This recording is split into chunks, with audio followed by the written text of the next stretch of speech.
Yeah. Oh, The whole scene is such a dick, dude. The whole scene shut, the whole lane shut down for a I'm motorcycle. tired, y'all. I'm about to What go to would you do sleep. this corpse and Fuck eat this y'all. lady? Look at What are you my doing?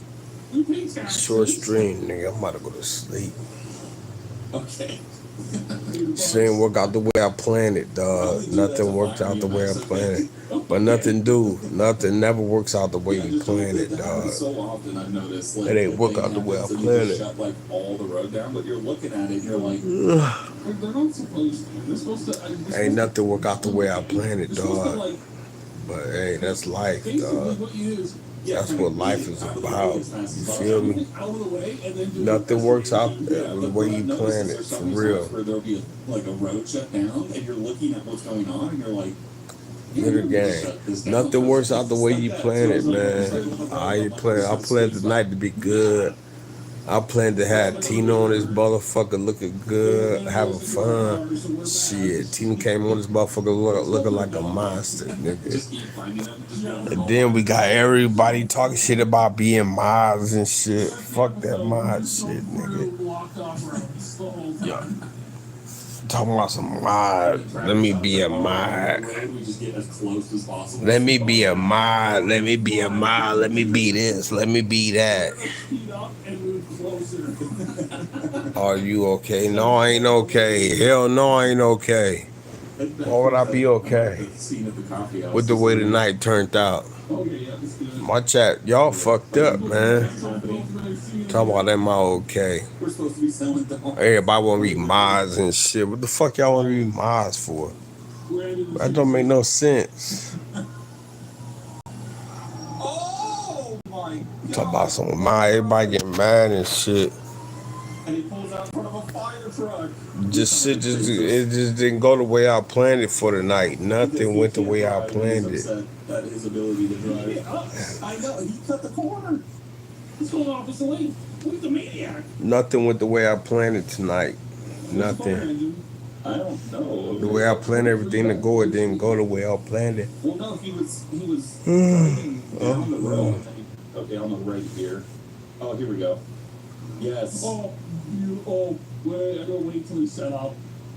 Yeah, it is always tomorrow. Oh my god, someone's at gunpoint here. It's bullshit though. Oh gosh, you can't go right in between. You say, dog, don't be on that bullshit, man, right now, dog. I'm in my feelings. Nigga, I'm in my feelings, nigga. Stop it. Don't be that way to me right now. I'm in my fucking feelings, dog. I'm in my feelings. Shit. It's just like I'm not crying. I'm in my feelings. The night didn't go all the way I planned it, dog. I planned the night to go good. But the night didn't go good at all. We're gonna try it back tomorrow. I'm gonna try it tomorrow. But I tell you what, ain't gonna be no Tina. Fuck Tina. I'm sick of bitches right now. I'm sick of women. Yeah. Yeah, this guy's mad that he doesn't know how to drive. I'm sick of women right now, dog. They all the same, dude. They all the same. But they try to act different. But they all the same, dog. You gotta treat these women accordingly. This shit crazy. Oh, that's unfortunate. I ain't telling you nothing about Tina. I'm done with Tina Ellis. Don't ask me about her no more. That's done. Oh, well, maybe you should. Tina is done. She had her chance tonight. She blew it. She tried to come on the motherfucking stream looking like a monster. Like her personality. She thought her personality was all it took for men. No, it's not. Men, we are visual creatures. We like to see something that look good. We don't want to see no fucking monster on screen. Yeah, she's done. She's done. She's done. There's no more Tina. No more Tina. She's done. She cut. She's cut. There's no more fucking Tina. It's done.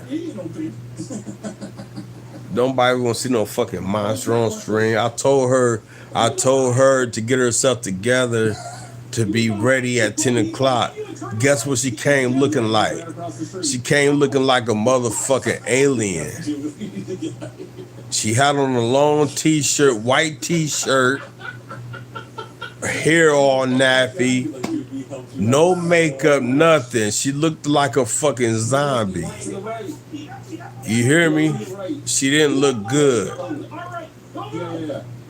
She didn't look good at all, dog, and I ain't like that. She disrespected me.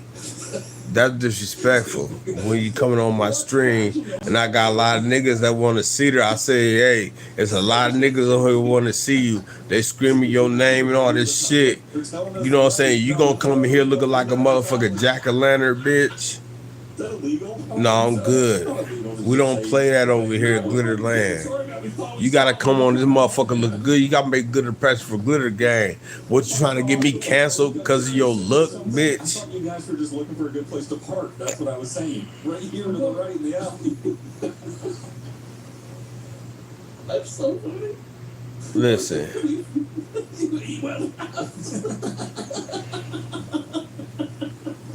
Oh my god, dude. They all went left. That was great. Yo, Sid, whoever you are, you have to buy some dogs now.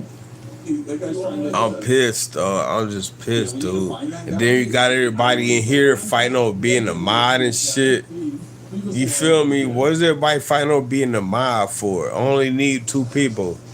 I got LM and Ella. That's all I need. I don't need no other mods. And all that shit. I don't need all that shit. What the fuck I need mods for? Y'all fuck the chat up. Y'all fuck the chat goes down. Like that 87 shit out of here. Like that scene from Fast and Furious with the oil. Yeah, 38 sometimes. I mean, it's crazy, man. Let me be a mod. Let me be a what? So what? So you can hate on me and shut this shit down? Dog, Tina fucked my whole stream up tonight. But I got somebody else coming on stream with me. A nice little young tenderoni. She in her 20s. I got a 20-year-old. I got a 20-year-old coming with me, dog. She 22. My bad, she's 22. She'll be on stream with me soon. I ain't fucking with no more older women. Fuck that shit, dog. Who coming on stream? I got a 22-year-old chick. She pretty too. She pretty. She down with Glitter Gang. She wanna come on Glitter Gang stream. You feel me? She wanna hang out with y'all with me. Yeah, I got a young one. I got a young one coming. She coming. She coming, y'all. Oh, dude said no one cares about you, Ella. Damn, Ella, damn, what you do to old dude? He said that. Ella, dude said no one cares about you. Ella, you old. Damn. How you gonna do Ella like that, player? Damn. Wonder what happened to the chat. Hey. Somebody going in on Ella, man. Ella, what's wrong? You know this dude, Ella? Ella, do you know this guy, MK? Thank you. I'm second. Yeah, I'm actually young. Yeah, that's what I'm saying. What's wrong with this dude? This dude tripping on Ella. Watch her block. No, she ain't gonna block you. You can talk your shit. Ain't nobody gonna block you for talking shit, dog. Talk your shit. You can talk your shit. She can ignore you. That's what she can do. You can talk your shit. I think we need to get the cops involved. Yes. You know what's good? Let's wait until. Yeah, Shakira, that's what you talking about. And then She ain't gonna block you. Yeah. Hey, do the dude know you, Ella? Whoever talking shit must know you. Sure. He think he gonna block him. No, she ain't gonna block you. We don't block nobody around here.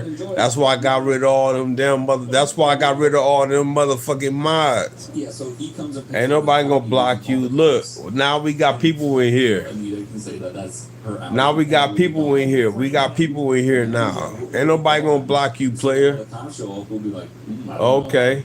These other cars were just sitting here. I know her. She lying. Oh, you know her, Mr. Clean said he know you, Ella. How you know her? Oh, that's Mr. Clean, how you know Ella? How you know Ella, Mr. Clean? I think you should. Hey, how you know Ella? Hey, Mr. Clean said, you lying, Ella. I know you. Yes, you do. The funds. What's my last name then? She said, what's her last name then? Ella said, what's her last name then? I'll just put good money. Mr. Clean said, I know you, Ella. Ella, you got somebody on your neck, nigga. What? Good or game? I'm 22, laugh my ass off. Mr. Clean, how you know Ella? How you know Ella? She a fraud? What's up? How you know her? You don't know me, bruh. Oh, okay. He don't know you. He don't know you. I don't need to answer that. That's why we got checkers together. Y'all got what? Come on. Said y'all got checkers together.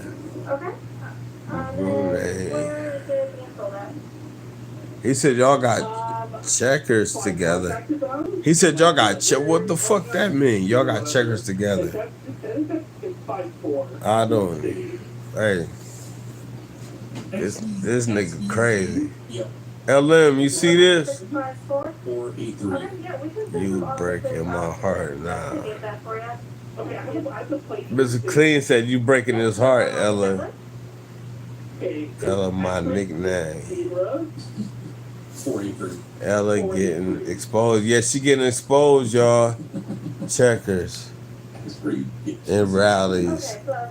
Oh, you met her at checkers and rallies. Ella, damn, this is a small world. You met her at checkers. You met her at checkers and rallies. So they're gonna rat. The Sims are gonna rat us. Oh, this shit crazy, dog. For sure. Is there anything wrong? Hold up. There's some crazy shit going on. No. He said he met you at checkers and rallies, Ella. But should I say like is stolen? I don't know y'all. Ella said she don't know none of y'all niggas. She don't know y'all niggas. Anyway, so He don't even know what. Okay, you wanna be I believe you, Ella. This nigga, he said checkers and rallies, though. play dumb. yeah, just like You got checkers and rallies in your state, If Ella? that Sim rats me out, shoot him. If he's like, no, This nigga said checkers and rallies. How in the fuck you find Ella, dog? If you know her. He's stalking you. He's stalking you, Ella. Oh, they're already here. oh dude, I hear them already. All those guys and pick the Audi up yet. Oh, that's perfect. Oh dude, if he shows up with it, oh my god. Bitch, I want to tell people where you live. That'd be fantastic. I don't know. I never been. Oh yeah. They're coming in with their lights and sirens. Hold on. What the nigga? Hey, Dad, when you coming home? I don't know how long it takes. Oh, I ain't even gonna read that bullshit. This nigga on some bullshit right here. Talking about some hey dad. Yeah, who you calling dad, nigga? Who you calling dad? I ain't your daddy. I said it before. Yes, he is. Oh, God. Oh, here's the conversation. Oh dude, he's LM. Man, you got me calling you LM. Where LM at? LM, you gone? so good. I'm on here calling LM. LM, where you at, baby? Okay. I will be your good away. Y'all pissed me off tonight, LM. Oh, what's happening? You here? You pissed me off tonight. I'm mad at you. Well, they just I'm mad at you. Come on, grab the You gotta make this up to me. For real. Yeah, maybe go over and be like, yeah, you're all good, dude. LM, you gotta make it up to me. But it wasn't. Let me earlier. Do you do I think the that? cop is calling you. I don't know what you talking about. Why? I'm not answering the microphone. Oh my god, this genius. Because Easy. you gotta sign them walking papers. I'm not answering his Blocking the chat. You gotta sign them walking papers. But what's the guy in the orange? I guess he's It would say buy something. He's not snitching. disabled. Yeah, You gotta sign them walk. Hey Ella, you got. I mean LM, you gotta sign them walking papers. It's time for a dude to walk, baby. So you can come to America. So you come to America. Anytime you need it, dude. They just keep calling. Her name is Oh, it's Aaliyah. Hold on, Saudi side. Hold on. Ella, where are these niggas coming from? I'm writing from the cop. There's a lot of motherfuckers say they know you, baby girl. Ain't nothing wrong with it, but you popular. Hey, LM, Ella is popular. Yeah. No, I'm trying to buy. Hold up. Yeah. Y'all mean telling me LM popular, dog? She popular? Oh. Yeah, I know Big Mama popular. That's why Big Mama ain't in here. Big Mama ain't allowed in here no more. I don't know. Damn. I know. I know Big Mama popular, but I know Big Mama. I already know Big Mama popular. She ain't allowed in here no more. Well, that's. She got about to get her. She getting her card revoked with next time she come to this bitch. Yeah. She can still have fun though, but she still got a blue check on her shit. I tried to call, but I didn't get an answer, and then I just. She gotta go. And yeah, I didn't. Yeah. There's only two. It's only 3 shares in town. Y'all hear me? It's Glitter Gang, LM, and Ella. 3 shares, baby. It ain't no 4 shares. It's 3. So he asked me some questions. I don't need all these motherfuckers. Man, they bring my chat down. They brought the chat down. Hey, can I just get a name for the report? And I'm like, I don't want to get involved. Everybody brought my chat down, dude. They brought my chat down like a motherfucker, man. This is a crime. I knew it was a problem. Everybody brought the chat down. I was like, what do you mean? Like, now I'm suspicious now? Because you don't want to give Shit a name. crazy. Because I don't want to give a name? How dare you? And he's just like, well, I'll just take the Oh, no, Ella about to bomb me. We'll see that happen. I don't think Mr. Clean is on some shit. Why you on Ella, Mr. You Clean? need a ride? Hey, why is Mr. Clean? He is on you, Ella. This nigga is on you, dog. Why is Mr. Clean on Ella, dog? I'm just soliciting you. Mr. Clean, why you on Ella like that? You don't even know her, dog. Why is you doing that? I got $12. Can you get my message? They always like hating on me. I already know, baby. I already know it's cool. You working? But why is he on you? Oh no, Ella about to. Looks like you're working. Ella, I love you. Oh shit. He said he love you, Ella. Tell him to send you some money. Ella say send me some money.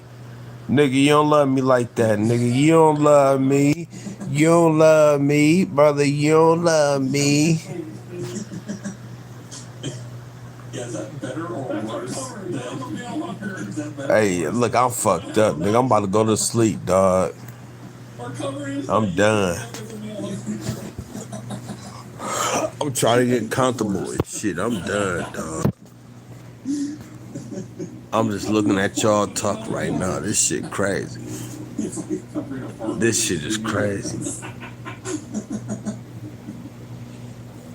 I'm looking at this shit. This shit crazy, dog. This nigga said, There's not really much else we can why do. did it say, This seems like a rat us out. I don't think so. Well, all the I'm very...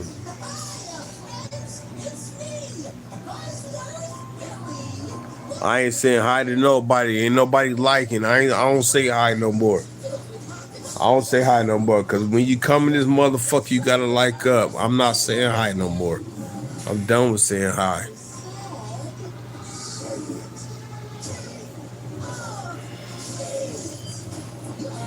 Hey LM, you see me, baby? LM, you see me? Hey LM, you see me, baby? This how I'm be sleeping next to you. Hey LM, this how I'm be sleeping next to you, baby. This how I'm be sleeping with a smile on my face.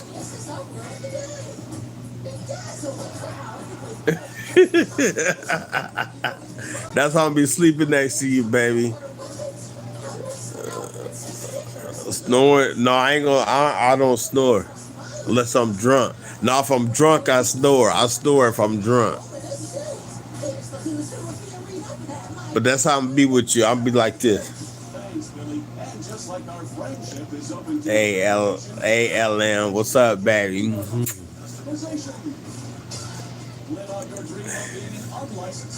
You know you like it, LM. You like it. You like it. We gonna get your man the walking papers real soon, baby. You about to be I'm about to make you American citizen. Hey, you say one thing about your man and again I know something. You about to be an American citizen real soon, baby. I'm about to make you American citizen. You ready? Hey, LM, you ready to be American citizen? Just say yes or no. You ready to be American citizen, baby? I am. You ready to be American? Hey, don't tell me I'm coming to get you. As soon as I get monetized, come get me. Listen, as soon as I get monetized, and we need 1,000 more hours to be monetized, baby. Then we getting all that money. Hey, we getting all that YouTube money. Hey, you ready for me to come get you, LM? You ready, baby? You ready to come? You ready to be an American citizen? Your dude gonna be so fucking mad. And they gonna cry. He gonna be like, this nigga took my bitch. This nigga done took my bitch. He took my bitch. How the hell this nigga took my bitch up under my nose? How can my bitch go up under my nose? That's how it be too, dog. Niggas don't pay attention to their chicks, man. They get took it right up under their nose. Okay. You see that? Niggas don't pay attention to their girls. The girls get took it right up under their nose. How the fuck this nigga took my bitch?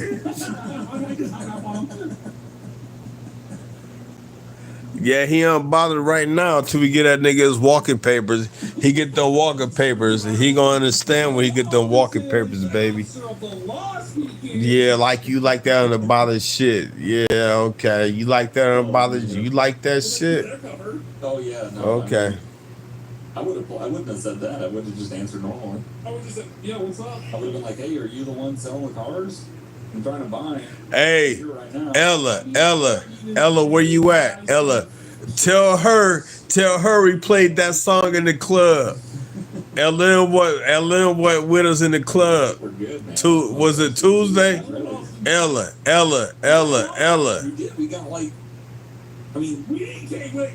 Hey Ella, cause you know you ain't going nowhere. Successful operation. Listen, Ella, tell her they played your song in the club. Tell them they played your song in the club. those two cars. Tell them. We sold the Porsche for 55. Yeah, they played her song in the club. Yeah. Ella was there. Ella, tell them we turned up that night. Tell them, come on. You better tell them, Ella. Where you at, Ella? Ella, she bullshit. Don't be bullshitting me right now, baby. Yeah, they played. Yeah. See, they played it. Yup. Nick said, I'ma smoke you. Nick, okay, Nick. What you gonna smoke? How you gonna smoke me? Why niggas wanna smoke me, dog? niggas talking about smoke you. How you gonna smoke me, dog? Hey, And then steal it. Ella, you see it. But give us all our money. Yeah, I went to deposit this money. This world's stupidest criminals. You deposit a bunch of cash and then you rob the bank. Yeah, she seen Give it. me all the She money. the one told me to play it. Most of it's yours. Ella the one that told me she gonna Ella the one told me to play the song, so I had them to play it in the club for her. She was there. See, yeah, you missed out, LM. She played it. Yeah. We do our thing, baby. We get our groove on. Hey, glitter gang. Like deposit, like large, Glitter gang. We get our groove on, baby. like straight cash. Well, the cops are going to see that. They start making it. I know a lot of y'all niggas came in and out here, man. Y'all get them likes up. Get some likes up, man. Damn. At least get me to 20 likes. I ain't even been hard on y'all niggas today, man. Get me to 20 likes, man. I've never had that. At least. Okay. I Please. get it. What? Yeah, can I turn this Yeah, off? she played my song. Bars, that'd be fantastic. We'll give you cash when you get gold. You're fake. Well, what do we do? Do we just go back to the hideout, or Did he block me? Do we double down, try and sell more? I Okay. don't think that. But it's expecting like a steal. What Yeah, they kind you of just rolled in and they just focused on the selling car, and then that was it. It was Yeah, over. your We lights just up. walked off. There was no way that they could prove we had anything to do with it. No. We got David in here. We got David in here, y'all. I don't know. It was. David, what you do, man? You bang the aunt and the cousin. Y'all you bang them both together. What you do? I don't know. We got David back in here, y'all. David back in the motherfucking house. We can, yeah. David back in here. David back in here, y'all. You try and pick one off. Yeah. Hey, we got David back in this bitch, nigga. Hey, Oh, now it does. Well, it was too close we to got her. David back in this bitch. Computers. What up, David? We got David back in this bitch. Your speaker setting or setup is giving Go you look now, Ella. He posted it. circles. I don't know who posted It's what. like an octopus arm. Going out before it gets lit. I Oh, don't know first one, I'm not- they talking about something else. They on some other shit. Let me give me something to eat on. What can I eat on?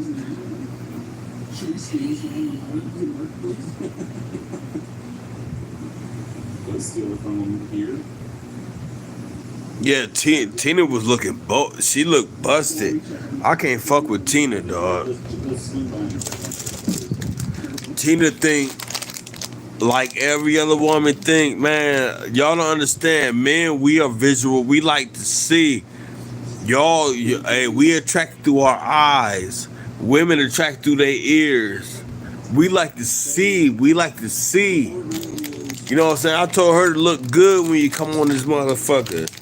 She ain't look good. She thought her personality was gonna get her far. But nah, bitch. We don't like that personality shit. We wanna see what you look like. Shit, we visual men are visual. We visual. We like to see shit. They're not following us. Women like to. They all track through y'all ears, nigga. We try through our eyes. He's gonna circle through. They asked. Talking about some. Then she go. She got mad. I don't give a fuck. Shit. Let me clear this. Getting mad. Who gives a fuck? Here. Go get mad at Glitter Gang. I don't care. Okay, Okay. you clear this garage, and I'll get ready to steal one. Okay. Gonna drive through, make sure they're not doing exactly what we were doing. Oh, they are. They are? The ones on the roof. Oh my god, come back down. Come get me. The ones on the roof. Believe me. Are they following you? No, he was on foot. He parked his car like in the corner. Oh, and was that's on foot. such a good thing you scoped it out. Yep. That's all fabric. Yeah. That's all fabric and all that type of shit. Oh god. Okay, let's go. Oh, this orange guy. Where? To our right, just let's see what he does. I think he's trying to pick up that car. I think he is. Oh, he's gonna get busted. Oh, dude. I'm getting text messages. Hang on. Oh my god, they're persistent, man. I don't know who this is. Oh, there's so many people. Oh, his truck's here. So many people tried to call. Oh. Yeah, she rude. I don't like her, dog. I don't like her. Wait. I will never talk to her again. Oh, they're going after him.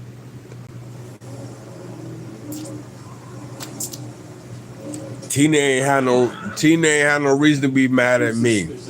Cause I laid the law down before she came on. It's her fault. She gotta be mad at her fucking self. I don't give a fuck if she is mad at me.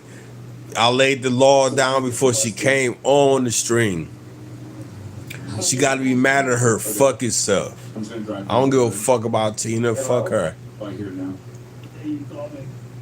Oh yeah, I was calling you. Yeah. To the, She needed to take accountability. She needed to take accountability for not following instructions. She ain't following instructions like she's supposed to.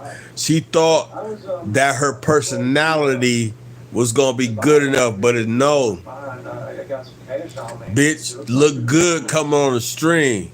Don't nobody want to see no ugly clown. The whole area is surrounded by about a dozen officers right now. Oh, that's not good at all. Yeah, Yeah, they really suck at hiding. I bet.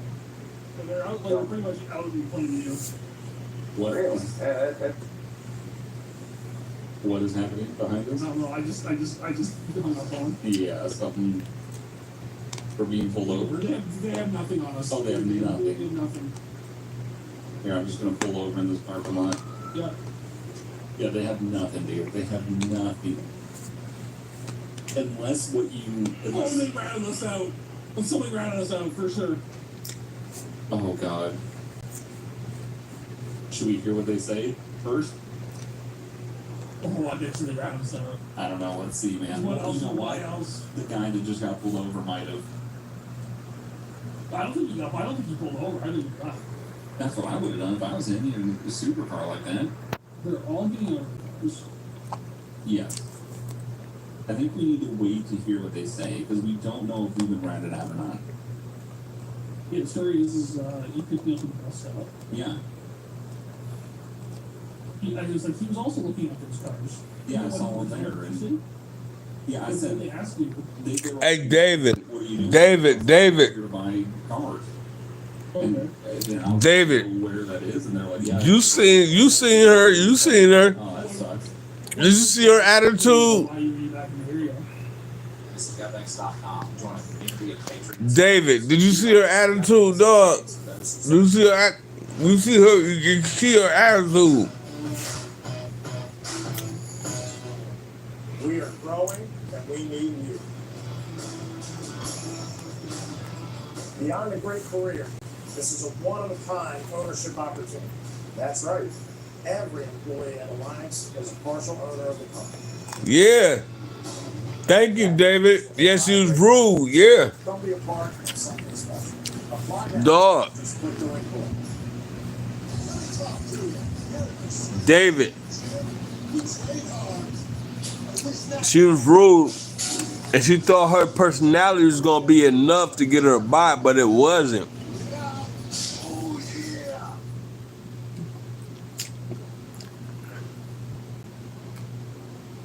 We were curious to see if those were there. Yeah. Yes, she was negative. Yup. the Los Santos Police Department. How you, David? You seen all that shit, David? Registration, insurance from the driver, and then your Damn, y'all missed what David seen. David seen all that shit. you need for what you're currently being detained on Travis side. For what though? What was the crime? What was the crime? Well, we have some reports. Damn, David seen all that shit, dog. That was a short ass string. Okay. Well, what's up? But David caught all that shit. Who else caught that shit? Trying to catch the bus to get back there home. I met this guy. He was waiting for the bus, and this guy offered me a ride. Yeah, I saw he was there to buy a car like I was, and he was just. Hold on, look. Look. Let me sit up with this. Let me sit up with this.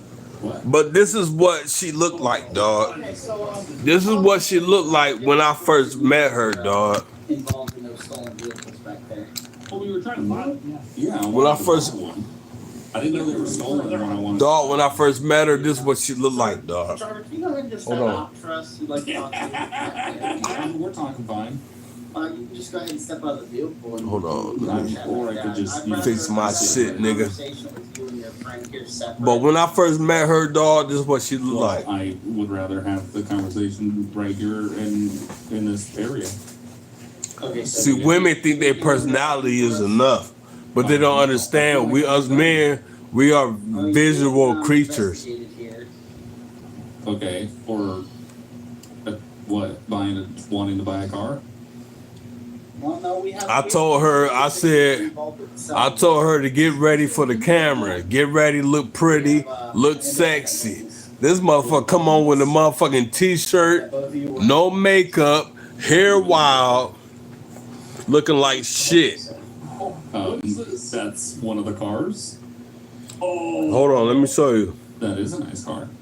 I think that was for. Wasn't that? I think that was in the ad. Hold on. Here she go. That's weird. This is what she looked like, y'all. Should we say that that's an But she didn't look, this is what she looked like. I just came on here just to throw some encouragement out there to somebody, anybody that's going through it or that's just ain't feeling good about whatever it is in your life that you're going through. Because yesterday I had a day and I was in my emotions, I was in my feelings, I was not feeling myself yesterday, and I didn't like. She is a broken woman, dog. No, I do mind that. She is broken. Why is that? That's what she looked like. My rights. But she wasn't looking like that coming on stream, What's dog. that, sir? You hear I me? enjoy my rights. She wasn't looking like that coming on stream. I like the Constitution. That's all I gotta say. She wasn't looking like that. That's too bad. He's the cop that was like, I was like, I'm ready to see it, but he's like, that's what you're wrong with. Yeah, no, he's. Yeah. Just telling me. Yep. If anyone needs She wasn't looking like that coming on stream, dude. Oh yeah. to violate my rights, I don't know.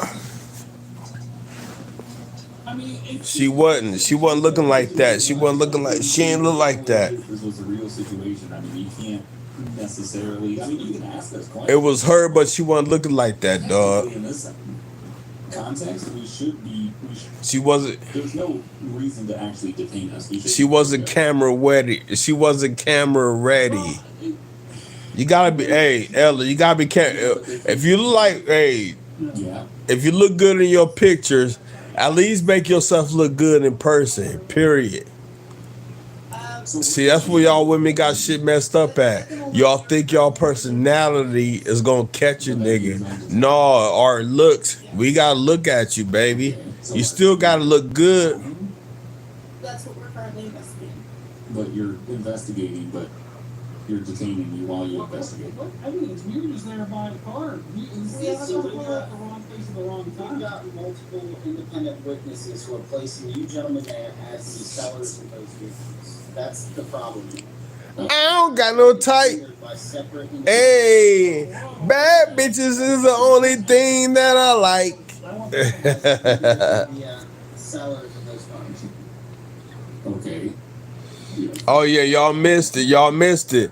But it was only a little time. It was only a little time. You told Y'all missed it. Y'all missed it. Only those who know caught it. The only those who know. David caught it. He caught it. David caught it. He one of the only ones that caught it. I don't know who else caught it, but David caught it, dog. He caught it too.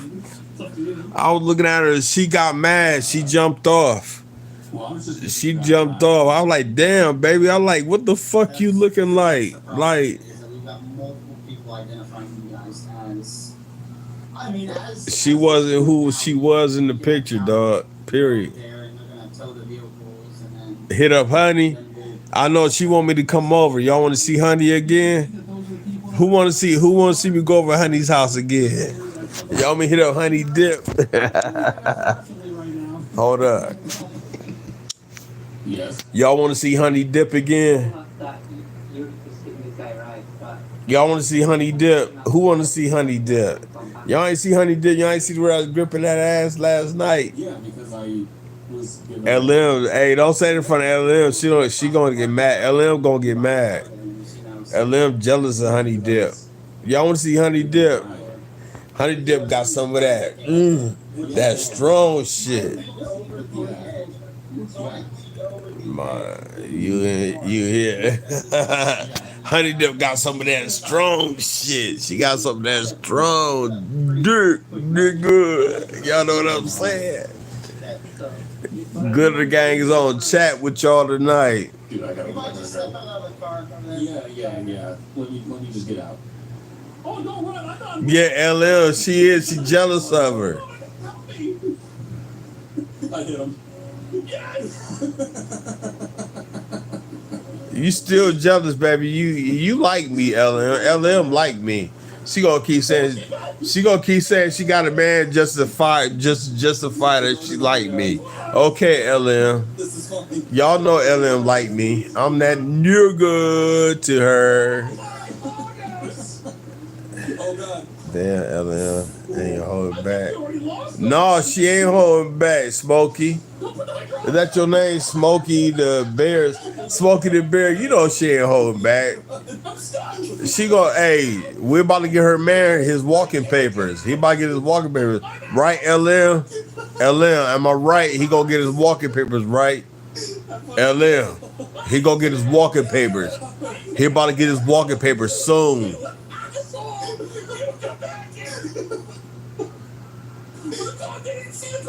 Yeah, she do. LM. LM, stop playing. He about to get his walking papers, ain't he? Real soon. Real soon. I'm gonna be knocked out. David, that never. I can't get out. This is horrible. Okay, she bullshitting. She bullshitting. Oh, so you ain't gonna be my PR? LM. He about to get his walking papers, ain't he? He gonna get them walking papers soon. You better let him know. He about to get the walking papers soon. As soon as you turn on the hydraulics, I'm like, this is rolling. So you're gone. Oh yeah, no, I'm down to this. Look at you. You bullshitting. You bullshitting. You jealous. Okay. All right. Okay, LM. You keep playing with me. She know it. She knows she about to go. She going, y'all. I just saw a cop pull in here. Oh god. I'm gonna have to shoot a cop with this weird gun. Hey, LM going. She going. She going. When I put her on that plane, she going. She going. With my last dying breath, I'm gonna point in the direction where you ran. No, actually, I can't believe that you LM, you see that ass last night? I could have shuffled, but by then I was like, no, I gotta RP it. As soon as I saw the teeter, I was like, I know this man. LM talked about Honey Dip. Hey, you seen that ass last night, huh? Hey, you seen that ass? Exhaust pattern, man. Oh yeah, it's great. Hey, who seen that ass last night? It was whatever. There's a lot of money in that car. I'm gonna die, y'all. I'm gonna try to get out of here, dude. Hey, if y'all seen that, if y'all see me grip Honey, hey, if y'all seen Honey Dip's ass last night, put a 1 in the chat. If y'all seen Honey Dip's ass last night, put a 1 in the chat. Who seen Honey Dip's ass? That little booty, that little fat booty. Who seen that shit? Who seen that shit, dog? Who seen a little fat booty? Yeah. Who seen a little fat, little juicy booty? That little fat, muscular booty. Who seen that? Yeah. I dare you to come by. Yeah, I know. I did the GP GPS to the. I know y'all seen it. I know y'all seen it. Niggas seen that shit. The bushes. Y'all seen that shit. Yeah, she was naked. I'm gone in a taxi. A little fat booty. Y'all seen a little fat booty? Downtown cab company to the rescue.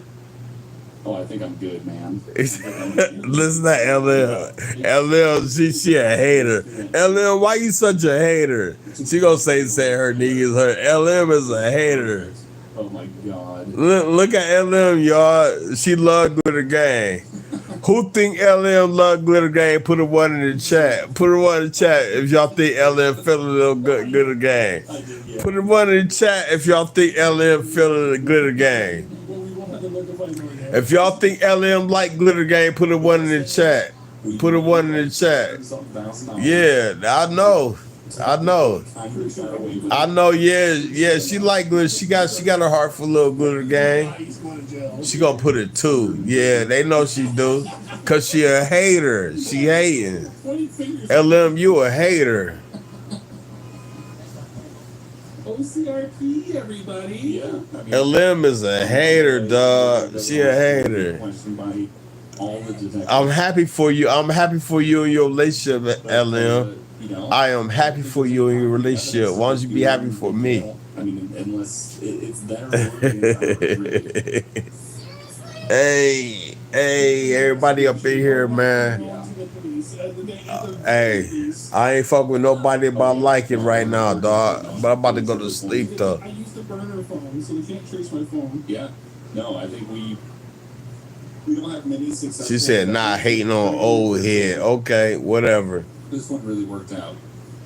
Not hating on old chef lady. Listen at her. Listen, that's hate. That's hating. Why you gotta say all that? That's hating. That's hating. That's a woman. That's a woman. She's a woman. Now that's what women do. Women cook for their man. They cook and take care of their men. That's what real women do. That's where y'all got shit fucked up at. That's a natural woman's state. That's why these women, them type of women get wifed up. That's why they get married to get all the benefits.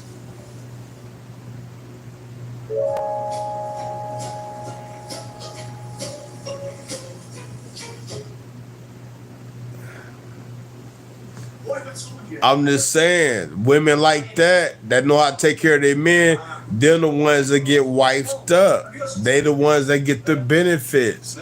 They live their natural state, while these other women fight their natural state. It's sad. It's sad. It's sad. It's sad that these women out here fighting their natural state. They're not happy. Y'all women is not happy when you're not in your natural state. Get them likes up. Get them likes up. Get them likes up. Fuck it. We getting the likes up now.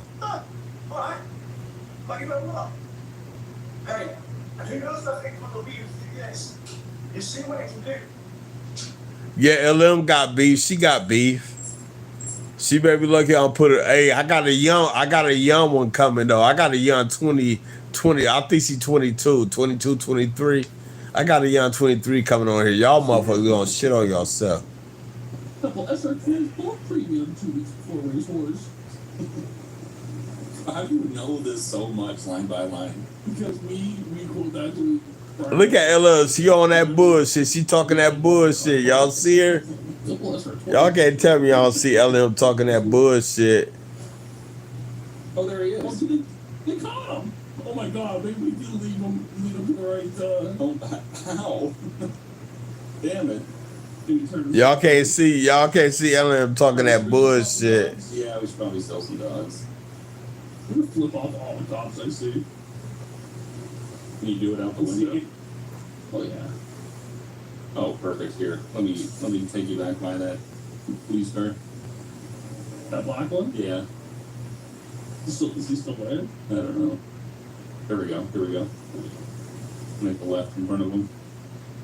Go real slow so he sees. What's Honey Dip doing? Wait. He's talking to his partner. Yeah, can we help you? Who's talking about kidnapped? Can I help you, sir? No, LA leaving the chat. She better not leave the chat. No one? Oh, I I was heard somebody screaming at the top of the. Ella better not leave the chat. Oh, yeah, 439 wants to get She here, David. somebody in a Pan Pan. just like Oh. puppies, and they're not the first one of puppies tonight in a white van, so I'm just like puppies. Wait a minute. We're not the first ones with puppies in a van? Oh, not. Right. Somebody stole our business idea. That's not good. We can't have them operate up here. This is our turf. Are they still around? Hey, David a pimp. David gonna have one of y'all. I don't know if he gonna have LM or Ella. Hey, David, which one of these you gonna steal from me, dog? Who you gonna? Oh, David don't give a fuck. He still fucking his aunts and cousins and shit. He don't care. Yeah, go right. Right. Aunt needs broad in the basement. Dog, you know how many holes I had down this motherfucker? Come on. So fucking. I feel like they just didn't say anything about you flipping them off the entire time.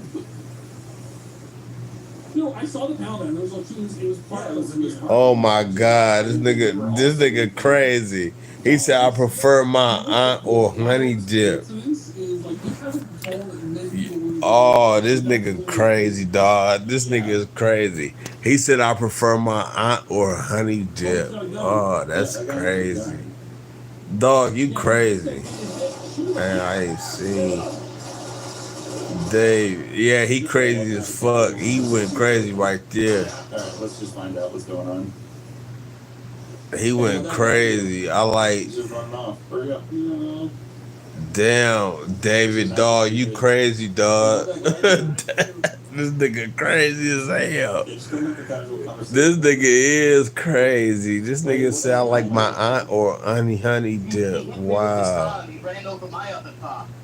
Yeah. How old is David then, y'all? How old y'all think David is? Shoot me first, and then he Yeah. and the cop saying, And he said, yeah, I'm not. How old is you, David? I called them multiple times. They said, You be talking a lot of shit. David like the Arby's Yeah, sandwich. you should definitely just. It said David, Smokey the Bear said David liked the Arby's sandwich. and I'm gonna go after his He is probably in high school. That's the Yeah. David said he 38. I believe him. He's 38. the meat pack. That he got too much game to be in high school. He 38. He got too much game. You gotta have too much game to be fucking like he fucking. So you guys like 18 maybe. Nah, he 38. meats? Oh. David a fucking.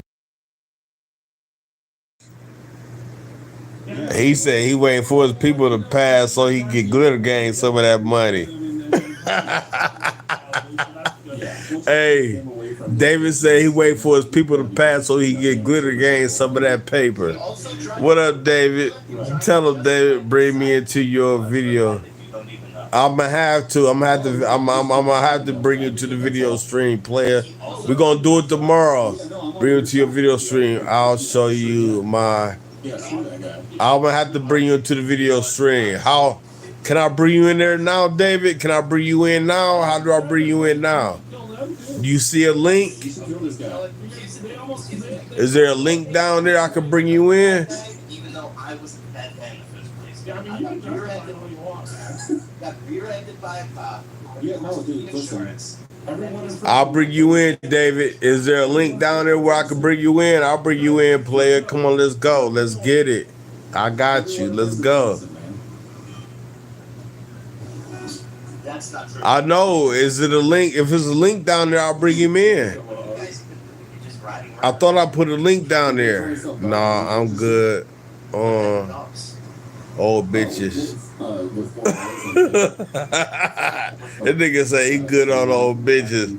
Hey, smoking the beer, you feel the same way I feel, player. Got German Shepherds back there. For sure, 34. Fuck them old better, man. I don't know. You We don't give you a good. were into old. I'm not into old chicks. You seem like you got a really hair. I'm an OG, but I like young girls. I like young girls. Shit. I'll put my gun in my car. Okay. Yeah. Oh, okay. This nigga say he busy with his cousin. David say he can't join right now. He busy with his cousin. Hey. Has to be tomorrow or Sunday. Okay, David. This nigga say he busy with his cousin. Ain't that some shit? He's not a violent criminal. At least he keeping it real, y'all. Oh, yeah. Shit like that really do happen. It is incest. Y'all know what incest is? I had basketball in the morning and then I'm going out for a poker night with friends. Okay, all right, you have a good time then, David. Y'all gotta understand, shit like that really happen. Incest is real, y'all. Incest is real. It's real.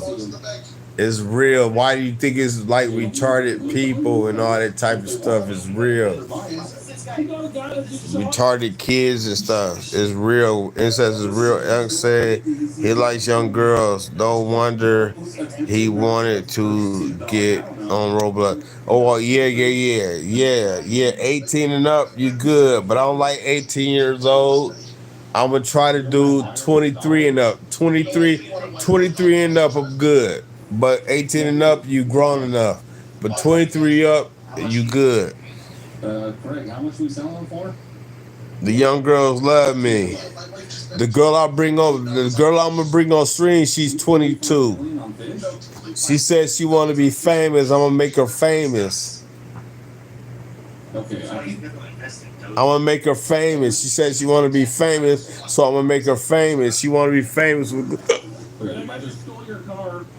She want to be famous with Glitter Gang, so I'm gonna make her famous, baby. Me and her the same age. Okay, Ella. Okay. She pretty. She's a pretty black girl. Yeah, I'm gonna give her all the Glitter Gang. You feel we got a good time? At this point, I don't really care about that. Is it you, Ella? You want to make shit famous, buddy? Adam, get your hating ass off the stream. You want to hate? Get off the stream, Adam. You hating, nigga. You's a hater. Niggas like that don't get no pussy, man. Niggas that talk like that don't get no pussy. Y'all best believe it.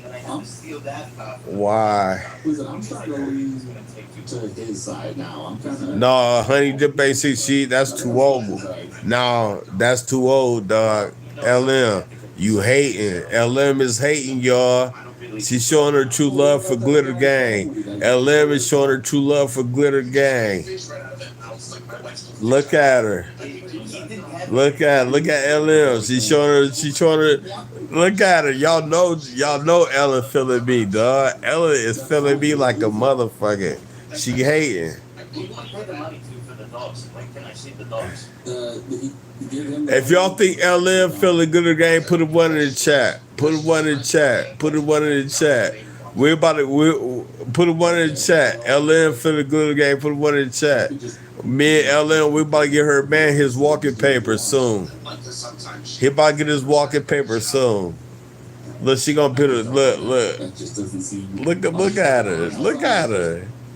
She love me. She love me, dog. Look at her. Don't fight it, LM. You know you love me, baby. That's why you got your headphones on right now. You don't want your dude to catch us. We'll go ahead and take a look at the back there. Yeah. They're back there. Greg Hall said, whose father is this? I'm your father. I'm your father. I'm Glitter Gang. Welcome to Glitter Gang land. Everybody, hold up. Everybody welcome Greg Hall to Glitter Gang land. Say what's up to everybody say what's up to Greg Hall. They say, whose father is this? Say your daddy is Glitter Gang. Tell Greg Hall his daddy is Glitter Gang. Everybody put Glitter Gang in the chat. Say Glitter Gang. Say Glitter Gang your daddy, nigga. Yeah, say Glitter Gang. So that nigga know. The nigga asks whose daddy is this. Say Glitter Gang. Glitter Gang your daddy, nigga. He said, "Fuck out of here. Y'all better get this nigga hip to the chat. Would you want to Yeah, y'all better get this nigga hip to the chat. Get this nigga hip to the chat." He said, "Whose father is this? I'm your daddy." Say, "Glitter Gang, your daddy, nigga. You met your new daddy. Glitter Gang, your daddy, nigga. Glitter Gang. Let's get it." Yeah, you didn't even chase it. It was a cat. Look at him. It was a cat. Y'all done made a new fan. This nigga about to donate to me when I get monetized. Let's go, Greg Hall. What's up, baby? How you doing? How you doing tonight, Greg Hall? No, you're selling cats. Greg Hall, how you doing? No, you're selling Do you want cats. another one? We have more. I would like an actual dog, and then I'll pay You you. lost $200. Pay up. Yeah, you gotta pay. This guy's refusing to pay. I go They don't care. You see the dogs are big as hell. Chillin', cuz. Okay, good. Hey, Greg Hall, where you from, player? Where you from? Where you from? What state you from? Greg Hall, geeking off you. I know they all geeking off me, Greg Hall. You ain't the only one, baby. Welcome to Glitterland. Hey, Greg Hall, Baltimore. Okay, welcome to Glitter Gang. Make sure you sub and like, man. Sub and like. Like up, like, put a like in there. I want to see 14 likes real quick. Cause you're the newest one in here. Put a like in there. You make us 14, dog. Make us 14. There we go. Hey, Greg Hall, he made us 14. Thank you, player. I'm telling. Thank you. I appreciate you, dog. Sub up too. When you sub up, hit the notification bell, my nigga. Get me monetized. I'm stuck on the couch. Look, I'm stuck. Look. Look where I'm sleeping at, nigga. I sleep on the fucking couch, nigga. Look at me. I'm on the fucking couch. I'm on a couch, nigga. Y'all niggas helping me on my fucking come up right now. Y'all helping me on my come up right now, nigga. I'm on a come up. I'm creeping on the come up like Bone Thugs or how many say. Creep on the comment. Hey, makes it fun up. Hey, we creep on the come up, nigga. Yeah. All right, Greg Hall. Welcome to Glitterland, baby. This guy refused to pay for the dogs that he's buying. That's not how that works. It's an automatic weapon store. He said, "I wish we went to the club and get glittered." Search 'em. Grizzler said, "I wish we went to the club tonight." Yo, you like when I'm in the club, man? I be turning that club up, don't I, my nigga? Hey, Yeah, sure. hey, the last time I went to the club, man, them hoes couldn't handle me, man. Come on, they can't handle me in the club. Can you not stand in the road? LM ready. What? LM, what you ready for, LM? You guys are standing I would have a blast. Ella said she'd have a blast. Okay, so let me get this straight. Always a good, hold on. Always a good time, you turn that. Oh yeah, You know what? I pay your day, yeah. Clean your room. I'm having, he's having anxiety right now. I can't, nigga. I got clothes all over this motherfucker. I make clothes. I told y'all, I got a clothing brand. I got some merch coming. I got all kinds of shit coming, nigga. We gonna get this paper out this bitch, nigga. We gonna get this money. We gonna get this money. Glitter Gang gonna get this money, nigga. I got all kinds of shit. You see, I got my mannequin, my machines right there. All my machines, my mannequin. Nigga, look at all that shit. I got a lot, yeah, I got a green screen. I got a lot of shit, dog. Damn, don't hate me, man, because I invested in myself. Before, clean your room. Oh, y'all tripping. I can't clean the room because it's all merchandise. That's all merchandise. All merchandise, all clothing merchandise, dog. I can't clean this shit. Oh, LM, you gonna visit? Yeah, you're out. All we do. Is she gonna be on the market soon? Bang, bang. And then Smash Honey, clean up time. Yeah, how long have you been married? 72 years. All merch, baby. All merch. All merch. There you go. All merch.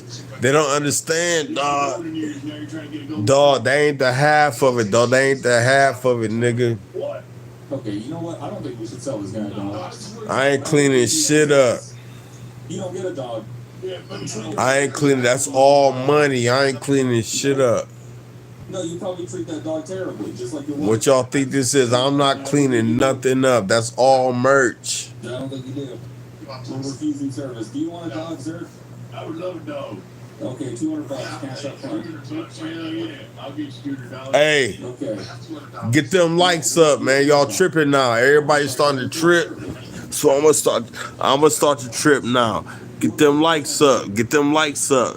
Everybody starting to trip on Glitter Gang right now. Get them fucking likes up, nigga. Don't make me bring the Glitter Gauntlet out. Don't make me bring the Glitter Gauntlet out, cause if I bring the glitter, it's all bad for y'all niggas.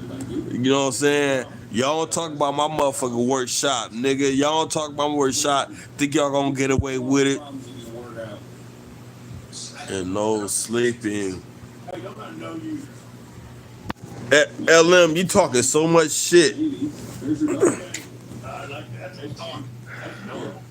Y'all ain't gonna talk shit to Glitter Gang. I think y'all gonna get away with it. I know I'm on the couch, but this what you do when you on the grind, baby. This what you do when you on the fucking grind, nigga, coming up.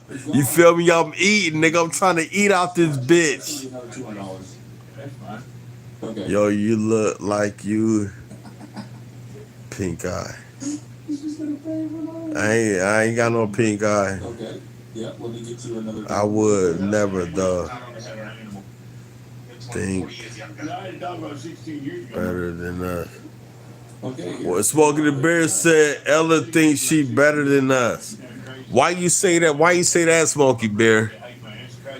Smokey Bear said Hey y'all, Smokey Bear said Ella thinks she better than us. Hey Smokey Bear, why you say that? I just said let him know before he go crazy again. Hey Smokey Bear, why you say that, dog? I feel the same way. Hey Smokey Bear, why? Hey David, Smokey Bear said Ella thinks she better than us, nigga. Right, nigga. We grind around this motherfucker, nigga. Getting all educated and shit. Hey, he said you getting all educated and shit, Ella. He said Ella thinks she better than us, man. Ella, you think you better than us, baby? Oh yeah, no, he's paying every time. You think you better than Glitter Gang and David and Smokey? You think you better than us niggas, man? What the fuck is up? What's up? What's up? You think you better than us? Hey, y'all niggas better get them likes up, nigga. Okay, you gotta be quick about it. Get that. I will be on late too, fam. Tomorrow. Okay, Ella, what you about to get off? Your boyfriend caught you? Your boyfriend caught you being on live stream with Glitter Gang? What's the problem? Your boyfriend caught you, baby? He caught you. He caught you with a rich nigga? Hold on. No, that's what's she's food. Oh, you gonna call me? Oh, y'all getting bold. Y'all talking shit. LM talking big shit. Hold up. Let me back up a little bit. They talking big shit tonight. They calling me fool, all kinds of shit, dog. What the fuck? Hold on. They talking big shit tonight. I'm about to go to sleep, man. You know what I'm saying? I've been grinding. I've been drinking. You know what I'm saying? What the fuck y'all want from Glitter Gang right now? Take him out, Craig. I would like another dog. Another dog? Okay, yeah, no problem. Another $200. No, Smokey being real. He said y'all think y'all better than us. It's the share remotes. There you go. You better grab that dog. I'm trying to get them watch time hours up. That's what I'm doing. All right, well, enjoy your dog. If you can't bring your make a 24-hour stream. I'm about to. Why you think I fell asleep that one night, David? I fell asleep with y'all niggas that night. And guess what? Niggas was conversating, getting to know each other. LM got to know somebody, dog. LM and some other niggas, they got to know each other real well. They got real acquainted. Sleep on stream. What you gonna do, Ellie? You gonna sleep on stream with me? Smoke some weed. Sleep on stream again. They want me to sleep on stream again. I have a BBQ tomorrow, so I might not be on till late, Glitter Man. Well, whatever, LM. I don't give a damn. Bye. I don't care about your barbecue. He mad about love. God. That's your new boo. Are you gonna eat ribs at the barbecue? Mom Callie said, are you gonna eat ribs at the barbecue? David G said, bye, LM. Ella said, I gotta join later too. That's all. We'll hold it down. We're gonna have honey dip in here tomorrow. I got stuff to do tomorrow. That's all. We're gonna have some more ladies in here tomorrow. It don't matter. We don't need y'all. Bye, David. Hey, we're gonna have some more ladies in here tomorrow, fellas. It don't matter. It don't matter. They can go. We're going to have more ladies. You feel me? We're going to have some more ladies. We're going to have some pretty ladies in here. We got ladies that going to show their face, dog. We're going to show some faces tomorrow. LM and Ella running out at the store. Sick days. Yeah, they run out of sick days. Honey dip. Appreciate that. Smokey funny as fuck, ain't he? Well, I wasn't sure if you're part of the Wiener Club, but I'm tired, dog. I am. Why? Cause we busy. That makes sense. She said, why? Cause we busy. well, good luck with I don't think women supposed to be working that hard, baby. That's what I don't think. You got the wrong man, baby. talk to the police. Cause if you was my woman, you wouldn't be working like that. Oh, okay, perfect. Period. Over here. I don't think these shit, they ain't got the right man. Period. They ain't got the right man. Because any woman don't even want to work that hard. They rather sit, take care of the house. A regular woman rather sit, take care of the household. You know what I'm saying? Take care of her man. That's a real woman. A real woman is not going to work her ass off and work hard. Because they don't want to do that shit, nigga. You can close roads, but we can't. This not the shit I want to work. Yeah, sure you do. Gonna wait. He woke house. Laugh out loud. We should just send cats to just roast these cats.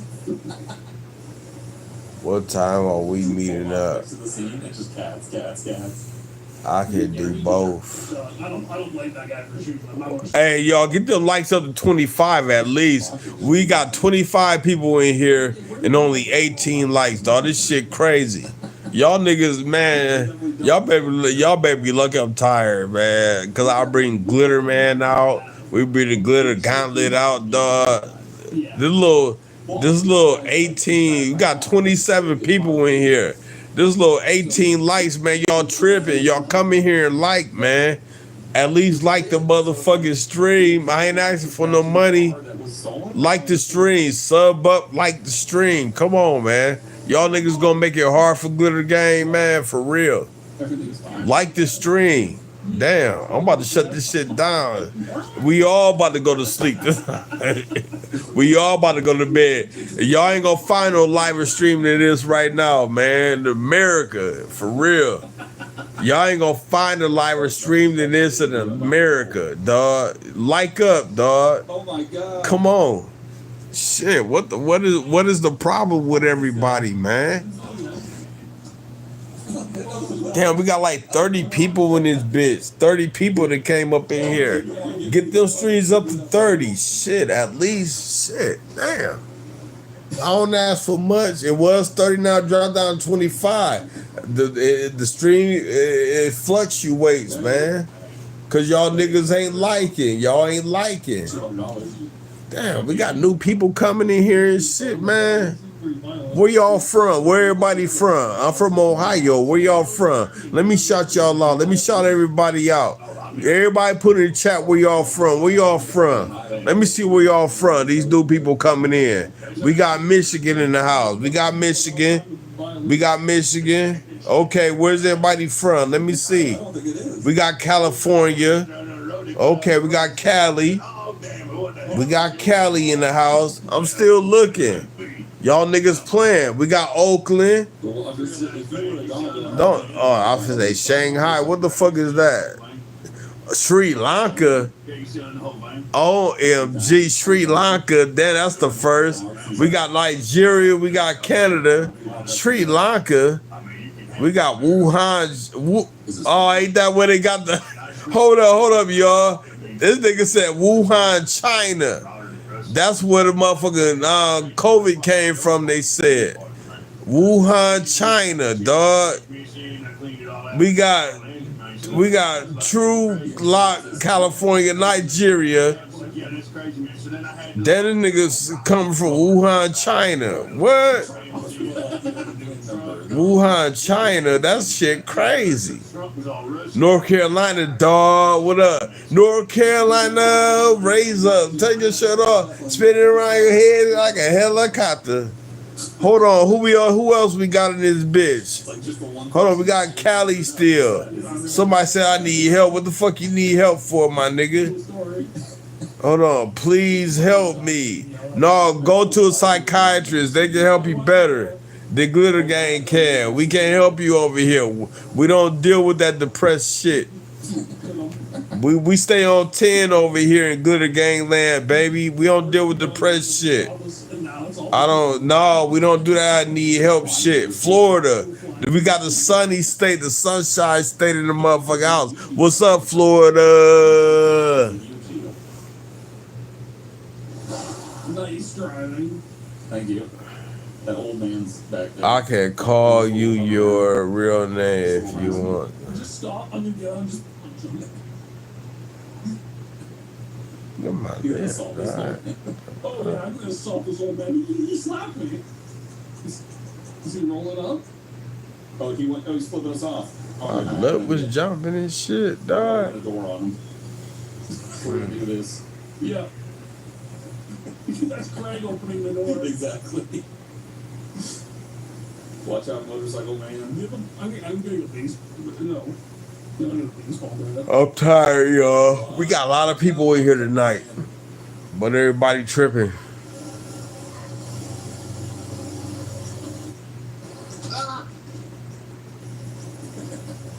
Just open it, just keep it open. And just hit him with it.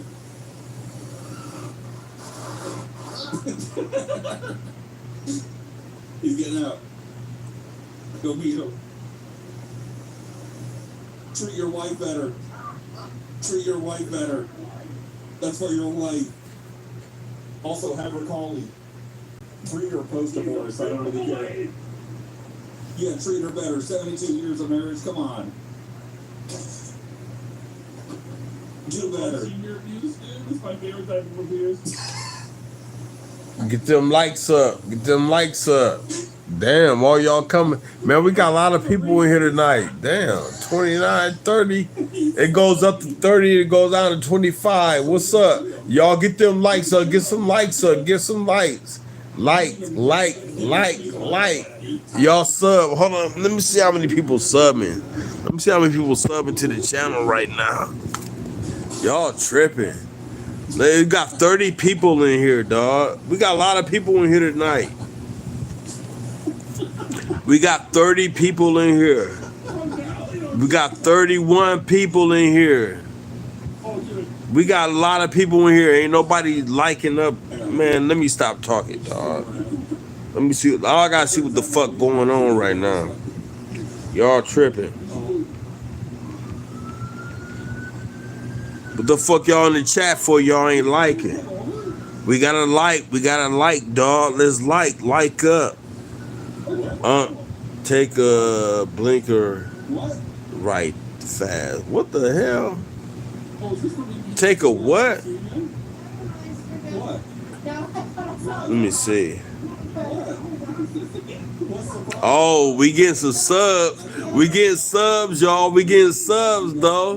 We might not be getting likes, but we getting a lot of subs. Damn. Okay, we subbing up. We almost about to hit 2,000. Oh, we getting the subs like a motherfucker. Okay. Fuck it, y'all ain't got to like. We getting the subs. What's similar to a suspect we're looking for, sir? Yes. Yeah, what the suspect do? It's gonna work, but I'm not gonna say anything. We getting the subs. Yeah, what now? Yeah, no response to that, huh? Okay, you know, Keep them moving. It You're works blocking fine. lanes. You're blocking lanes. Keep them moving. Yeah, you know, like the Keep lights gas. It's obstruction of traffic. Tinker. on. Oh, is there an Blinker emergency? a weed pen. No, What no the emergency, fuck false emergency. is Shut it? back off. Mary. Not for me. uh, Not for me. Not for me. Oh, here we go. okay, I'm sorry. I'm tired, y'all. I'm about to go to sleep. Y'all niggas got me tonight. But we got a lot of motherfuckers in here tonight, dog. How the hell we get all these niggas up in this bitch tonight? That's what I'm talking about. Where everybody from, man? You know what I'm saying? Hey, y'all, hit that like button. We've been stuck on 20 likes for about an hour. Hit that like button. Hit the like button. Hit the like button. Hit like. Come on, man. Okay, y'all playing now. So I'm about to play with y'all. We about to play. And I got time for y'all niggas that's playing. Y'all want to hit like? Okay. We got 5 minutes. 5 minutes to get up to 30 likes. 5 minutes. Start now. 5 minutes to get up. It's 3:25 where I'm at. 3:30 we done. We got 5 minutes to get up to 30 likes, nigga. Start now. I'm going. Hey, it's bedtime. 5 minutes to get up to 30 likes. Let's go by. Is Grandpa still dead on the ground? If he's still on the ground, just shoot him, man. Okay, we got 5 minutes to get up to 30 likes. Oh, Grandpa's 5 minutes. 5 minutes, y'all. 5 minutes and the stream is over. Life better? To get up to 30 likes, y'all can't do that shit. All y'all niggas that came up in this motherfucker and y'all can't get up to 30 likes for Glitter Gang, nigga. Okay, 5 minutes. 5 minutes. I'm gonna show y'all little young motherfuckers. We gonna show y'all little young motherfuckers how to get it. We gonna show y'all how to get these fucking likes, nigga. 5 minutes. Y'all gonna see Glitter Gang. I'll put on the, hold on, what am I got? Where the glove at? Here go the glove right here. Here go the glove right here, nigga. We're gonna show y'all something real quick. We're gonna show how we do it in Glitterland real quick. This is how we do it in Glitterland, y'all. This is how we do it in Glitterland. We got 5 minutes. This is how we do it in Glitterland, baby. Just like this. Just like that. That's how we do it in Glitterland. You got 5 minutes to get them motherfucking likes up to 30 likes or it's over. We gonna snap. We got the snap coming. Okay? Keep it coming. Keep it going, y'all. Yeah, that's for us. Uh-oh. Okay. We gonna snap. It's fine for me. Is it smoking for you? We got 5 minutes. We gonna snap, baby. The snap is coming. Hey, 5 minutes for the good gauntlet to go off, nigga. I ain't sleeping on stream. Not tonight. I'm about to snap on stream. About to be everything about to go dark, baby. We can't get 30 likes. We got too many people coming in here right now. Too many people coming in here right now. Too many people coming in see what's going on. Not to push this in the algorithm.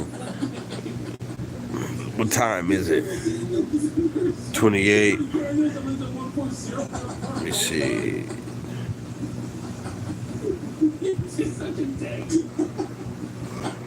I'm gonna give y'all some leeway. Give them leeway. Let's go, baby. Let's go. Let's go. Let's go. You got the gauntlet. You got the gauntlet now. And all those stolen cats. Good night, David G. Good night, baby. You already know we ain't gonna make that 30 likes. That nigga said good like. He already know we ain't gonna make it. See you tomorrow, players. See you tomorrow. See you tomorrow. You already know we ain't gonna make 30 likes, dog. Oh, look, we got 31 people in the chat, and they can't like up. They can't like up, nigga. Oh yeah, it's over. It's over. It's over. It's over, dog. It's over. Stream is over, y'all. Everybody say their goodbyes a good night. Stream is over. Cause when we get that snap, it's over. I'm trying to knock some sense into him. Yeah, we're standing up for this guy's wife. Yeah, we're like Dexter. We only hunt criminals that deserve it. Right. Oh, God. Oh, God. You better get it over 30 likes, over 30. Glitter Gang said get it over 30 likes. Keep it going, get it over 30 likes. Over 30 likes, we'll keep it going, baby. I don't know what the guy can find out. Even though that guy from Beatles for sure, like. We got 4 minutes. 4 minutes. 4 minutes. 4 minutes. We got 4 minutes. I had a good time with y'all tonight. I ain't even gonna lie. They got kicked it with y'all tonight. Glitter Gang style, baby. Hey, we got 4 minutes. We got 4 minutes to get to 30 likes. 4 minutes to get 30 likes, or the stream is over. What other streamers you know in America is like Glitter Gang? You don't know none like Glitter Gang, nigga. Aren't you the guy that stole it? They don't care. They got the way. They don't care. Yeah, they got the way. Comes Craig Daniels. You know who does care? Craig Daniels cares. Get him.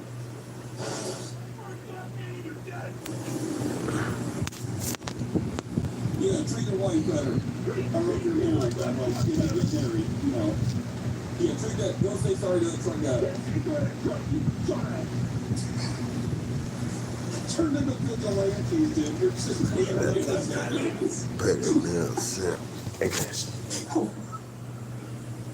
we're not selling guns at all. I am vengeance. I am Craig Daniels.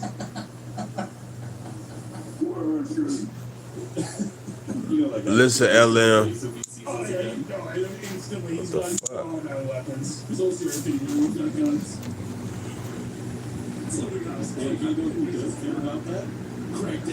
Look at all these people keep coming in here.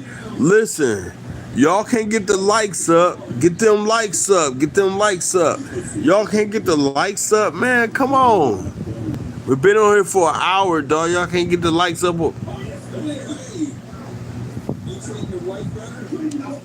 Dog, I'm about to go to sleep, y'all. I already had enough tonight. I had a good time tonight. What? You don't say that to Craig Daniels. I had a good time tonight. I ain't gonna lie. Thank you. I appreciate y'all. What's that? Don't you say that. You say that to Craig Daniels. Y'all have a good night, okay? Just remember 1.0 Mineral Park Boulevard. Hold up. Hold on. That's getting up. No, you don't do it. You snitching again? Y'all know what time it is. Did you snitch on Craig Daniels? You snitch on Hector Rodriguez and Craig Daniels? Y'all know what time it is. The Glitter Gang. You snitched on Craig Daniels who lives at 140 Mineral Park Boulevard? How dare you? It's time to go to bed, baby. How dare you snitch? Remember 140 Mineral Park Boulevard, leader of the Vagos. Oh my God, hideout at 153. I'm Hector Rodriguez. Hector Rodriguez. Dude, what is happening? I am tired. I am tired. Tired of y'all niggas not liking. I am tired. Tired of y'all niggas not liking and supporting the stream. I am tired. You right. I am tired. I'm tired as fuck of y'all niggas not liking and supporting the stream. You feel me? Now it's time to go. It's time to go now. Since I'm tired. Yes, I am tired. I'm about to go to sleep. Y'all like, comment, share, subscribe. Like, comment, share, subscribe. Okay? Y'all couldn't get me up to 30. It's all bad. See y'all tomorrow. See everybody tomorrow. Yeah, let's just go back. Let's just do the loop and go back. Oh, altogether. See y'all tomorrow. Y'all have a good night, okay? Everybody have a good night. Glitter Gang about to go to sleep. I ain't going back and forth with you niggas. I'm living my best life. Oh, total speed. Y'all have a good night. I'm Craig Daniels. Craig Daniels. I'm high LPCP. No, that's supposed to be Shrek. Okay, Shrek's you're Eagles, Anders. Is it? Y'all know what time it is. I'm about to go to sleep. Oh. Oh. Ain't nobody liking, dog. Nobody like all these people coming in and out. It don't make no sense. I can't keep entertaining y'all motherfuckers, man. He's running. He's going back to his car. Yep, he's getting in. Get away, kick.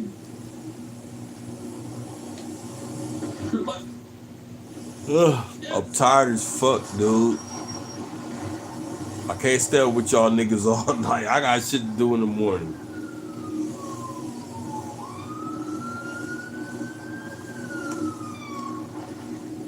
You turn in?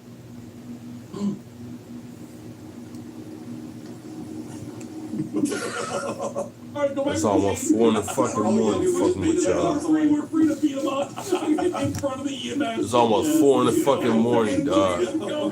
Okay. Go, quickly. I gotta pull you with that. Y'all can sit on the stream. I'm about to go to sleep. I don't give a fuck. Hold on. Guess who's back? Treated? Craig Daniels. Guess who's back? I'm gonna go to sleep. I got shit to do tomorrow. Glitter Gang did all he could. Guess who's back? I can't entertain y'all niggas no more. Glitter Man did all I could right now. I'm fucked up. I'm tired. Don't forget Craig Daniels. No witnesses. Get him, Craig. He's got pepper spray. Craig. Help me. Hold on. Back on. Quickly. Yo, you Let know. me see. Okay. Oh, God. I'm about to go to sleep, I can't y'all. get up. Oh, my God. Put a one in the chat if y'all want me to go to sleep on chat again. Put a one in the chat if y'all want me to go to sleep on chat. Get up. Dude, I got you. I'm sorry. Come on. I'm trying. Y'all want me to go to sleep on chat again? Y'all want me to go to sleep? I'll go to sleep again. I can't. Come on, Craig. Dude. Craig. Craig, get in. Y'all want Honey Dip to come over? I'm about to go to sleep, man. I told y'all where I sleep at. I sleep on the couch, baby. I'm crying. Oh, my God. Hold up. Pepper spray me. I got out and I beat him, right? I got out and beat him up. LM, you be good.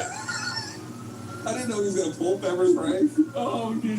No more niggas, LM. You should try and get away. Actually get away. Oh, God. Oh, that was so Holy. That's hilarious. Oh, my God. That's so funny. No more niggas, LM. You be good, okay? Turn your lights off. That's too bright. Oh, LM, no more niggas. You be good. I'm gonna try. You have a gun? Y'all talk amongst yourself. I'm about to go to sleep. I ain't got time for this shit. I'm killing every cop. Okay, good.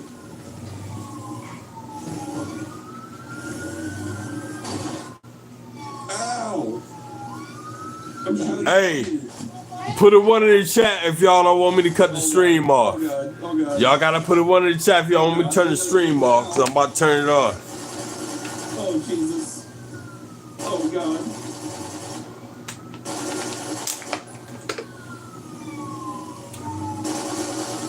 Oh god, I didn't know you meant now. Y'all wanna watch a nigga sleep?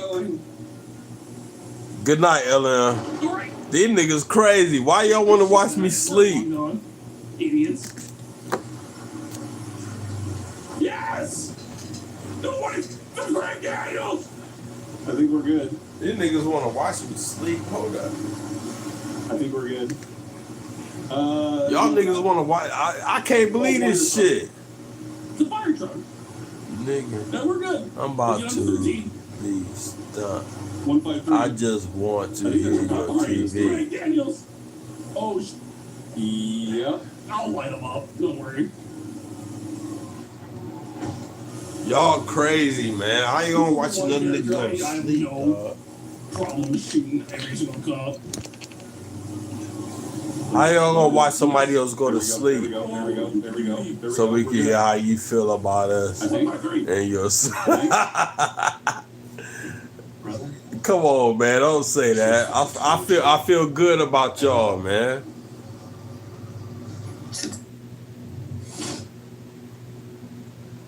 What the fuck? I feel good about y'all. I'm just tired, dog. I sleep on the couch, nigga. I get monetized. I get off the couch. Then I buy a real big house that everybody can come over to the house. We can all kick it together. We can all kick it together. Everybody, we can all kick it together. Y'all put together to get Unc in a big brand new house. Let's go. Take your socks off. I ain't got no socks on. Unc sleep with the gloves on. Oh, see, y'all want to talk shit? There we go. They want to talk shit. I'm trying to be a good man right now. I'm trying to be a good man. Let y'all see Unc sleep. Hold up. Hold up. Hold up. Shit. Hold up.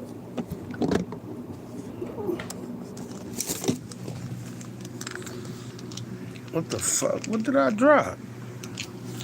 What was that?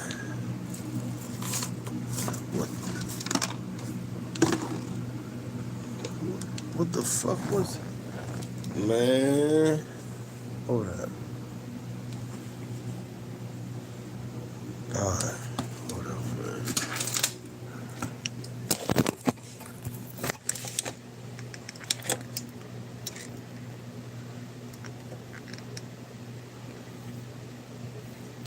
I know good damn well that wasn't that.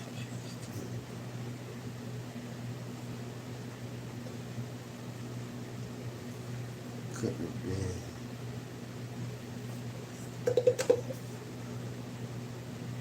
Couldn't have been. Whoops.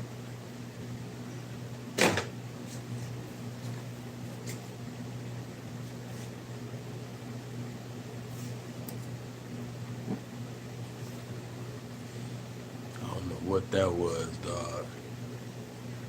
That shit crazy. Look at this thing right there.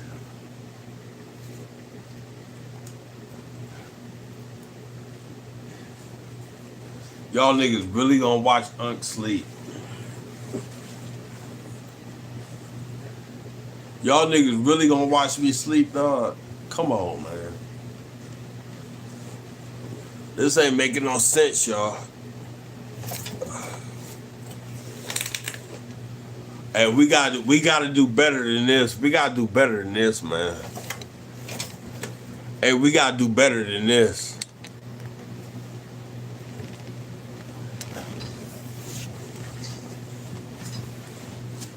Oh shit.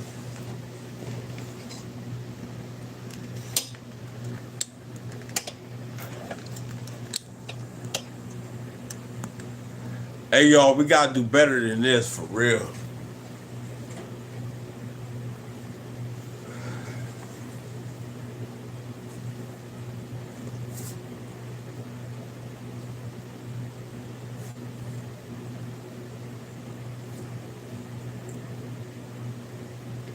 I don't know what the fuck I dropped, dude.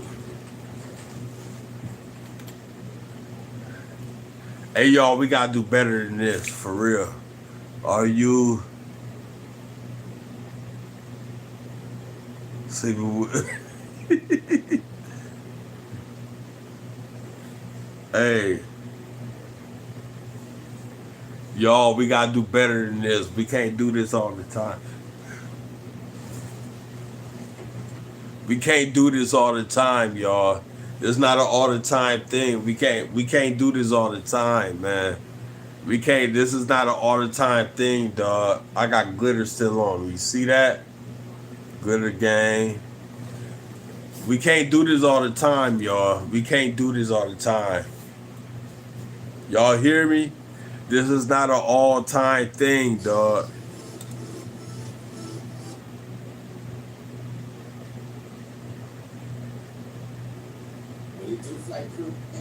Yeah.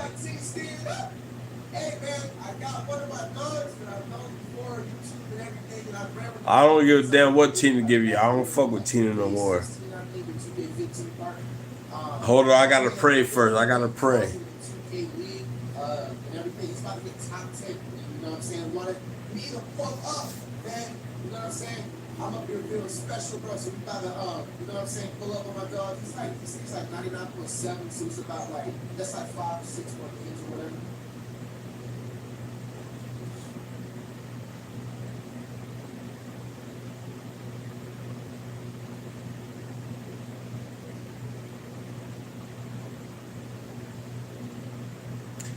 Amen. You gotta talk to God every day, dog. Every day. Glitter. LM said, Glitter man, why? Bruh. Your teeth before bed. Glitter. She said, brush your teeth before bed. Already brushed it before I got on the stream. Already brushed it. Already brushed before I got on the stream.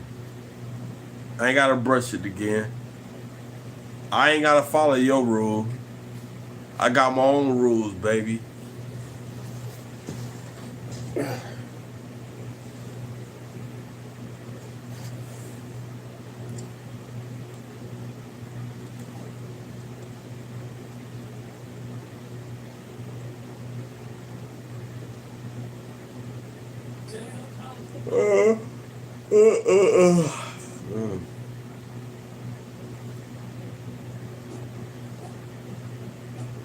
Yes, sir.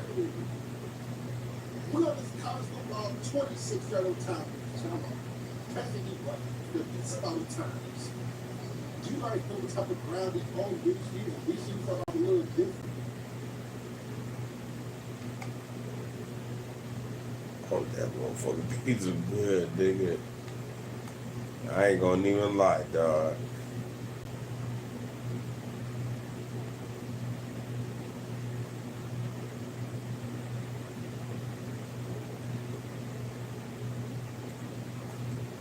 FanDuel's dropping profit boosts every college football Saturday to turn wins into bigger wins. So how do we spread the win? I got it. We boost our bucks with massive rockets. Love it. And fly to tailgates everywhere from Nebraska to Michigan. Yes. Helping you through your grief? What the fuck you mean?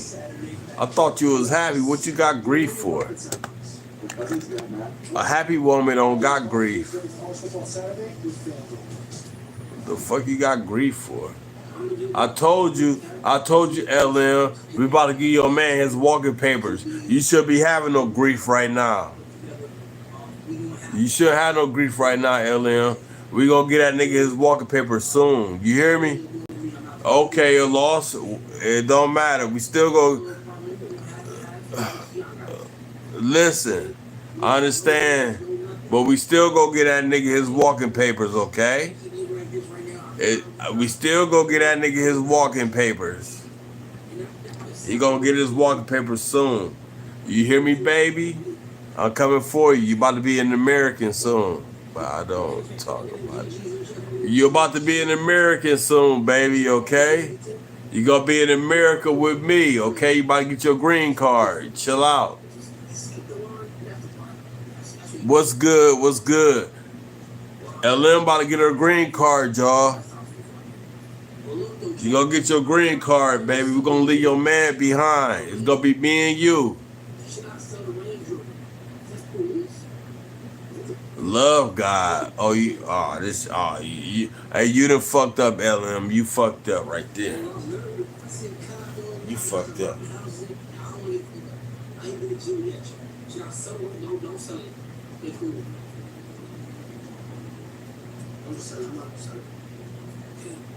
I need to get a job. I'm looking for a job.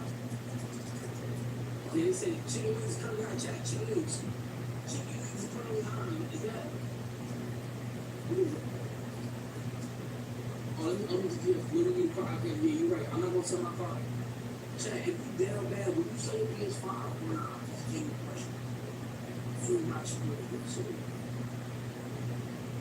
You gotta get back into it. You need to leave out to it. Yo, bro. Yo, you doing bullshit. Who else in here?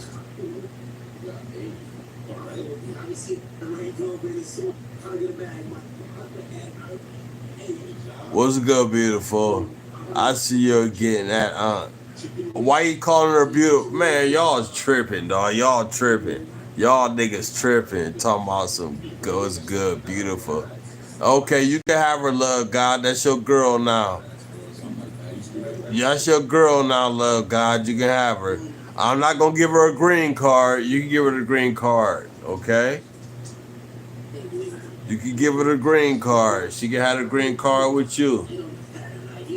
You get the green card. You want to give her the green card? She got a green card with you, nigga. Just know I'm gonna be the one that getting that.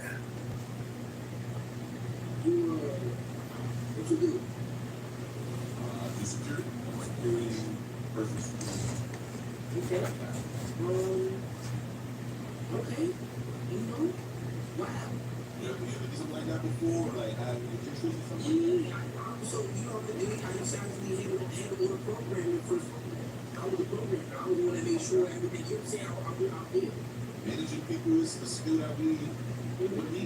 And I'm 6'2". And I'm 6'2". Yeah, sure. I'm 6'2", so I'm 6'2". Pull the clothes. No, I'm 6'2", nigga. We still ain't hit over 30 likes. That shit crazy. That's crazy to me.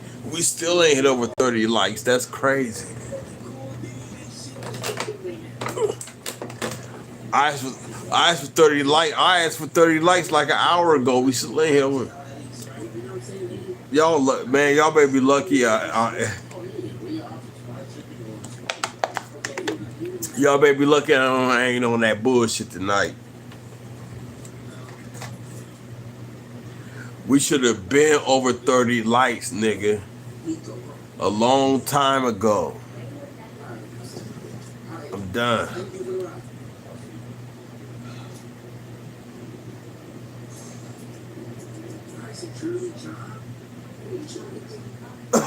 Yeah, Tina crazy, dog. Yeah, that I think that chick crazy, dog. Yeah, you right, Gliz Lord. I think she crazy, nigga. I'm good on her. Y'all can have Tina, dog. Y'all can have her. I'm good on her. On the damn Tina, I'm good.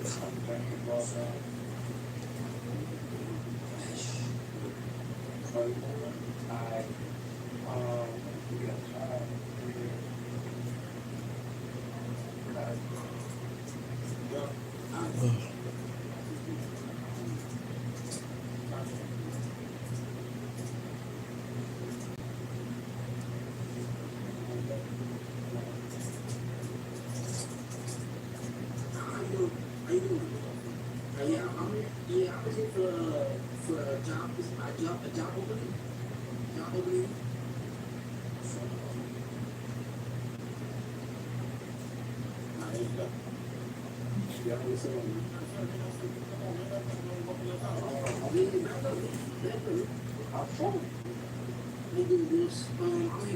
looking for a job again. I mean, it's Ken Tucker. Ken Tucker. Yeah, I mean, it's pretty good, like restaurants and food. I have a bachelor's in science. I have a master's in political science. I have 2 associate degrees. And I am a little bit suave. Yeah, where you wanna work here, man? Like, you sound like, you know what I'm saying? You could be somewhere way better. Yeah, you know. I'm about to shut the stream down. You going to bed also good. I'm about to shut the stream down, y'all. Y'all have a good night.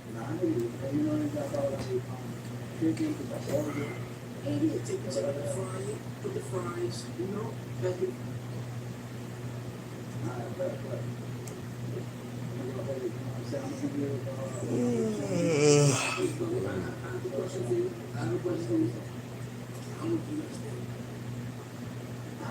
So we paid you bid like $300 for the pay. Flag tattoos on it.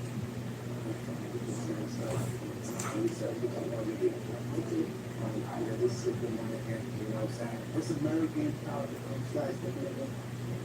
We got that leche here to the store. So how much have y'all paid? So yes, we got 200, 250 I think. Y'all communicate. Go ahead. Yeah, I'm gonna let y'all communicate. Go ahead, man. We're a community around here. He right. Let the people. Yeah, go ahead. Y'all have a good night. See y'all in the morning. Good again. Love y'all. Communicate. You right. I'm gonna let y'all communicate. Y'all have a good time.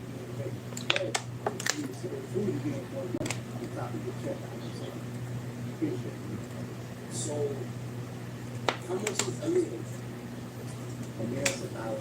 So how much am I seeing every thousand?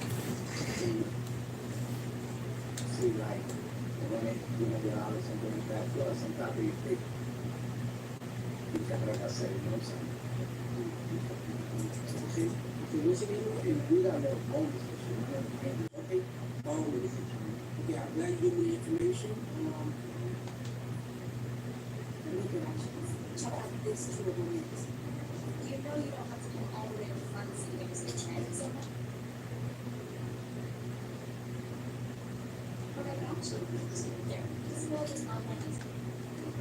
Oh, yes. So this is one of my best Christmas card. This production. One trouble production. Can I win a title with an FCS team in 10 years? And if I keep it realistic, is that something that I can achieve? See, normally with my rebuilds, I dominated recruiting, but I'll be heavily restricting myself as we rebuild a team.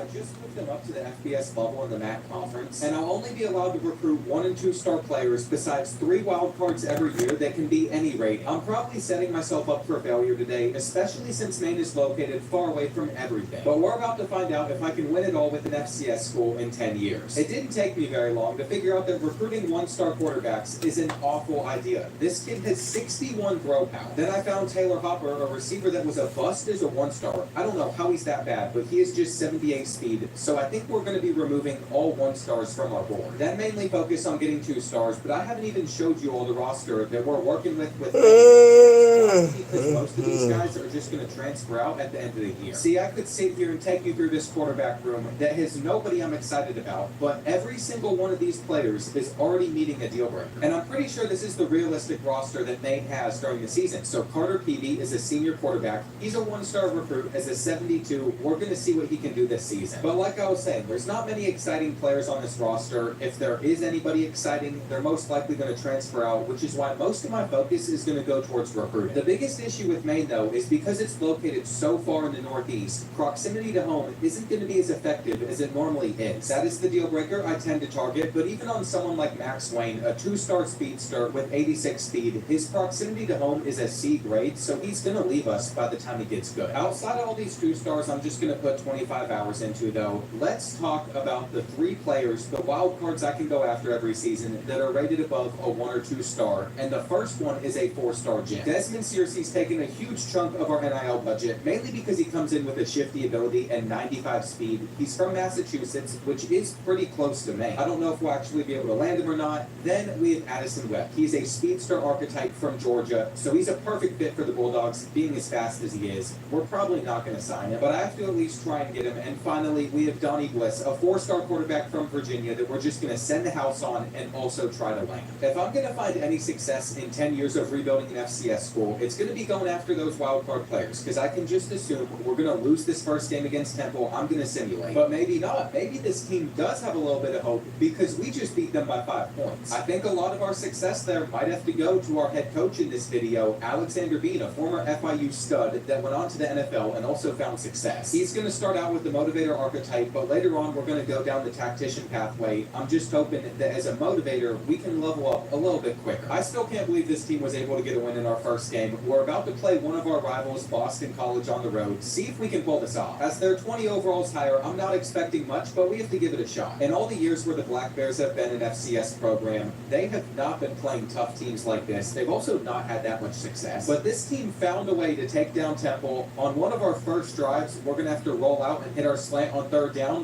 which is out of reach. Carter Peavy's just not shown up to this game. Our defense also been struggling a little bit. I have some hopes that we can hold them on the goal line, though. Maybe we can even get an interception, and Maine's going to have a chance to stay in this game, as Vaught is about to get caught by 20. Keep on running, dude. We can't get caught there. There is some life for the Black Bears against Boston College still. We just haven't really been able to run the football, so we keep on passing it, and it's going to be a 4th and 4. If we tried to kick this, I can guarantee that would not go well.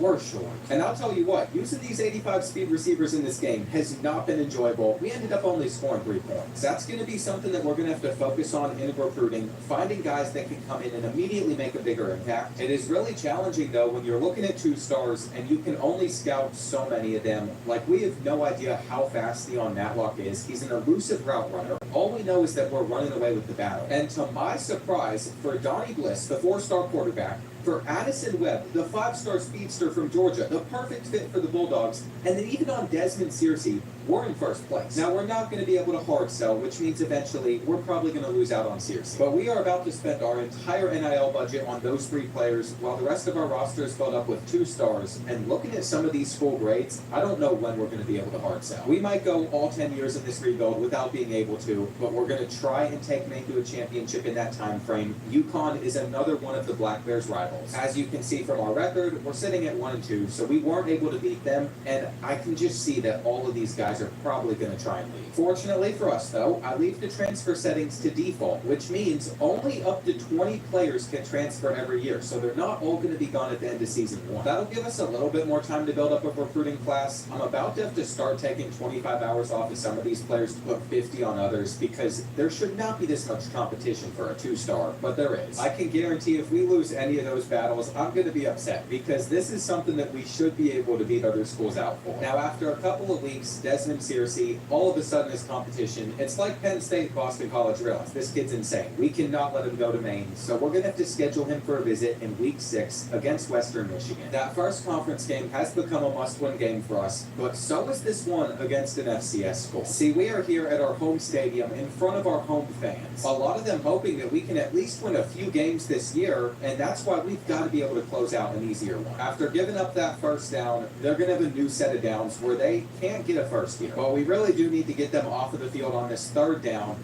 and we have everything covered. They're throwing up a 50-50 ball that we're going to give up. See, that's the thing with these guys. They should just go ahead and transfer out. They're no good anyway. But the computer has no brain. They just kicked an extra point. If Carter Peavy gets himself together for one drive, we're going to win this one with a field goal. And I have noticed the skyline behind our stadium. I don't know what Maine looks like. I can't imagine I'll ever find myself up there in Maine. But I just can't think that there'd be some huge city up there Come on, guys. No one's blocking. No one is motivated to turn around this Black Bears program besides head coach Alexander Bean. And you will remember this play from his playbook at FIU, the halfback direct snap, which gets us a first. I don't know how close we're going to have to be in order to be in field goal range, but I would assume from about the 20-yard line, we should be fine, especially now. We have run the clock down to almost no time left. Maine is going to be able to kick a field goal to get their second win of the year. And that's exactly what I was hoping to see in this game, because I'm not sure if we're going to get enough. That win was enough for us to get our first signing with Maine, Doug Crispin, a 2-star corner. But if we are going to sign Desmond Searcy, if we are going to sign Donnie Bliss, then we need to win this next one against Western Michigan. It's not like the Broncos are this great team. They are coming into this matchup at 1-4 as a 67. And just imagine what this would do for the Maine football program to come out on top of this. After playing a very competitive first 3 quarters, we've a 7-point lead where they're handing it off on 3rd and goal and getting it. I was really hoping that we would have been able to get this stop there, but we weren't able to.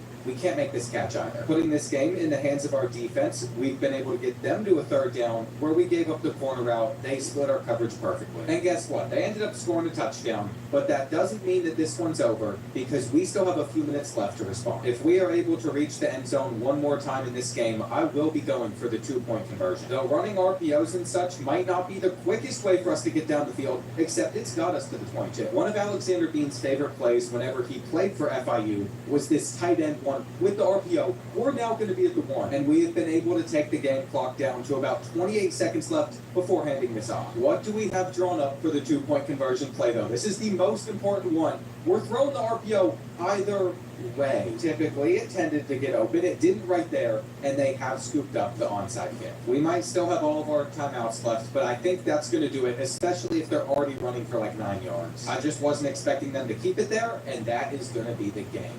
In fact, he's still going too. Maybe we should have drawn up a better play there at the end, or we could have just taken this to overtime. After that result, Desmond Searcy's dropped us down to 2nd place. It's looking like we might need to find some other wild cards for us to target, though Donnie Bliss, nobody else seems to want him, so something must be wrong with this kid. He is from Mechanicsville, Virginia, which doesn't even sound like a real place. Maybe they only got mechanics out there, though he does have a field general ability, which could be very nice. I've also hopped into 3 games this season, so I just have to send the rest of them. It's going to force me to build up a good roster throughout this rebuild. And let's just say, the farther we got into the season, it was clear that Addison Webb, the number 9 player in the country, was always going to go to Georgia. I don't really mind, though, because we're still going to get one of those 3 huge players that we were putting all our NIL budget towards. Donnie Bliss is going to commit next week. There were literally just no other schools that wanted this kid, and we're about to figure out why. Getting him to sign is very important for us. We can still get 2 other guys above a 2-star recruit for this class as well. As you can see, we won most of these battles. It's disgusting that we aren't going to get every single 2-star that we're targeting, but we are going to get most of them. And for our first season in the MAC conference, we were able to win 2 conference games. We finished at 4-8, which isn't going to put us at the very bottom. We are still tied for last place, but I'll take that for sure. We were able to beat Kent State, who is typically one of the worst teams in the conference, and then we also beat Bowling Green in the final week of the year. I've just had a hard time getting invested to some of these players because guys like Carter Peavy, he's about to graduate. Our running back, Brian Santana-Fiss, he's going to graduate. And then for these receivers, we never knew who was going to stick around. Most of them also graduating. Sebastian Ramery, a freshman, is going to transfer out due to not liking our playing style. But there is a way he stays since so many players want to transfer. We just have to hope that of these like 40 players that are threatening to leave, he does not get selected. And I was seriously considering firing both of our coordinators until I noticed our offensive coordinator is an elite recruiter, and that has allowed us to scout players faster, plus might even give us the ability to put extra hours into guys later on. Our defensive coordinator, though, he will be fired. We have to at least get rid of one of these coaches. I'm trying to set this team up for the future, so maybe one day we get a Heisman Trophy winner. But I guess I didn't consider the fact that these coordinator options were going to be this terrible. We are going to go ahead and pick up another recruiter just so we can scout defensive players as well. We're just going to have to play better on the field to get better ones later on. I'm looking at some of these depth traits so far. If I see anything higher than normal for a 2-star, I'll be pretty happy. We've only had 1 impact, and for our quarterback, Donnie Bliss, he is elite development. That kid has the potential to be a program changer in every way possible. I don't think he's going to be a part of a team that makes it to the playoffs, but we're a part of the MAC conference. So as long as we surround him with some solid options, our offense should be humming in his later seasons. Here are all the players transferring out, though, including freshman tight end Sebastian Ramery. I just can't convince him to come back. It's really annoying seeing all these players leave, but this is what we were expecting. Our team's going to get worse, especially as the better seniors that started for us are also graduating. And what do you think happened to our school prestige? It dropped even lower, down from 1.5 stars to 1 star. We can still look in the transfer portal, though, for a lot of different options. I can only go after 2 stars or lower, besides those couple extra wildcard spots. I'm going to try and find either receivers or running backs. I will have to remove a couple players from our board, though, because our coach prestige fell down to an F grade, so we can no longer sign Brian Meeks. But I still think it'll all work out. The hard thing for us is going to be retaining some of these players that want to transfer in. At the moment, a lot of the guys interested care about brand exposure. I could see that dropping a lot. But then it hit me that we didn't necessarily only have to go after younger transfers. We could go after guys that are going to be seniors and just make an impact for one season before we try to get better players. Even at the moment, if it looks like we're going to be able to sign a lot of these guys, I don't know how to feel about the direction this rebuild's going in. I just have not done well with these wildcard signings. I guess we're going to have to go after 2 different receivers because from the looks of it, Mississippi State is going to get this halfback from Tampa. So these are going to be the other 2 players that we go after besides the 4-star quarterback. But then I realized with Cooper Perry in the final week, even if I pulled out a hard sell, we're not going to beat out Nevada for him. He was coming from Arizona. He's not going to come to Maine. So I had to go over to the portal, see who we could even go after still that I might be interested in. I stumbled along Connor Booth, a 3-star transfer freshman running back. He's an elusive bruiser. He cares about playing time. And I offered him a scholarship because it seemed like nobody else wanted him. With that final discovery out of the way, that should give us some sick players to work with as we head into season number 2. And I think this screen just really summarizes how many battles for transfers we were able to win versus lose. We lost 1 to Kent State. Now for our 3 wildcard signings, Connor Booth, unfortunately, has normal development, but Jelani Watkins at receiver, a freshman, has star development. Then we know that Donnie Bliss has a week. I think we did really good with those 3 signings that we could make outside of 2 stars. Our recruiting class ranking is going to be pretty far down still, though. Please tell me we are not going to be below the top 100. I guess that still puts us in the top 5 of the MAC conference, but I think you can see how with these restrictions, it's going to be hard for us to win a championship in 10 years. I know that this game just came out, but I wanted to challenge myself, and Jelani Watkins has platinum takeoff. Oh. This is my comeback. Start yours today at purdueglobal.edu/dreamjob. When kids were going out, my kids didn't want to go out, they wanted to go hit. When the staff started coming around, it's like, this is the real deal. They're going to be something one day. I think that's why God gave us this one brother. It's every kid's dream to do what we're doing. They don't see breaks, they just see opportunities to get better. It's going to be a story that you're going to be talking about 10 years from now. It's real special that I get to do this beside my best friend. Welcome to Major League Baseball's 2025 draft.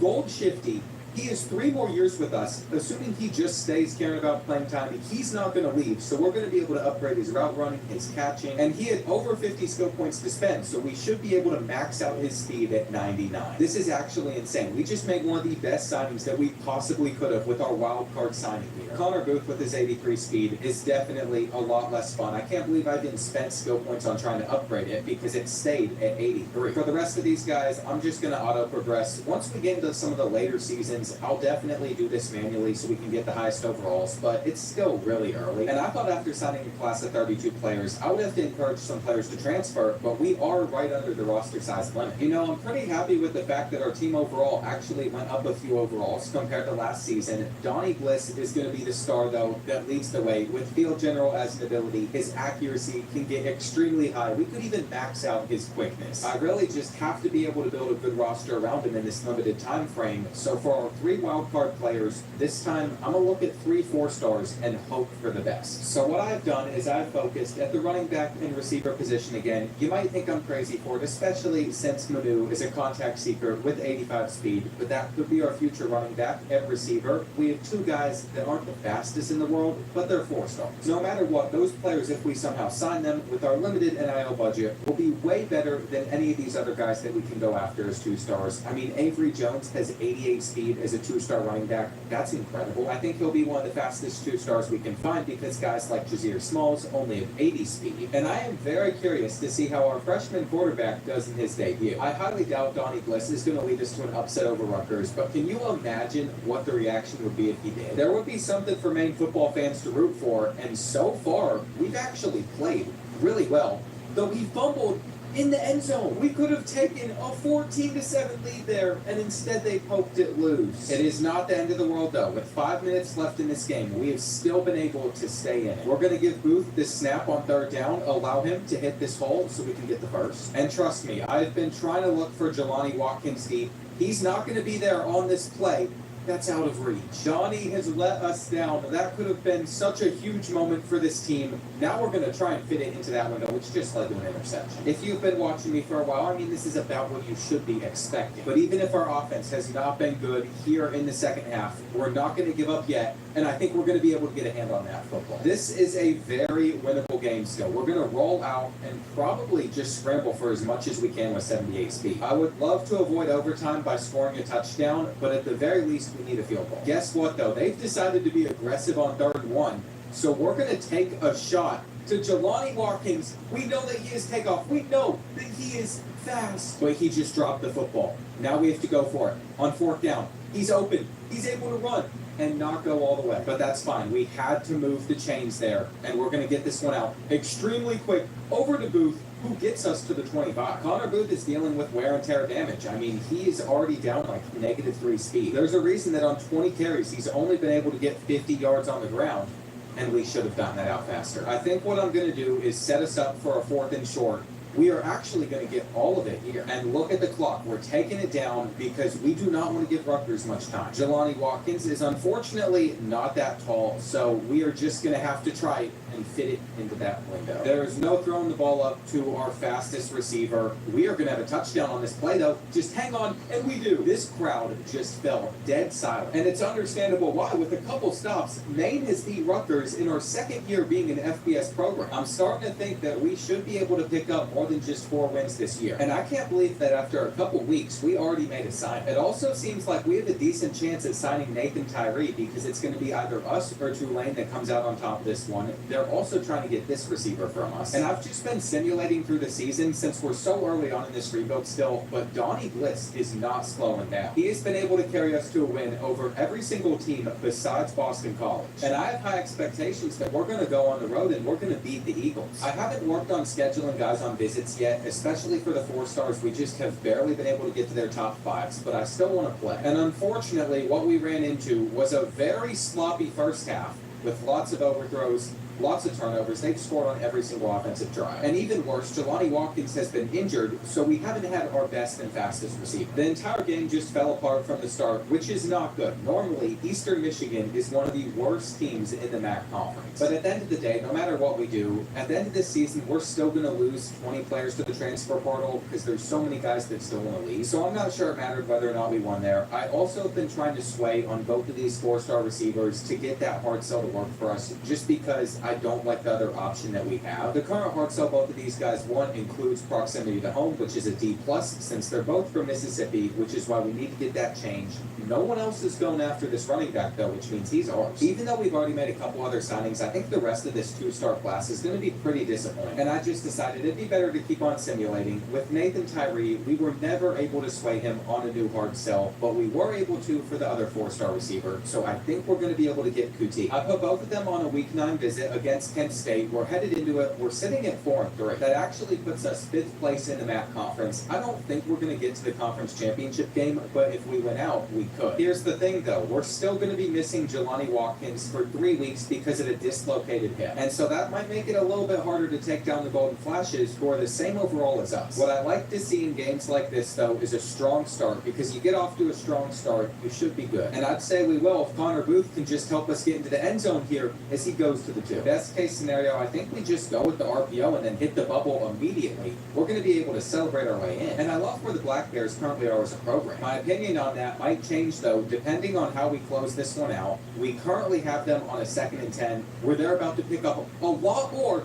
than just a little. We can't even make the tackle here, getting off of the block, as they've gone all the way to the brim. Kent State just got one of the luckiest touchdowns I've seen in quite a while. I guess you could give them credit, say it was a good move, but they have not been able to move the football like all game. It took one breakaway play, and now we're on the verge of losing. We're going to hit our slant on 3rd and 10, and we're going to get enough. But our 4-star quarterback is not out there on the field. He is currently dealing with an injury. If you're wondering why we didn't score as much in this game, it's because Caden Drezick has been out there since the 3rd quarter. He's actually been doing pretty well for us, but it's going to be 3rd and 2. Connor Booth is clearly not going to be able to run for much on the ground, and we're just going to be patient to hit our drag. I can tell you right now, I am not kicking a field goal. We want to just take down Kent State. We will be able to find a tight end. And it looks like in hurry-up mode, they have us out here running the football, but we'll take 9. I did not select a run play. I really don't like how you can be in hurry-up mode and it just gives you the wrong play call. RPO is going to work wonders, though. We're diving, and that would have been the end of the world if we fumbled it, but we didn't. We're just going to hand this one off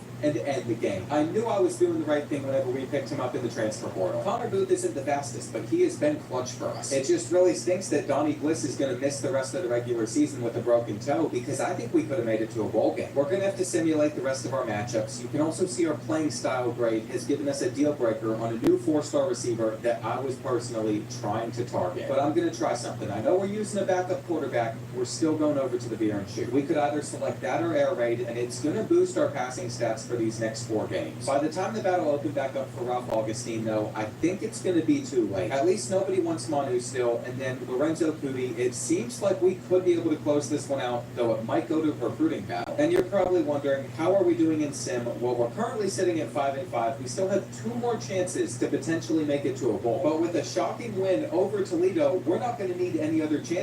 I don't care what happens against Hawaii in our last game of the season. We're 6-5. We can't just give up on Ralph, though. We're going to have to go after someone in the transfer portal for our 3rd wild card player. We might need another wild card too, because we just can't close this bad. I still can't believe, though, with the way that we're building this roster, we're sitting at 6-5, which wouldn't be the end of our crazy run this year. We ended up beating the Rainbow Warriors on the road. With 8 years left, we still have a long way to go if we're winning a national championship, but this is progress in the right direction. And as happy as I am that we got our first 4-star signing, I think Tulane's about to win the other. It was a good run, but it only took another week for Lorenzo to decide he'd rather play for them. And I think I have got to try and find a better coordinator on the defensive side of the ball. Last year, I didn't like the options they were giving us. Maybe it'll change this season. Arch has won the Heisman Trophy. And look at that. We're in the Ventures Bowl against Appalachian State. Our defensive coordinator options have not changed, though. They are still like level 15 through 17. We're just going to get someone that's a tactician. And we actually lucked out in not getting Lorenzo. He had just normal dev for a 4-star, though unfortunately we have another running back with normal development. We have to remember, though, even if it is slow growth, we're making the right choices. We're still going in the right direction as a program as we go into this last game. I wasn't sure whether or not Donnie Bliss would play in this one, but he is, and he's thrown for the first touchdown. From that moment, we ran away with this game. Appalachian State has only been able to score in the 4th quarter, basically. And it just isn't that worrying to me that they're about to pull off a 24-point comeback. In fact, they know that the game is over as well, but they're not even going for the onside kick. They just kicked it deep. We'll take it, though. In our first bowl game at the FBS level with Maine, we have been able to win for the Black Bears. I think as long as we can keep Donnie Bliss healthy, we should be able to continually find success until he goes. He only had 5 turnovers all season. On the rushing side of things, Connor Booth had 785 yards. And receiving-wise, because Jelani Watkins was injured and missed half the year, it was actually Thais Stevens that was our 1,000-yard receiver, even though he had less touchdowns than Nick Laughlin. This kid was a monster for us out of the slot out, but I think he's going to transfer because our conference prestige is a little bit lower than his deal breaker. And I've noticed in a lot of these Dynasty playthroughs, Duke always does well, but I have never seen them win a championship. On top of that, they went undefeated. Forget Tennessee's playbook. We are now going to run Dukes, and on defense, I actually want to switch it up to the multiple defense. I saw some Reddit post that said this was the best one. As a former stats major, the testing they did to get to that conclusion, it just wasn't that accurate, but we're going to give it a chance in this video. You can see a lot of players that we got in the portal last year are going to be transferring out almost immediately. Plus, we have all of these starters graduating, but most of the guys I've been focused in on so far are just staying on the roster. I can sit here trying to bring back some of these younger players, which we actually did get lucky on with this freshman, but he's just going to end up transferring again a year later. And with how our current roster is constructed, there's only 5 players that are threatening to leave at the end of next year, but we still have to go through training results and bring in new prospects. Currently, we have signed one of our 3 wildcard players that are above a 2-star rating. Outside of that, these are some of the guys we have on our board currently. And I think through the portal this year, I'm just going to look for some freshmen that aren't wide receivers or running backs, since that's been my main focus recently. I feel pretty confident with the 2 edges that we're going after. I think we're going to be able to sign them, and this would improve our defense. Just adding those 2 guys to our board, though, is not the end of this class. We're still going to look for a ton of different 2-star transfers that I think would be useful for us. Since I'm using Maine, putting us so far northeast that proximity to home is a deal breaker I can't target players for. We're not going to have much luck whenever it comes to retaining a lot of these guys. We just don't have the school grades to do so. That's been a hard lesson to learn, though. If we can have continued success in the MAC conference, I think championship contender can stay decently high enough to retain guys under a 75 overall. Plus, everything else seems to be slowly rising. We really needed to sign some other quarterbacks. If there's one position group where I just cannot keep players around, it is QB. That signing gives us a 3rd guy in that group. JJ Dodge is basically a lock for our school. Nobody else wants him, and no one wants Max Iverson. Are these good wildcard picks if no one wants either the transfer freshman? By National Signing Day, I'm able to see if we were able to sign all the guys we were going after. There were a couple battles that we lost out on where I was putting 50 hours and it just wasn't enough, so we're not going to get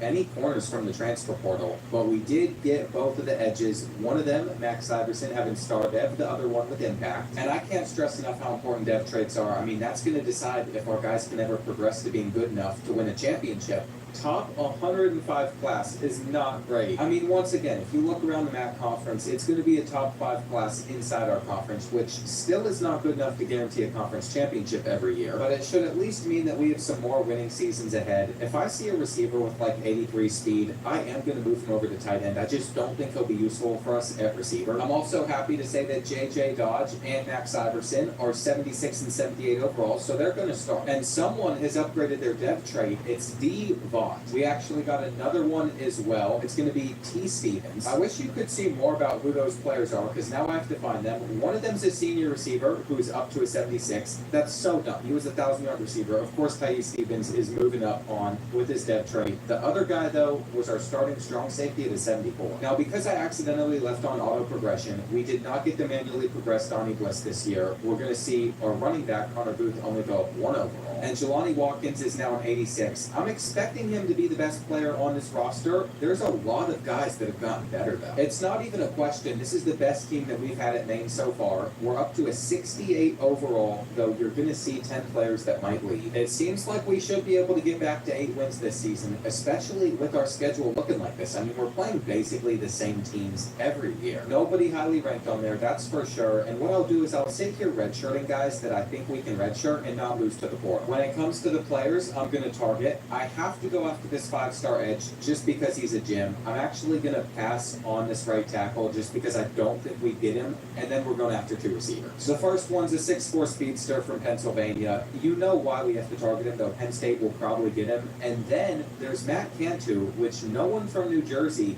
seems to be wanting to go after. I will take him if no one wants it. Believe it or not, we still need to make sure that we get good receivers, because in a couple of years, we're not going to have any decent ones on this team. Obviously, a 5-star gym with Landers would be incredible. And for some of these other 2-stars we're targeting, we're having to put 50 hours on them, because if we don't, we're probably not going to win the battle. It's been interesting to see how many small schools have been trying to steal some of these 2-stars away from us. We beat Hawaii last year, and so I just had to assume that we could sim this again and beat them, but they dropped 48 points on our head. Our defense might be non-existent. I want to make sure that we bounce back against Ball State, but we just cannot escape the injury bug with this team. We got our backup quarterback in.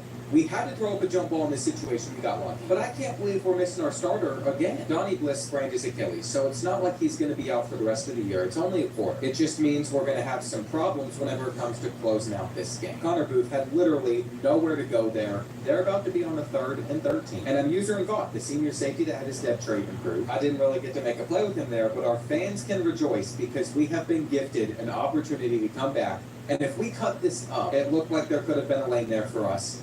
They've decided to press, which makes me think we should be able to take the top off of the defense to Watkins. Eddie Bueller has set us up to win this game because we're just going to run out the rest of the clock before kicking 3. It's such a boring way to close this one out, but we need to do it. I just have to make sure we don't accidentally score a touchdown. And we did. Connor Booth could end up being the reason that we aren't able to beat Ball State. They're about to be at the 25-yard line. After spiking the ball, there's 30 seconds left. And I am very nervous right now. We have the curl route that we're boxing up. We're going to grab this interception with Vaught, and an overthrow from a bad quarterback in the MAC conference has saved us. I also realized we have not been spending any of our coach points, so we're going to purchase Tactician. We're going to start making our defense as good as we possibly can. We'll max that out, then go over to offensive line. That should just give us some stat boosts that should help in sim as we take on Miami, Ohio. Our focus on our scheme clearly made a difference too, because if we look at where we're at midway through the season, we're sitting at 4-2. We've been able to pick up a lot of wins that I don't think we would have gotten last season. And we're actually sitting in the top 3 in the MAC conference. I can still hop into 2 games this year, but we're going to be playing a game that has nothing to do with conference play. See, we're about to face UConn, and we have all 3 of our wild card players on a visit this week. So if we win this game, we're going to be able to jump out to a lead on them. A bigger lead than we already have, potentially helping us sign some of those guys that we typically would not get, though we have to be able to win at home against the 4-2 Huskies. We are not healthy for this game, though, which is a trend that you should have probably picked up on by this point. With Jelani Watkins just not being able to stay out there on the field, it's really hurting our offense. He is our best offensive player, and it's not even close. Bliss is still making mistakes that young players do, and he can't even get it out. We just went from potentially scoring the first touchdown of the game to getting sacked and losing yards. Being forced to settle for a field goal, which will tie things up, but that's just how this day's going. I will give credit to Donnie Bliss, though. Here in the second half, he has been able to do more with this offense, even though we don't have our top target. Part of that has to do with Connor Booth being pretty effective. Unfortunately, though, we still have too many plays like that one that just lose yards, which is why we have to step up to run it in. And our 4 years with Donnie Bliss might be going by quicker than I was thinking. Without him, there was no way that we were going to take down rivals UConn and impress all of those visiting recruits. But this is a 10-year rebuild. He is not a long-term solution for the rest of the city. Same with these guys. Even if we somehow do find enough money to be able to get all 3 of these players to commit, even a 5-star, which is just wild, we are still going to have to find better quarterback options in the future, and I don't know if we're going to be able to. It really does seem like we are going to get all the guys that we wanted, though. After another week, Matt Cantu is going to commit, and then for Azavius Landers, Nebraska's coming close. It worries me, especially since our hard sell's not that good, but I think we might still pull it off. If we get into a recruiting battle, that's where we're not going to be able to win. He really just has to commit as we sim past Central Michigan, and if he does, we're going to get our first 5-star ever to make. Here we go. Someone is signed, but it's a 2-star kicker. And sure enough, look at what we've stumbled into, a recruiting battle that we're not going to win. Our championship contender has actually risen a little bit, I guess, since we continue to perform well on the field. But there is still a few games left this season. We have to decide which one of them we want to hop into. And I cannot believe it is Kent State that is currently sitting on top of the MAC conference, but if we win this next matchup, we're basically a lock for the conference championship. This is going to be a big one against Buffalo, so I'm going to go make dinner, I'm going to come back, and then hope that we can take down the Bulls. It is pretty crazy to me how we are already in a position where we're this good with May. Like, I thought for sure, with us recruiting 2 stars, it was going to be a real challenge for us to ever be any good. But I think what helped was getting a 4-star quarterback. We've done very well with our wild card players, though on 3rd down, we're going to break the tackle, we're going to get in the end zone to start this game with a touchdown, when realistically, we should have only gotten the field goal. Ever since then, though, we just haven't been able to do much offensively. We've only scored 13. It puts us in a bad position with a few minutes left, But Jelani Watkins is wide open in the end zone. Just like that, it's not that hard for us to turn things around. On a 3rd and long, all they can do is check it down, so we're getting it back. With 2 minutes to get a field goal, I feel like we should be able to pull that off. What we've run into, though, is we just haven't been able to complete some of these passes. We're going to throw this one high. We're going to have to fight for that first down. And all of a sudden, we're going for it at midfield on 4th and 1 because we don't need that much to run away with this game. Tafia, though, he's running away with the carrier. Manu, gone to the crib. I think I might have just found one of my favorite run plays in this playbook. A little bit later, we got them on a 3rd and 10. They're probably going to look for their corner route or a wide open running back. This one could still end up going to overtime. It'll really just depend how we play defensively. We really should have just been able to end the game, but we weren't able to. Now they're throwing it up. And did he just almost snag that one-handed? That might have been it for me if he was able to bring that one in. I think he just tried to grab it with one hand. They shed a tackle, basically acted like we weren't even there. If they flip this run, we're in a lot of trouble. We don't have the numbers to this side. And he could have broke free. After that, though, they have no timeouts remaining. So they had no choice but to spike the ball. They're going to attack our seams, by the way, and drop it. They dropped it. That didn't have me feeling too good. They should have been able to get a touchdown there. We have someone back on this play. Well, what do they have drawn up for the final throw of the game? It's floated. We're trying to swat it.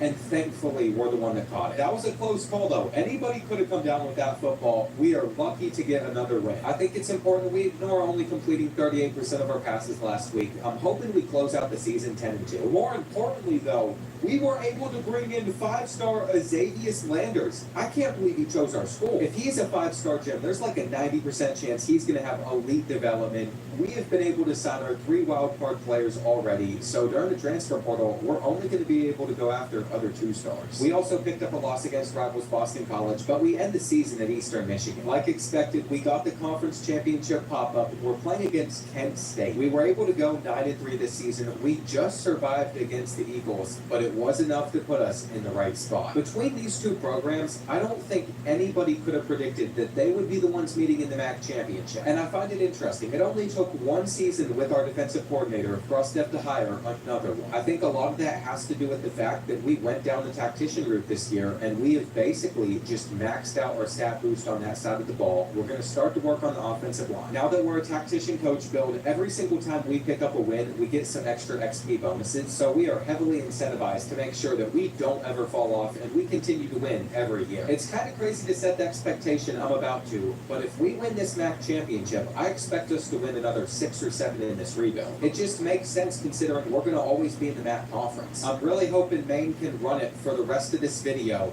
And I saw the alignment over on Jelani Watkins. Did you really think I wasn't just going to throw it up to him? He is 99 speed for a reason, so we can use it. We're going to need it in the final few minutes as well, considering we find ourselves down by 4 with 3 minutes left. If they're going to sit here and run man coverage, I mean, he should be getting wide open here. I threw that without even looking. And we actually need to be careful that we don't get into the end zone too fast, because that would hurt us. I want Kent State to have as little time as possible to respond after we hopefully get in. Connor Booth literally just saved us fighting for those yards there. On 3rd and 1, he's going to get enough. And I think we might as well pull out a read option, see if that can get us anywhere. With 4 plays to get into the end zone, we have run off some more time. Jelani Watkins underneath was looking like a great option. We're going to have to throw this one away. I'm going to need a route that Jelani Watkins doesn't run as deep. We got man-to-man here. Open. We have Connor Booth, and Connor Booth is in. We're going to do it. We are going to do it in Season 3, winning a MAC championship with Maine, unless that kid scrambled for a touchdown. The Black Bears have been able to handle this transition up to the FBS level without many issues. The hardest part for us, though, is going to be with our limited resources, how do we build an actual championship contender in the MAC conference? I'm still going to be stuck recruiting mainly 2-stars due to how much NIL money we have. And a 68 overall team might win the MAC, but it's not winning a championship. Normally, after I'm able to win a conference championship in a rebuild, everything else just falls into place. Recruiting gets a lot easier. We end up just steamrolling and eventually making it to the playoffs a couple years later. But just taking a look at this roster, knowing that Donnie Bliss will be gone in a couple years, Jelani Watkins only has 1 more season. And every single time that we have success, we're probably going to lose our coordinator. I don't know how we're going to make a championship happen. There wasn't even a full tactician without some points in other coach trees for us to choose between either, even though these guys are such low overall. So we are not picking from the best best coordinators in the country. That is for sure. At least we score more points per game than Marshall, though, because I think we can win this. Going 11-3 a few years after being promoted to the FBS level is enough success for me to be happy so far. Even 10-4 would be great. I just know that we're better than that. It would really stink to lose this game, and we got them on a third down where they had all the time in the world to find a dot that's dropped. Our two stars did not have the coverage stats to get over to that ball, but Marshall didn't have the receiver to catch it. So we're in a great spot with a few minutes left. All it's going to take is a few first downs, and I would hope that we could run away with it. But they have us on a 3rd and 7. We're looking to split the middle on that cover 3. And if it's cover 1, well, Jelani Watkins is just gone. Him and Donnie Bliss have gotten it done. We have won a bowl game in back-to-back years. And Alexander Bean's doing way better of a job as a coach than I ever had whenever I've started a rebuild. The poor guy can't hit a target to save his life, just like this 2-star quarterback, but he knows how to rebuild a football program. I'm looking through dev traits right now. It seems like all of the 2-stars besides one of these receivers with 87 speed is going to be normal. And then Matt Cantu having normal dev is such a letdown to see. Normal dev on Joey Talbot as well. No wonder we were able to sign them. At least we got elite on Landers. It is such a letdown whenever we're getting normal development on these 4-star guys. But I guess we did get pretty lucky with Donnie Bliss having elite development. He is going to throw more interceptions this year, but that's because he was healthy for the entire season. Connor Booth rushed for almost 1,000 yards with freshman Manu Tafu behind him getting 451. Both of them have the playing time deal breaker, so it's important that they're both getting some action. Stevens is going to graduate. I don't know why his playing time deal breaker was low, considering he was 2nd on this team for receiving yards. But we have made it to the end of our 3rd season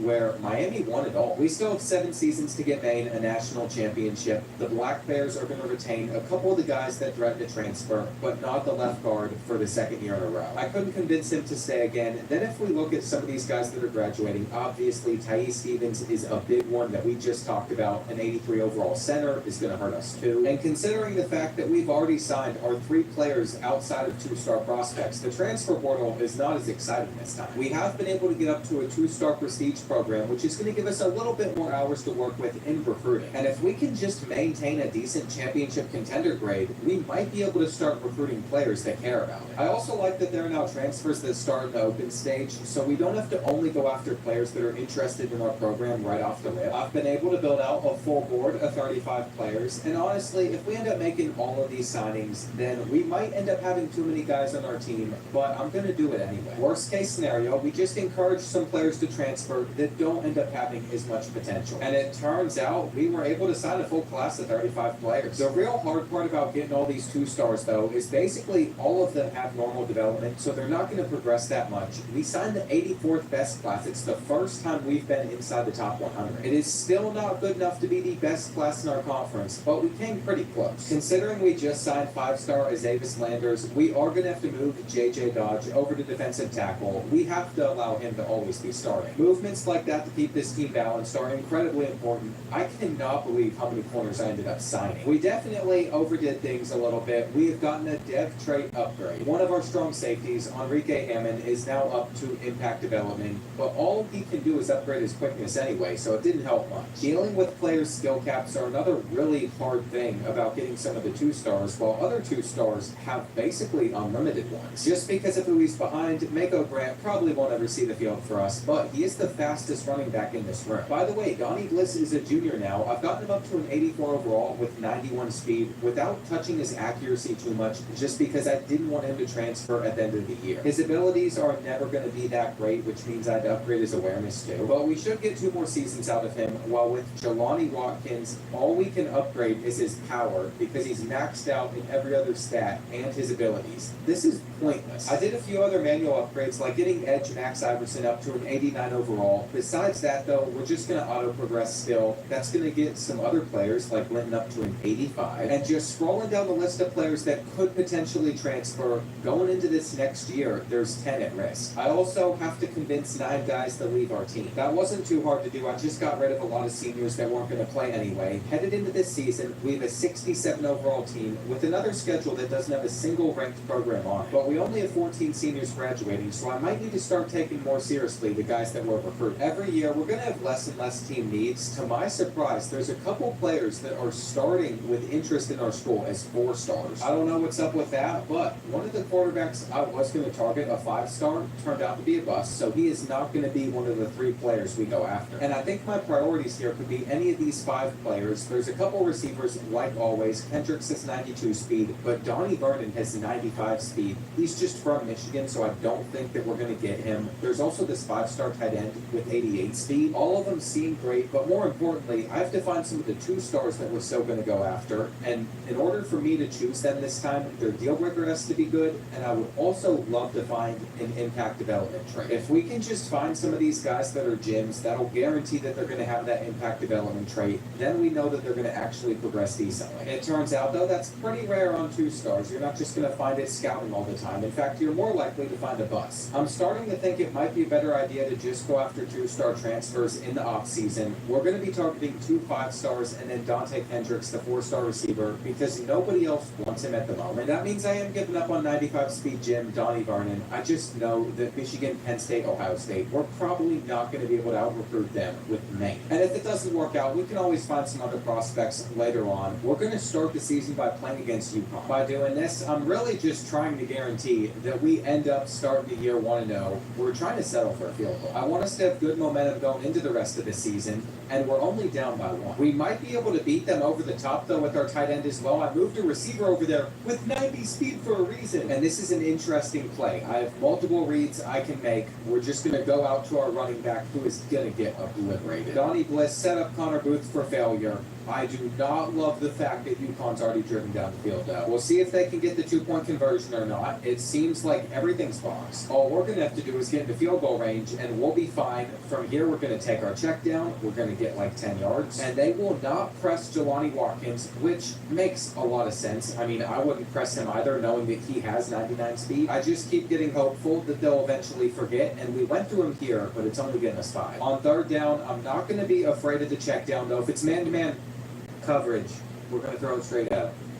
How do I explain that? Once I saw man-to-man, I knew Jelani Watkins would get open with that route, but I had a stare-off with this kid in the quarterback's spy, and I beamed it straight at him. You know, thinking that we were just going to loft it over his head somehow was a bad idea. Single-handedly losing that rivalry for us has made me realize maybe we are better off when I just sim. And as you can see, Ruben Davis wouldn't even consider coming to Maine. That has made me wonder, who else should we go after? There's 4-star quarterbacks I'm interested in. There's a 5-star receiver that is 6'6", that could be very interesting. None of those quarterbacks ended up being gyms, but Adrian Russo, if no one else wants him for a little bit and we can get into a lead, maybe we can convince him to come to Maine. It might have seemed like a long shot at first, but as we start to sim through season number 4, you're going to see we're in first place for all these players, including Adrian Russo. And coming off of a conference championship win over Kent State, this would be another game you would think that we would play, but I'm literally just going to keep on simming. I literally lost the one game that I hopped into, and we are 5-1 ever since we've decided to just keep on simming, with only like 10 players still that want to leave, so I see no reason to ever switch things up until we end up getting to a spot playing against a team on the road like 5-0 Akron. Maybe we hop in against them. Currently on the recruiting front, for the number 2 player in the country, tight end George Pakalak, we have a great hard sell for him. He's coming on a visit in week 12 against Eastern Michigan, but we haven't been able to recruit Adrian Russo because the playing style deal breaker wasn't met until a week ago. It just finally allowed us to start putting points on him again. That makes me wonder if we're wasting our time recruiting him, because even if we did get him to sign, if that deal breaker is going to fluctuate a lot, then he's just going to eventually transfer out. So I'm probably going to start searching for somebody else to replace his spot, but as you can see, against Central Michigan, we barely survived. This team does what it takes to win, though. Our offensive line is now going to get all the boost in the world. Our receivers and tight ends can come next. And I'm actually going to have to pivot so hard because Dante Kendricks has been locked out due to deal breaker as a playing style a week later as well. Now, at least I was prepared for it this time around because Vince Bosby, an athlete thumper, he's going to be a great Mike linebacker with 90 speed. I just don't know what his depth trait is. Same goes for this free safety if we were to sign him. I was really hoping that we'd find a gym. Just know we got some backup options if we need them.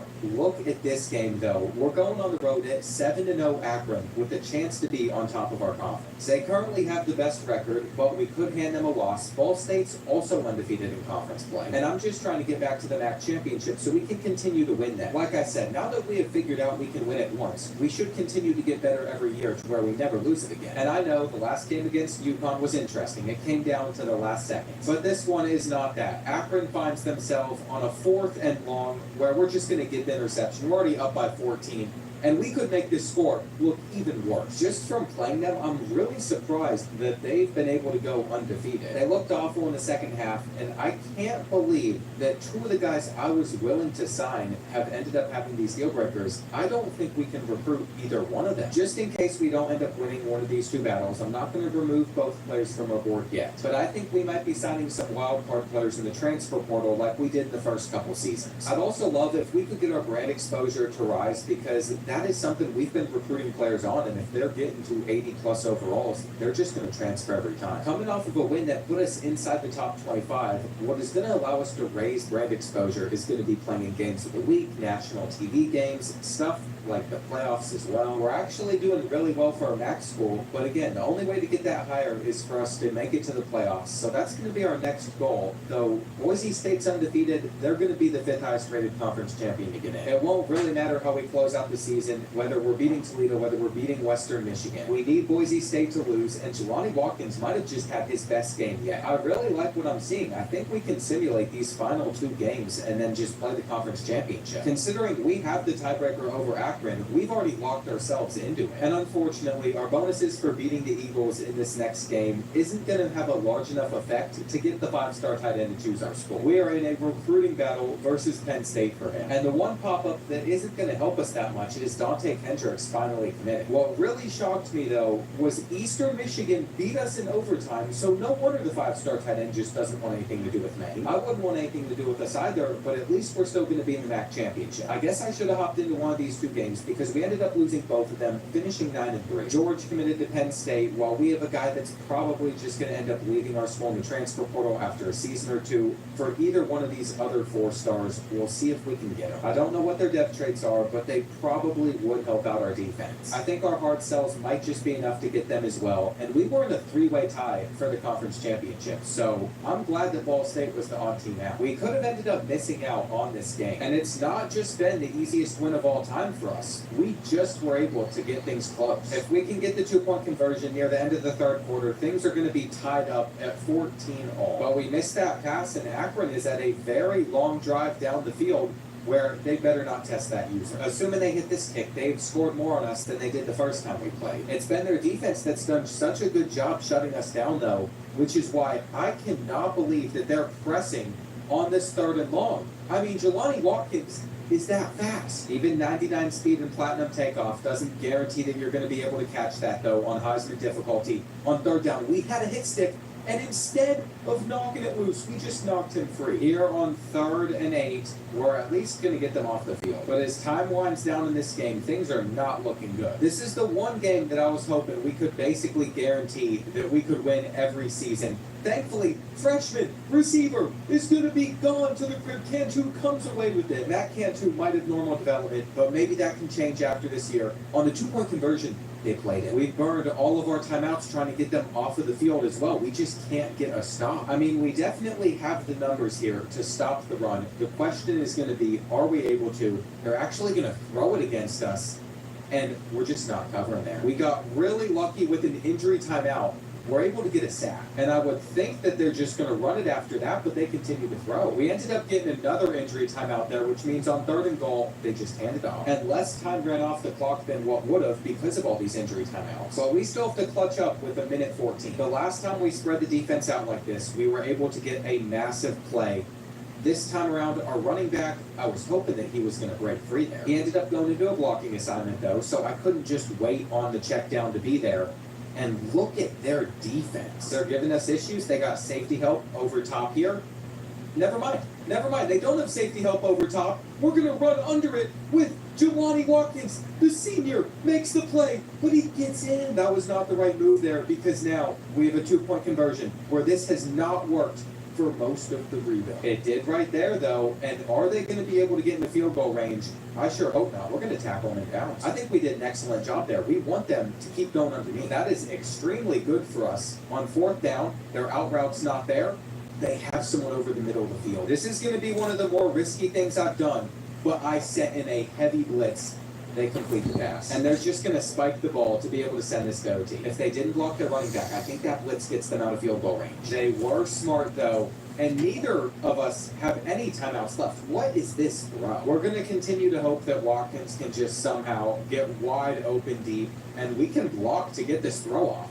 We might actually be able to pull this one off. But it turns out we're headed to overtime against Akron. I don't mind that they're going to be on defense first, especially since we just got guys open about everywhere. I think we're just going to hand this one off and get the first down. But that was not what was supposed to happen. Now it's 4th and 1. We got our angle route, and thankfully the ref got out of our way. This is a pretty hard position to be in. They are stretching us out with the formations that they're in.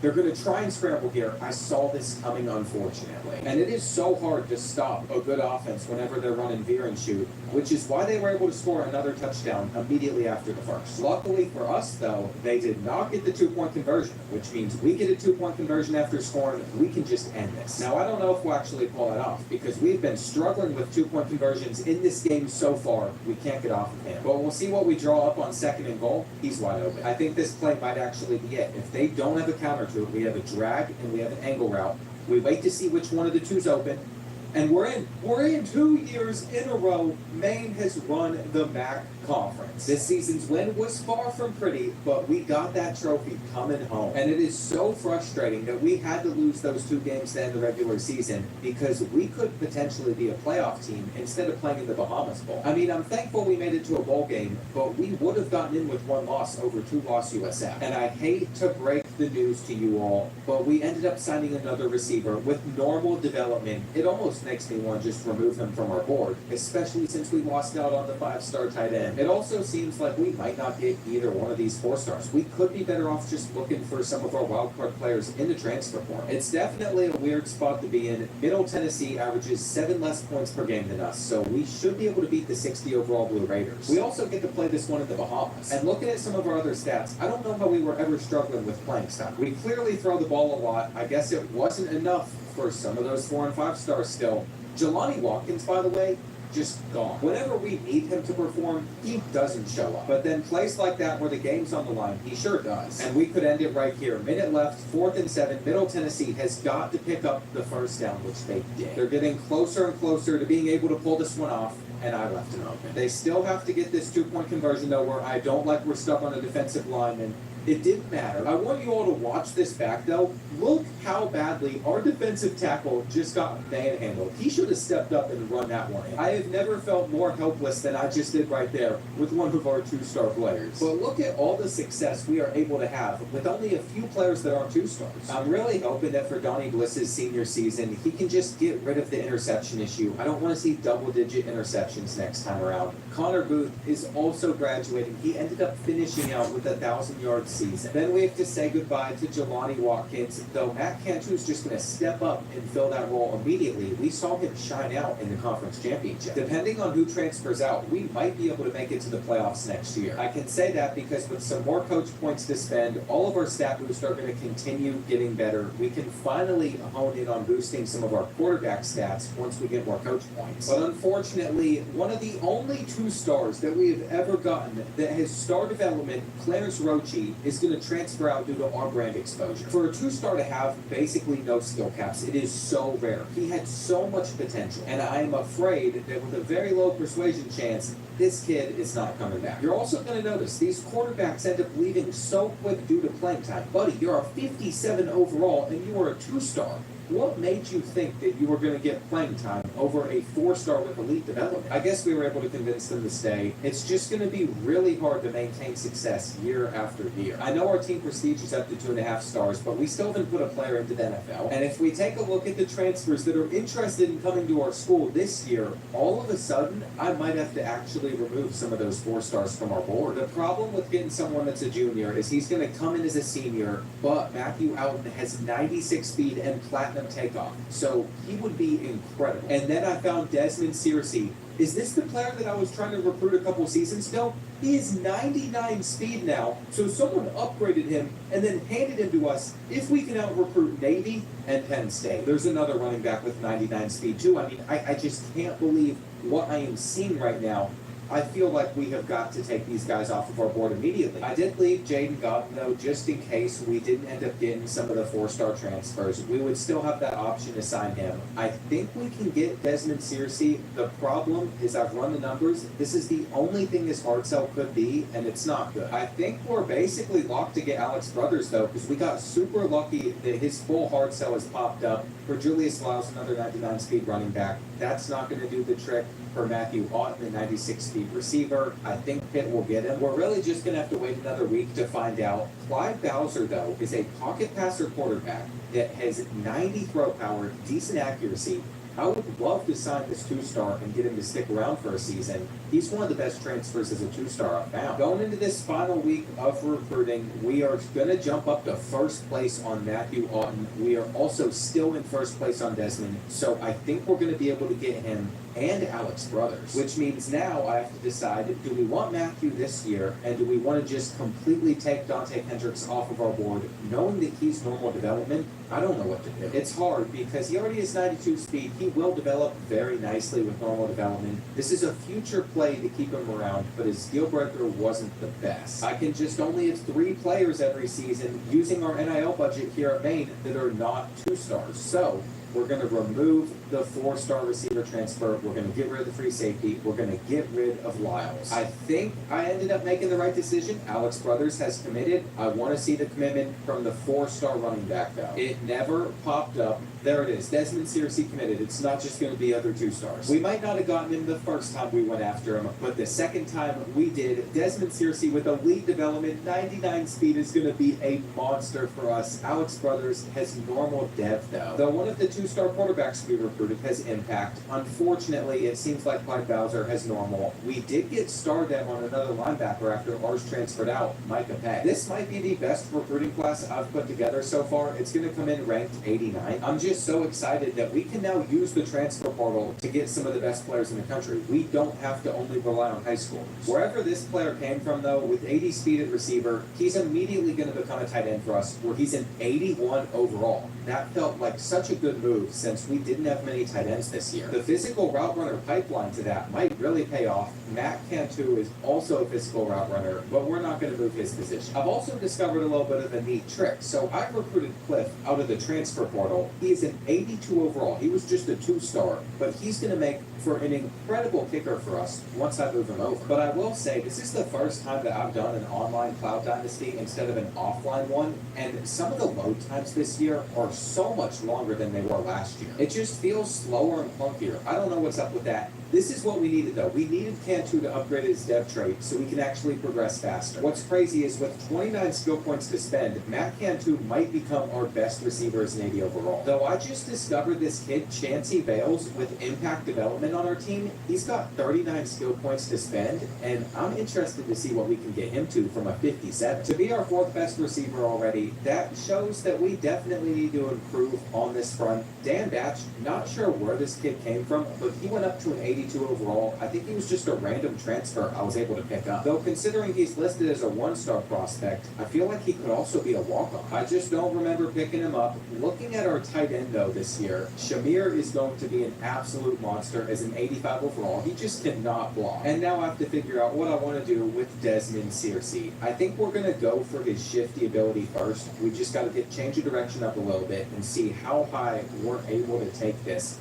It looks like it's going to be gold. No, it's going to be platinum shifty. If he gets to too high of an overall, though, he might end up leaving us. So we're going to upgrade his route running and power with some of those last skill points. Next year, we can focus on elusiveness. He is right at his deal breaker threshold for proximity to home at B+, so we're going to have Desmond Searcy for 2 seasons. Then there's Max Iverson over on the defensive side of things. I've basically gotten his run stopping as high as I can, which has taken him to a 95 overall. That's going to make him our best player, where it's not even close. I mean, we're going to have Donnie Bliss up to an 88. I forgot to manually upgrade him myself somehow. That feels like such a miss since he's going to be a senior, and they didn't max out his accuracy. I don't know how I missed out on him and just skipped it. Very bad user error there, because I even spent time on guys like Daryl Mond and Clyde Bowser. I was just going to talk about this one as I went through it, and then I never got to him. Just knowing I made that mistake going into Season 5 is such a morale killer. We still have 10 players wanting to transfer every year. That is something that is is just not changing even as we continue to get our school grades to rise. If we can win another MAC championship, I think next year will be a 3-star team prestige. And recruiting players that care about coach prestige might be the next thing that I decide to do. I'm only going to look at 5 stars out of high school, maybe some 4-star athlete QBs. I would really like to just find a gym. It looks like Beatty is going to be a gym. 81 speed, his accuracies aren't good, but I think he's going to be the one I target unless we have another gym popping up, which we don't. Then for some of these 5-star recruits, we'll see how many of them we even have a chance at actually signing. I'm not too impressed by any of the receivers. I'm also proud to say that Jimmy Landers is one of the very rare 2-star gyms I've been able to find. With his 88 speed, we're going to be going after him and some of these other athletes just because I think they can do more than play running back. For our actual schedule this year, we're still going to keep it really light. Our hardest game on here is probably going to come against rivals UConn. There's just no reason at all for us to have tough opponents right now when strength of schedule doesn't matter. All we have to do is win. It is really terrifying to be simming some of these games. You and I both know that 1 or 2 losses can mess up the entire year. Currently, it looks like Florida might be able to run away with Beatty, which is not good. I want him at quarterback. For some of these 5 stars, Texas has the right tackle. Ole Miss is going to get this 5-star receiver. I think I can say about none of that is looking great, especially since our backup receivers both have 86 speed, and that's the fastest I could find with 2 stars so far. I'm going to go heavy on transfers, though. We'll see how it progresses over time. We started the season with a win over NIU. I kind of figured that from there we just continue to win, and we did, which has led us to this moment where I have to guess the hard sell on the 4-star gym at quarterback. There's only one thing it could be. I feel like we could end up getting him with primetime player. We're going to schedule a visit week 5 against UConn and pitch him for playing time, A+. This is a great pitch. Florida is barely in front of us. And I'm also going to schedule some of these 2-star receivers for a visit that week just so we can get some extra bonuses to him from there too. We've already started the season 4-0 because it's the best team overall wise that we've had so far, but we have to make sure we don't lose to the Huskies. This is the future of our program on the line at Maine. And with our 99 speed running back, I'm hoping that we can just run the ball all over some of these teams. It's not been as easy with Desmond Searcy as I thought it might be, though. At least he held on to the ball. And now that we've had 2 99 speed players on our team, I'm realizing that 99 speed doesn't necessarily feel like 99 speed. At some point, I might start messing with the speed threshold in some of these rebuilds because I think he would just be such a better player and a lot more fun to use if he was just exploding all over them. But instead, he's kind of getting locked up. And they picked that ball. I really just didn't think he was going to turn around for it. But here's what we can do. With the 93 speed quarterback, we can scramble in on our next drive. I didn't get Donnie Bliss's accuracies as high as I would have liked, but he sure is fast. On a 4th and 5 at the end of the game, I mean, they could have taken the check down. He didn't. Cole Burns was kind of just confused the entire game against our defense, which is why the Black Bears are able to win. And how much of a boost do you think that gave us in recruiting? We wanted as big of a bonus as we could get for Jaleel Beatty, and we have jumped in front of the Gators. I just think in the long run, they're going to end up beating us out. Our hard sell is not good enough. Championship contender needs to rise. Brand exposure still at a B-. And we're just going to go back to simulating as we try and get through this season. Toledo was 1-4, and we beat them last year, so this one did not worry me. With our 604 total yards of offense, 45 points, I mean, we could not have had a better game. We're running the ball extremely well. We have been able to work ourselves up to number 23 in the country, and I'm not seeing another group of 5 above us. If we can just keep this up, that is a very good sign. If we're going to increase brand exposure, we have to make it to the playoffs. Win or lose, I think it'll go up. But I have some bad news. Florida has taken the lead back. They have a tier 5 pipeline out of Miami, Florida. We don't have a pipeline. That is going to be the difference maker where we don't get the 4-star gym. I really don't see us getting either of these 5 stars either. Our hard sells just aren't that impressive, though Tyler Johns we just took a massive lead on, so maybe we do get the 6'2 receiver. He's got platinum cutter already, but 87 speed is something I would need to improve. Looking around at some of these other players that are available, I think I'd rather just wait till the transfer portal period because that'll give us a better chance at finding a quarterback for next year. That's me placing a bet that we're going to finish this season out strong though, and look at how many guys are going to transfer due to playing style. We have 10 at risk. We are 7-0, but our playing style has somehow not been good enough. That is something that I made the mistake of recruiting on. And it looks like we were able to get a career record for Donnie Bliss. He now has the main career passing yards record. I guess whenever you use a team builder team, it just imports over the records of that former school. What I wish they would do instead is you would just get a clean slate whenever you use team builder. Or you could even customize it on the website now that we can have custom rivalries and pipelines with them.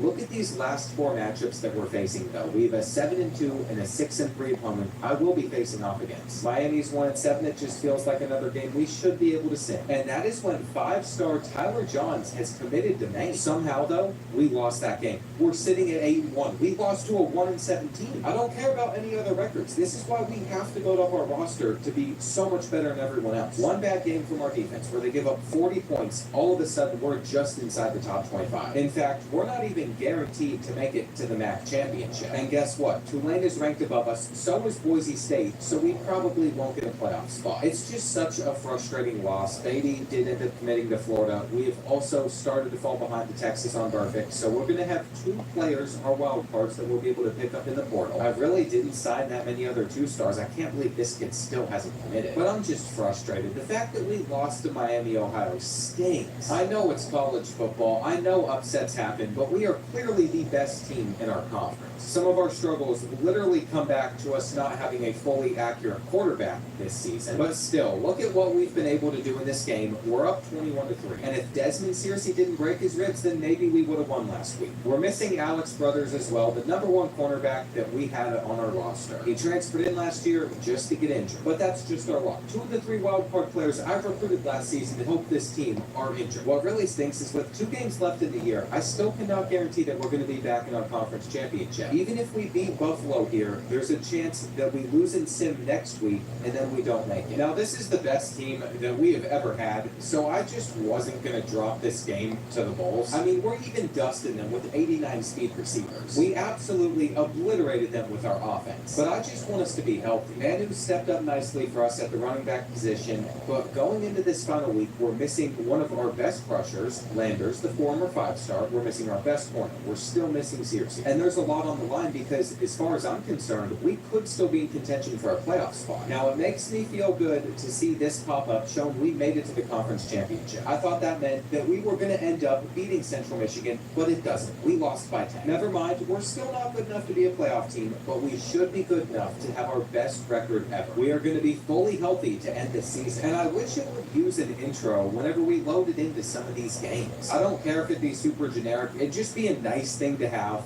I'm a little bit worried as we approach the final minute. As you can see, Ball State has been able to get all the way down to our 1. And what type of route did they just run? He ran backwards at first, which allowed him to get open, but we ran commit on 3rd and goal. And we could actually get them off the field and just end this here. I set a quarterback spy.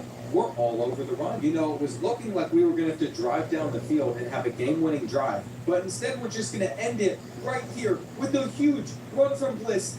I might try and go for a touchdown with him. We might as well end this conference championship off with a bang. What a play for the senior. I am going to miss this kid. I don't know what our quarterback option looks like next year, but I can assure you no one is going to be pulling off a 96-yard rushing touchdown like Donnie Bliss. This is our 3rd straight MAC championship at least. I just don't know if we're going to be able to keep that streak going in season 6. I literally could not tell you which of these quarterbacks is going to be on our roster or even a starter next year because it feels like every season multiple ones transfer out. At the moment, it says that none of them are threatening to, but we know it'll change. And let's see what bowl game we're going to end up making it to this year. We are going to be playing against Marshall again in the Ventures Bowl. Unfortunately, I still have not been able to get into the Pop-Tarts Bowl in any of the videos I've done on this game. I really want to make that one at some point. This is such a sad experience, though, because we're about to lose so many guys. Like, it's nice we're going to be able to go out with another bowl win, our 4th straight. But our defensive line is about to be so much worse. We're no longer going to have Donnie Bliss just putting it wherever he wants. Even Dan Batch won't be on the team, who just made that spectacular catch. We're going to get him another rushing touchdown to end it. And I gotta say, what a career for Donnie Bliss. Any quarterback going to a MAC school, if they could win 3 MAC championships, a bowl game every year, that'd be very impressive. I'd say he had about as good of a career as a quarterback can in the MAC conference, though his stats could have definitely been better as a senior. That's something that he struggled with, even as he got better running. It's weird to see how much more we focused on the ground this year since I didn't change up the playbook, but Desmond Searcy got his touches. Manu Tafu got his touches. Both of them will be seniors next year. Then we got Joey Talbot as our wide receiver 1, Matt Cantu, wide receiver 2, and Dan Batch, who's gone, wide receiver 3. This was definitely our year to make the playoffs, though, because Tulane was able to make it, where they pulled off a surprise win against Oregon. It just makes me sad that wasn't us, since they were barely ranked inside the top 25. They got in with 3 losses, and it's time for players leaving. We're going to lose 94 overall Max Iverson. We knew that there was no chance he was coming back. I'm not even going to waste a persuasion. We also knew J.J. Dodge was going to graduate. Donnie Bliss says he's not going to be drafted. I feel like he still should be drafted. And then Alex Brothers. This is a shocking one for me. We just got him to transfer last year. He's going to stay for his senior season. Shamir is unfortunately not, though, our beast at tight end. And for the rest of these guys, I'm going to try and persuade them. But whether or not they stay, it doesn't really matter. A lot of them wanted to leave because of playing style or pro potential. I don't know why Wayne Small cares about it. He's a 64 overall, 5'8" receiver from Kentucky, but his elusiveness can't even max out. That's actually a good thing because there's another gadget receiver I'm a bit more focused on. You might see me bring up Nix's name in a couple of years. What I am doing is I'm going to max out his elusiveness and then we're moving him to running back. You can get some crazy transformations out of gadget receivers. Look at this though. Donnie Bliss, 6th round pick, also Max Iverson going in the first, will just help us recruit more edges. I've noticed that our team prestige has improved to 3 stars. We're still not getting our brand exposure that high, so we have to mainly recruit guys off a championship contender and also coach prestige, which is an A-. If we focus on that, I think less players will end up leaving in the long run, though we don't have as many 4-star transfers interested in our school this year. I'm looking at some of these 3-star quarterbacks. There's only a couple I could go after, but then I realized all I have to do is search by prospects that are open and see if we're able to come up on some of those guys. We could even find a quarterback here that we could use. The second I see stuff like 79, 82, even 83 throw power, they're just getting removed off of the board immediately. I know that there's going to be some guys with some stronger arms. I see 93 throw power on Matthew Dwumfor. We might have to get him. What I've unfortunately ended up figuring out is if you don't start inside of recruits top 10, especially for these 3-stars, 4-star prospects, it's a lot harder to win those battles. So if I end up getting this hard sell wrong for Tevin Holiday, then we're not going to have a chance at signing him. And I think either way, Georgia Tech's going to win. I really don't know what to do because as we head into this final week, we know that we can have 3 wildcard signings, but it's looking like we are literally only going to get 2 of them because we have guessed hard sells incorrectly on both of the quarterbacks that I want. It's too late to go after like any other prospect unless I just add a 3-star to our board randomly and target it. This is genuinely such a bad spot to be in. I think we're just going to get another edge because if we don't go after him, we're not going to get all 3 of our wildcard signings. It really stinks it ended up coming to that because I know for the 2-stars that we brought in, a lot of them are freshmen. I'm going to be happy with them. I think on that front, we did a pretty solid job in the portal. It's just so sad to see Tevin Holiday chose Cincinnati. We lost out on Matthew to Liberty, and then I think we lost out on one of these 2-stars to Army. He decided he wanted to enlist. I can't be upset. We've recruited other guys at his position anyway. I'll thank him for serving our country later on. What was our class ranking just inside the top 100? For us to be this low of a class ranking inside of our conference, though, I'm not feeling good. I'm starting to get afraid that some of the other schools in the MAC are going to catch up to us. I like to see impact and star development on some of these 2-star transfers. I actually saw more than I was expecting. And let's see, Tyler Johns, he's going to have elite development, so he's going to be a beast at receiver. We've got impact on the transfer that we plugged in at the last second. That's not the worst for an edge. We got star on Quincy Hall. Joel Kaxer is only a 69 overall, though I'm hoping that we could move him to defensive tackle and that help, but it doesn't. It might not be close. He's the worst wild card signing that we have had throughout this entire rebuild. I am not happy about that at all. Alex Brothers, by the way, I feel like he'd make for a very good strong safety. We're making him an 88. Just going off of his stats, I saw the potential there. We did pick up another player in the portal that was a 2-star just because this is going to give us more options on our special teams. And for the first time, I've recruited some athletes that we're going to be able to move around. Maybe running back's the best spot for them now. I think it's about time, though, that we just go ahead and we spend our 32 coach points maxing out all of the quarterback stat boosts. Reason being, as we head into training results, we're going to have to make one of these 4 guys our starting quarterback. Senior Clyde Bowser might seem like the obvious option. We got him to transfer in, and I was excited about him. His accuracy isn't as bad as some of the others, but he only has 70 speed. For whatever reason, he focused on maxing out his health now, before simple stuff like IQ, I'll probably be able to get him to like an 80, 81 overall quarterback. But he doesn't excite me. Then we have Gervonta Baggett. He's a freshman quarterback. We've been able to max out his accuracy already since his impact development, but his throw power is only 82. In my opinion, whenever that's sitting at 8 less than Clyde Bowser, it makes it very hard to use him. These other two guys aren't even going to be an option because they didn't come close to the overalls. But I think we're going to start Clyde and then work him back in throughout the year. As for Desmond Searcy, we've been working on his abilities a little bit. He's going to have gold sidestep. He's up to a 93 overall with pretty good elusiveness. What I did not realize was how many senior running backs that we had. We have like no future options coming up. And you can't see the freshmen on this screen, but it would not surprise me if our 5-star receiver ended up being better than every other receiver we currently have. By the time I'm done with training results, I want to say this is better than the team that we had last year, but I think they're going to end up being pretty similar, especially since we don't have a stud at QB. And we're now entering season 6, which means we're in the second half of this rebuild. I still don't know how I'm going to do it, but I'm going to have to take this team from winning the MAC conference season after season to starting to make the playoffs and actually have a shot at winning the championship. With our tactician boost, we are up to a 76 overall, so I'm hoping that we don't get unlucky with sim results. But what we end up doing with our quarterback position is going to make a major difference in everything that happens, and I think this is our future plan still. We're going to start Clyde Bowser. We just can't do that forever, because if I can't find a quarterback that's good enough and is willing to commit to our school, then our next best plan is going to be Gervonta Baggett. We've been able to find multiple solutions, though. You're going to see me putting a lot of hours into players just because I can't decide which of the 3 wildcard players I want to recruit yet. First of all, we have Wade Garrison.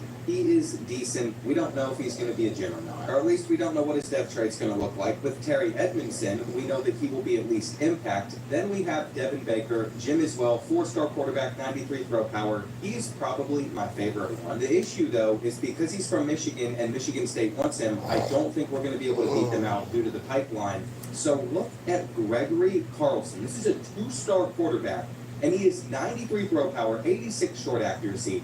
I can't believe I found a 2-star this good. I've been looking at 2-star quarterbacks this entire time. None of them have ever seemed that solid. We also have some other players on our board, like some 5-stars, a tight end, a couple receivers, just so we can pick which of the 3 we want. Cedric Gay is a 5-star gym receiver with a 50-50 ability. I feel like he's a no-brainer to want to land. We can also put 60 hours into receivers now. I don't know how long this was a thing. I just noticed it. It's because of our offensive coordinator that I decided to keep around. He's gotten Always Be Prudent Tier 4. And yeah, things are actually looking up for the future of this program as we get into this season. To start the year against Toledo, 5-star Tyler Johns went for 181 yards, 3 touchdowns. He's playing exactly how you'd expect a 5-star receiver to play in the MAC conference. As you can see, we're about to get our toughest game of the year at Boston College. We're starting 2-0. Defense hasn't been the best so far, but offense has been solid. Our championship contender, despite winning, has dropped though, which means we have to remove both of these 5-stars from our board. I've also decided that even though we know Terry Edmondson's a gem, we're just going to have to remove the 3-star because I would not want to waste one of our wildcard spots on a 3-star prospect. And it is time to head on the road for this rivalry against the Eagles. If we can't beat a team like Boston College, then I can basically guarantee we wouldn't win a playoff game.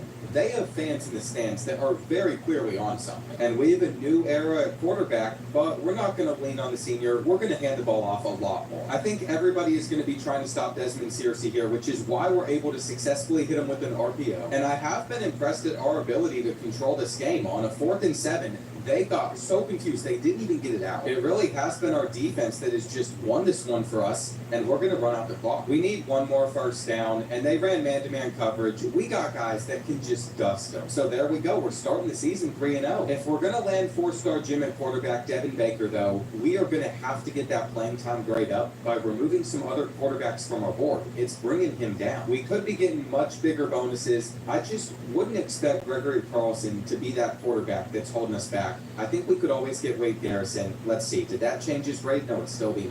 Gregory Carlson is somehow the highest overall quarterback on our board. Now we have an A+ playing time grade. And I'm really betting that of these 4 offensive players that we're currently going after, that we're going to be able to sign 3 of them. With all those guys coming for a visit the next week, we're just going to send to that game. It's one I should probably hop into, especially since Eastern Michigan just beat us by 4. I know that our team's not that much better than all the other ones in our conference. It's not like we've been signing crazy classes, but I just just want to see one season where we can go undefeated. Just off of the fact that we're down by 9 at the end of the third quarter, there are clearly problems with this team. We're going to try and get into the end zone here, though, by going to the flat. Wick is going to turn upfield, and he's at the 1. Now, here's where we might have an issue. Why is this the kid that's in the game? Apparently, Desmond Searcy has ruptured his disc. He just can't stay healthy and on the field. And that explains why we ended up losing last week against Eastern Michigan. We lost our star player that's supposed to be carrying this offense. And with a few minutes left, we still have not been able to overcome the deficit, though that was a great throw. I don't think Clyde Bowser's the problem. I think our issue comes when we can't run the football. We're going to go back to an RPO then, just so we can get a bit more. The way I see it, all we need is a field goal so we can be a little bit more careful. I've been developing some amazing kickers, so I know that we can hit from here. We just have to pick up one more first down and look at the gaping hole for us to run through. The smart thing as well would be just not run it in. If they hit us with an injury timeout after this, I'm gonna be upset. But they didn't. They weren't trying to cheese Bowling Green back into this one. So will this impress the visiting recruits? I don't know. I mean, we won the game, but we beat Bowling Green by 2. I just feel like that's not enough to get all these guys to commit. Looks like we are gonna sign one. And we still have Wade Garrison on our board as a backup plan. I made sure he got back on there.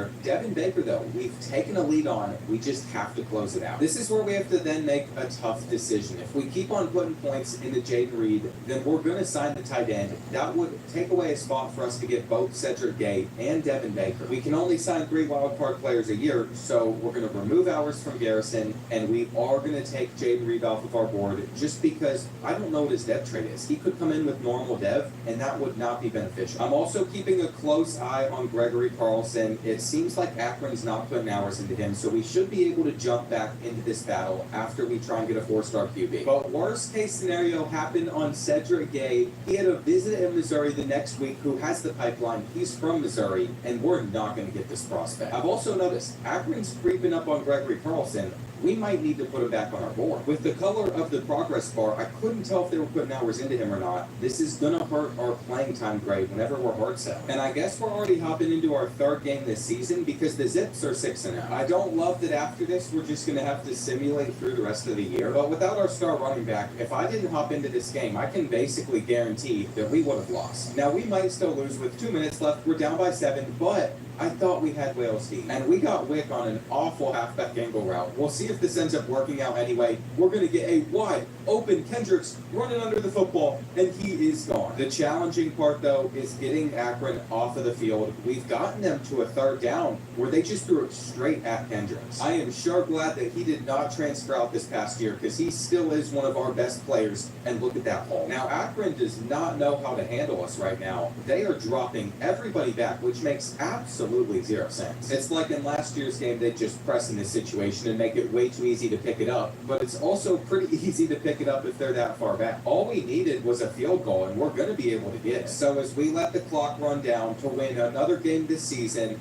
there it is. The rest of the year, though, is all going to be in the hands of Sim. And we've gotten a commit, but it was just a 2-star. I got excited. We also might not be able to beat out Akron for Gregory Carlson. Right now, they're getting more hours than we are because they have the better pipeline. Plus, we're stuck in a recruiting battle for Devin Baker. So we had multiple good quarterback options, and I've basically messed up everything. We can take Cedric Gay off of our board. Wade Garrison, though, is still there. Nobody wanted the kid. We don't know what his depth trade's going to look like, but he's looking like he might be our only option. I gave up on Jaden Reed too, but it looks like we can add him back to our board, which would actually be really nice because we put some hours into him. He should commit. If you add a recruit back to your board as well, you can get them on another visit. So that's something interesting I just learned. But I will say, I am just shocked to see we're about to face off against 6-0 Delaware. I was hoping that this would be an easy win. I'd like to think with Chauncey Bales going off that it was. But those good offensive performances never tell the full story. We lost by 7 in overtime. As we look at the rest of our schedule, we have a couple road games against conference opponents that could knock us out of the conference championship. In fact, there's like a 6-way tie for that 1st place, so I don't know how this is going to unfold. But missing our best 2 running backs is definitely having a big impact on that. And Tyler Johns already has fractured his shoulder blade, so our 5-star's out for the rest of the year. Injuries have not been kind to us. At least we play 1-7, Ohio first. They're a 64. It just doesn't seem to matter though. We have fallen to 5-3, and this is going to be the worst season season that we have had in a long time. I know what I need to do. I have to make a quarterback switch. We can no longer be running Clyde Bowser out there, even though he's not been playing bad himself. I just have to hope somehow Gervonta is able to light this team behind him.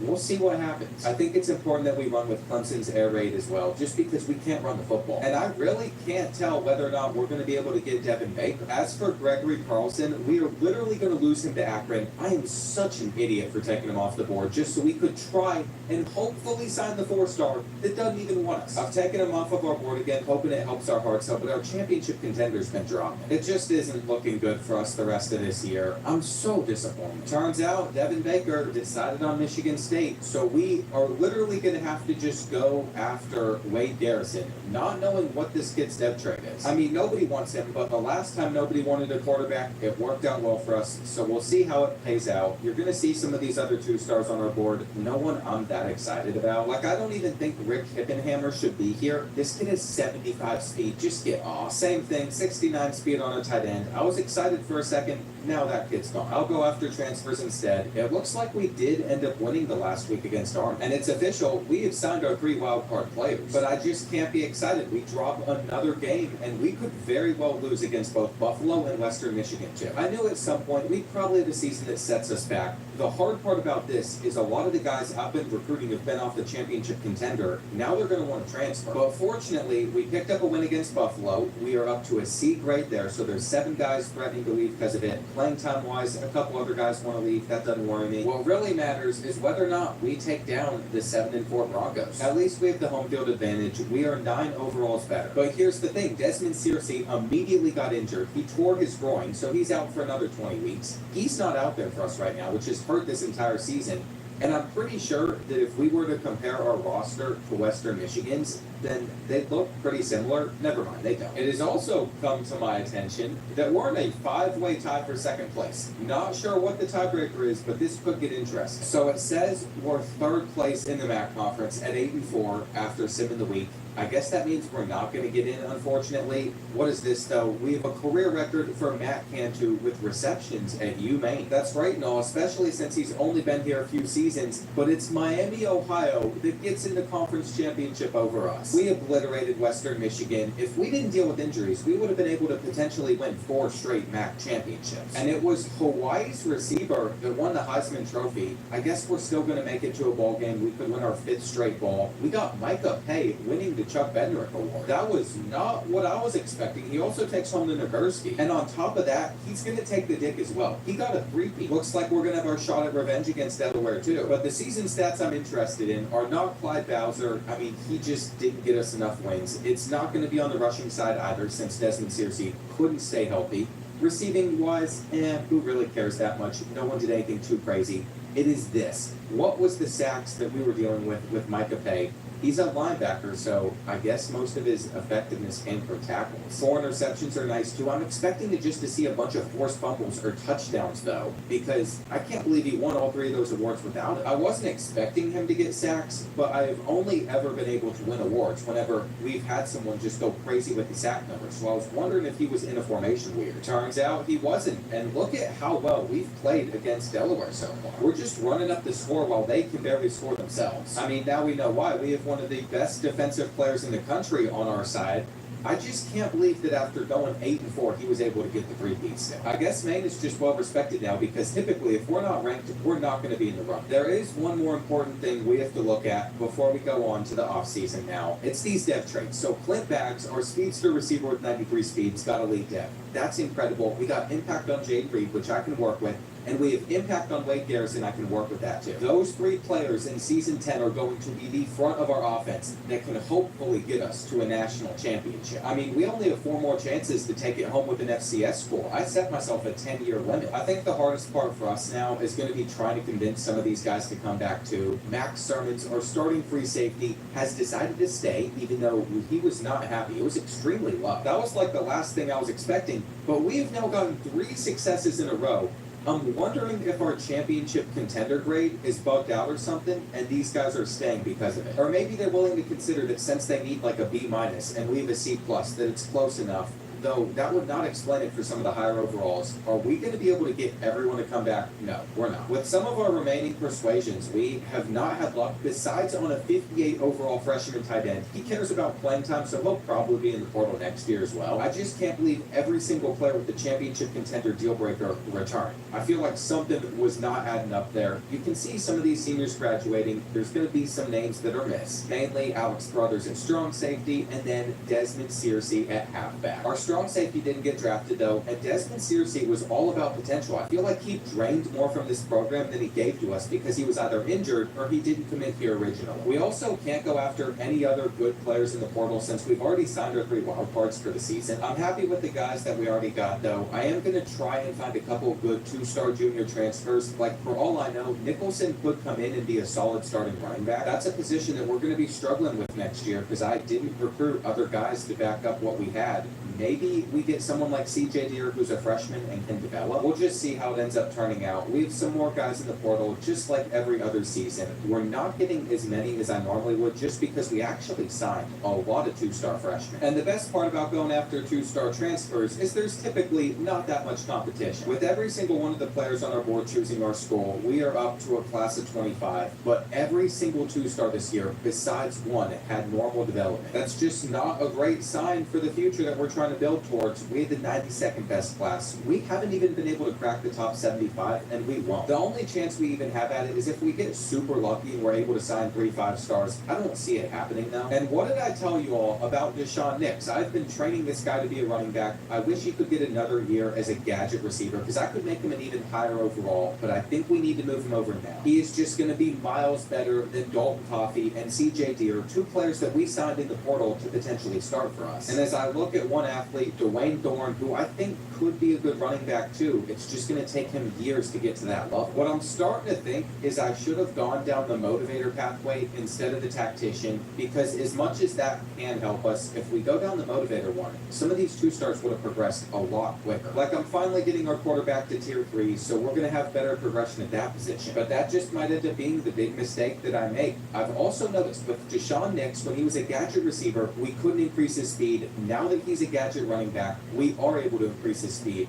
which is good, though we spent 12 skill points for nothing. Then we have a player like Tyler Johns where I have to be careful on how we spend his skill points because he is 54 and we could very easily just max out his overall quickly, but instead we're just going to up his speed for a while. He's just one of those players that will graduate early if I'm not careful. The same way with some of these 4-star receivers, I didn't touch much of their route running in hands. I didn't max it out so their overall went too high. Like I knew Matt Cantu could always get up to like an 88, 89. I just didn't want him to end up going to a bigger school at some point. Same with Joey Talbot. Unfortunately, I didn't do this the best of ways. We've already spent our skill points and there's a lot he could have improved on still. So there's definitely a little bit of a skill gap to manual upgrades. Like for example, on the defensive side of things, I know that if we upgrade run stopping, their overall on our defensive line is going to go through the roof. So I saved it up on Landers until he became a senior to go to a 93. That way the 5-star stayed with us the entire 4 years of his career. And by the time I'm done with all of our training results, we'll see if this team ends up being better than our last one. It looks very similar to it. It is definitely going to hurt us that Wade Garrison is only a 74 overall, a 77 with tactician bonuses, but we'll see how he ends up developing. His accuracy has 4 skill caps on it. I think over the course of his career, he'll end up being pretty good. Deshaun Nix, we need to be able to get him faster, and with normal development, that's not going to happen. If there's any running back I could see shining out of our room, it's actually Jimmy Landers with his impact development. His quickness is capped out, elusiveness pretty much capped out, but he should get to about an 80. I really think we're just going to thrive on the receiving side of things, especially since we just picked up freshman tight end Jaden Reed. I'm excited to see how the 4-star develops. His route running can completely max out. From this point forward though, with just 4 seasons left, there is no room for error. If we end up having another bad year and players transfer out, then that's going to be a big issue. We're going to have to start thinking about some of the positions that we don't currently have filled that we want to get some better players in.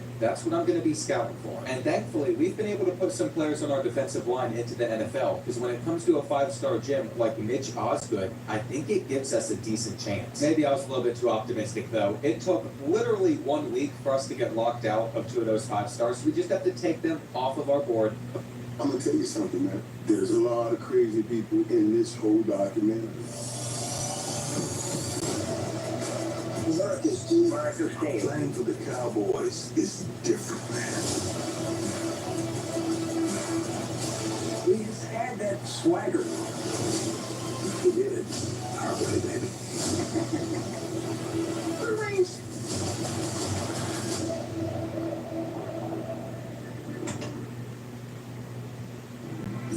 As far as bedtime, our opening offer is 10 p.m. 8 p.m. Double it. Deal. Now, with no synthetic dyes and real food thread, Fundables are a win-win deal. At Sierra, Jessica and her mom discovered a plethora of yoga gear at stellar prices, which led to another discovery. Discover top brands at unexpectedly low prices. Sierra, let's get moving. But I have a plan for our 3 wildcard players. First one, it's another receiver. I know, we've been going after a lot of them, but he's a gym, he's got 90 speed. He also is from Massachusetts, so we have a 5-star pipeline up here at Maine. Whoever created this Maine team just gave us 5-star pipelines in some of these states. The rest of them have been 0 though, which has really hurt us, and it's only been a couple states that have like no prospects. Anyway, I also have a gadget receiver here, Willie Higgins, who we could develop into a running back, then move him over there from receiver as a senior, which sounds like a great plan. Mitch Osgood, already talked about him. We should be able to get him. It's either us or Boise State. Then we finally have Jameel Jones. If nothing goes right with one of those 3, I would love to get an 89 speed number. Then we have a couple 2-stars on our board. That's basically the entire plan until the transfer portal period. Opening up the season as a 30 overall favorite. It has honestly just been a while on this game since I've ever seen one of my teams lose to an FCS one. They are free wins this time around, and Matt Cantu is going to continue to set records at Maine. What I decided to do after that was simulating any game that was not a conference game, because I want to make sure that we don't miss out on the MAC championship again. As you can see, we're going to get to choose between 3 of these matchups besides the UConn one to end the year. And I have not forgotten about how good Miami, Ohio was last season. They took our spot away from the conference championship. This is a perfect first one for us to play on the road. I think we're doing pretty well with our air raid offense. But we are dealing with some wear and tear damage on Garrison.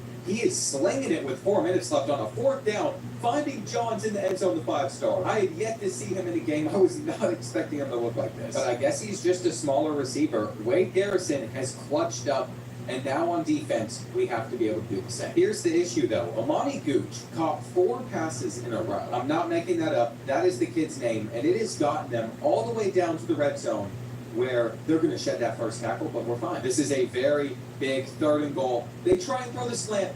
Are you kidding me? We have a 3-time award-winning linebacker there that just didn't make a play on the ball. Watch this. We had the positioning too. It's like when I click on and go in front of the computer to make the catch. Apparently, I'm not the only one that can do that. They just did it back to me, but we lurked them there. I think they gave us far too much time, especially since they are so determined to just stay pressing. Now that was a little bit of a sell from Garrison. He is facing pressure immediately, making this 3rd and 10, but we're going to get it out quick.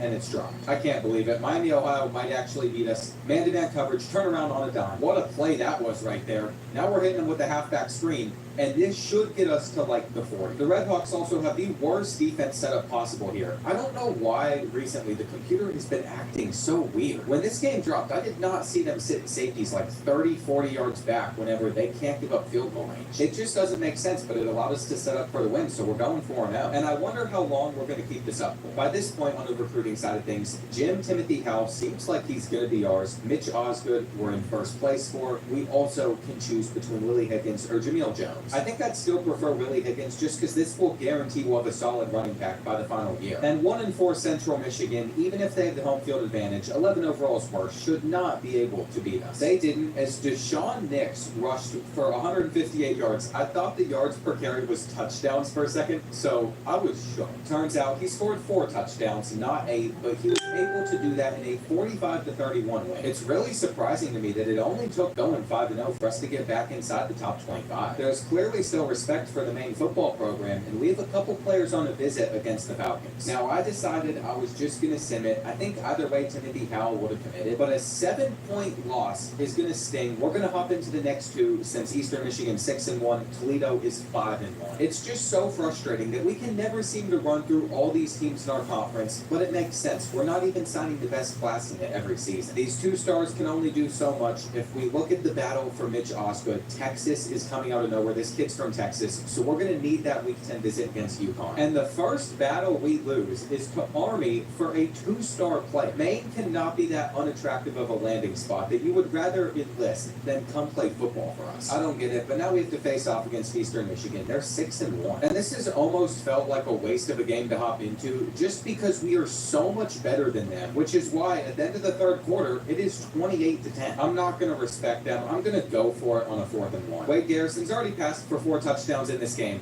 and I am actually awful. There's just no reason that we should have turned that one over. They're throwing balls at us, which is why I think that should paint the picture pretty well of how we've been able to have success in this one. We're just going to knock that ball down. But I ruined our freshman quarterback stat line by making a read way too late. I'm 22, but I feel like I got the reaction time of like a 40-year-old sometimes. Willie Higgins has signed. That was a smart decision for the kid from West Virginia, but if we don't get Mitch Osgood, then we're still going to have to pivot to Jameel Jones. After that last result, we're in a tie for first place, where we're about to face off against Toledo. I'm not really feeling confident that we're going to make it to the MAC championship. Because here's the thing, we're going to probably take down another team inside the MAC conference that's just not as good as us. But what happens in Sim is far more important. Whenever it isn't going our way though, I'm glad that I'm able to hop into snaps like this and try and make a difference. Because as you can see, with 3 minutes left, Toledo is a real threat. We got our fans chanting loud though, to the point where I could hear them. Stadium pulse is high. I'm actually really proud of the Maine fan base right now. On 3rd and 7,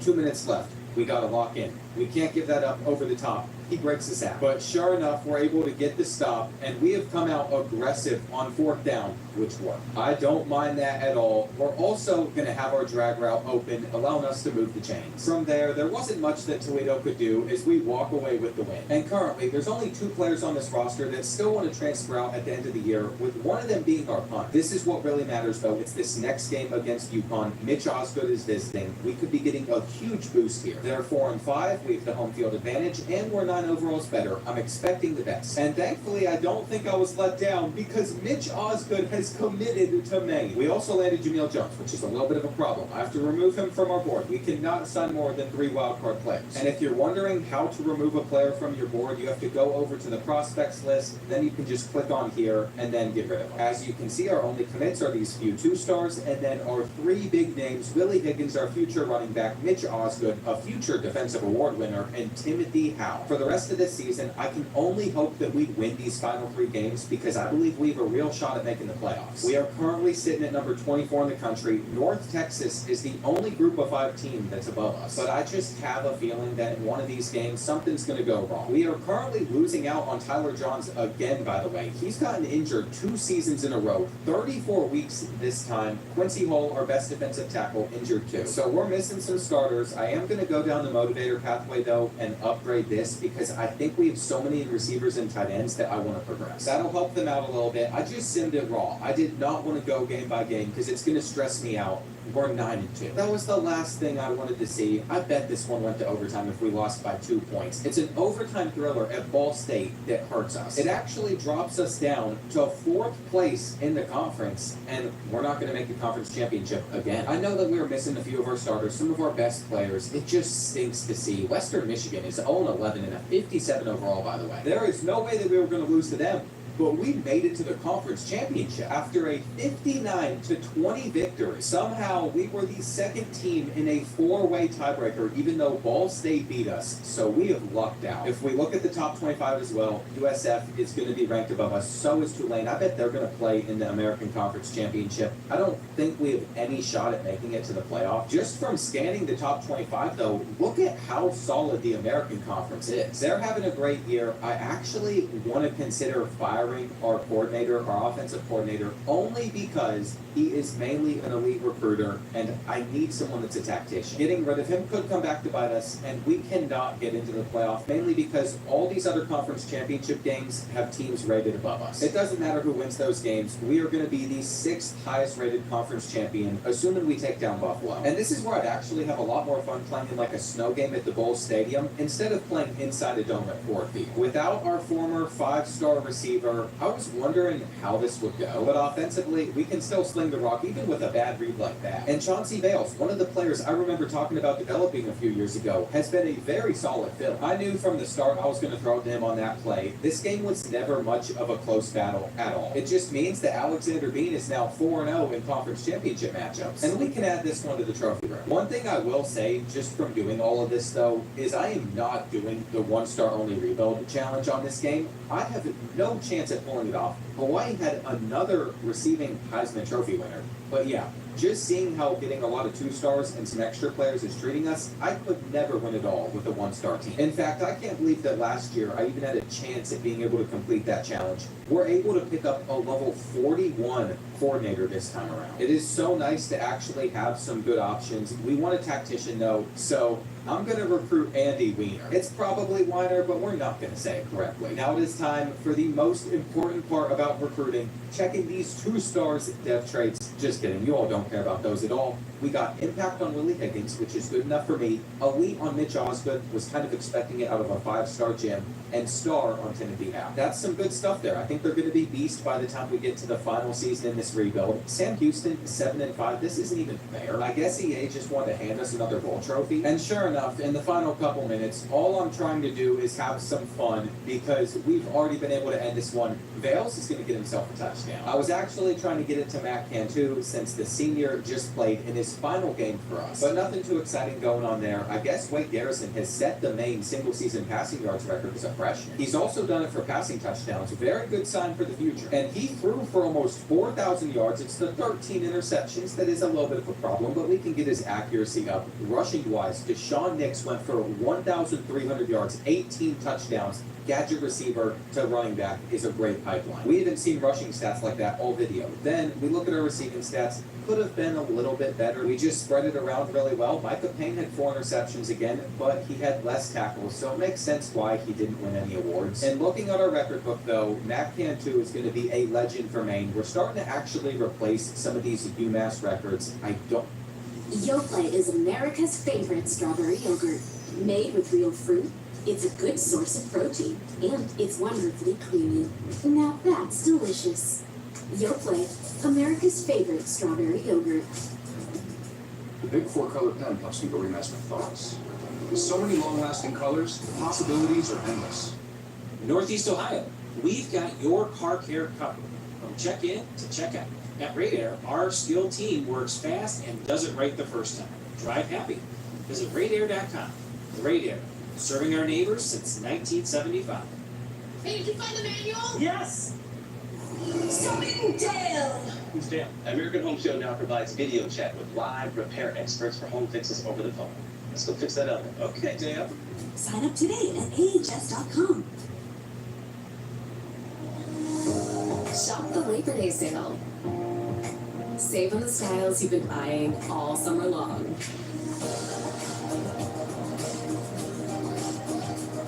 Only at K. Don't think we've done any on the game side, but we have for the season. This was another solid season for us where it feels like if we didn't lose one of those 2 games, we probably would have been in the playoff. I just hope we can make it happen in one of the final 3 seasons because there's not much time left for me to get us a championship. So far, Alexander Bean is 67 and 27 with Maine, which is an insane record for a team that we just moved up to the FBS level.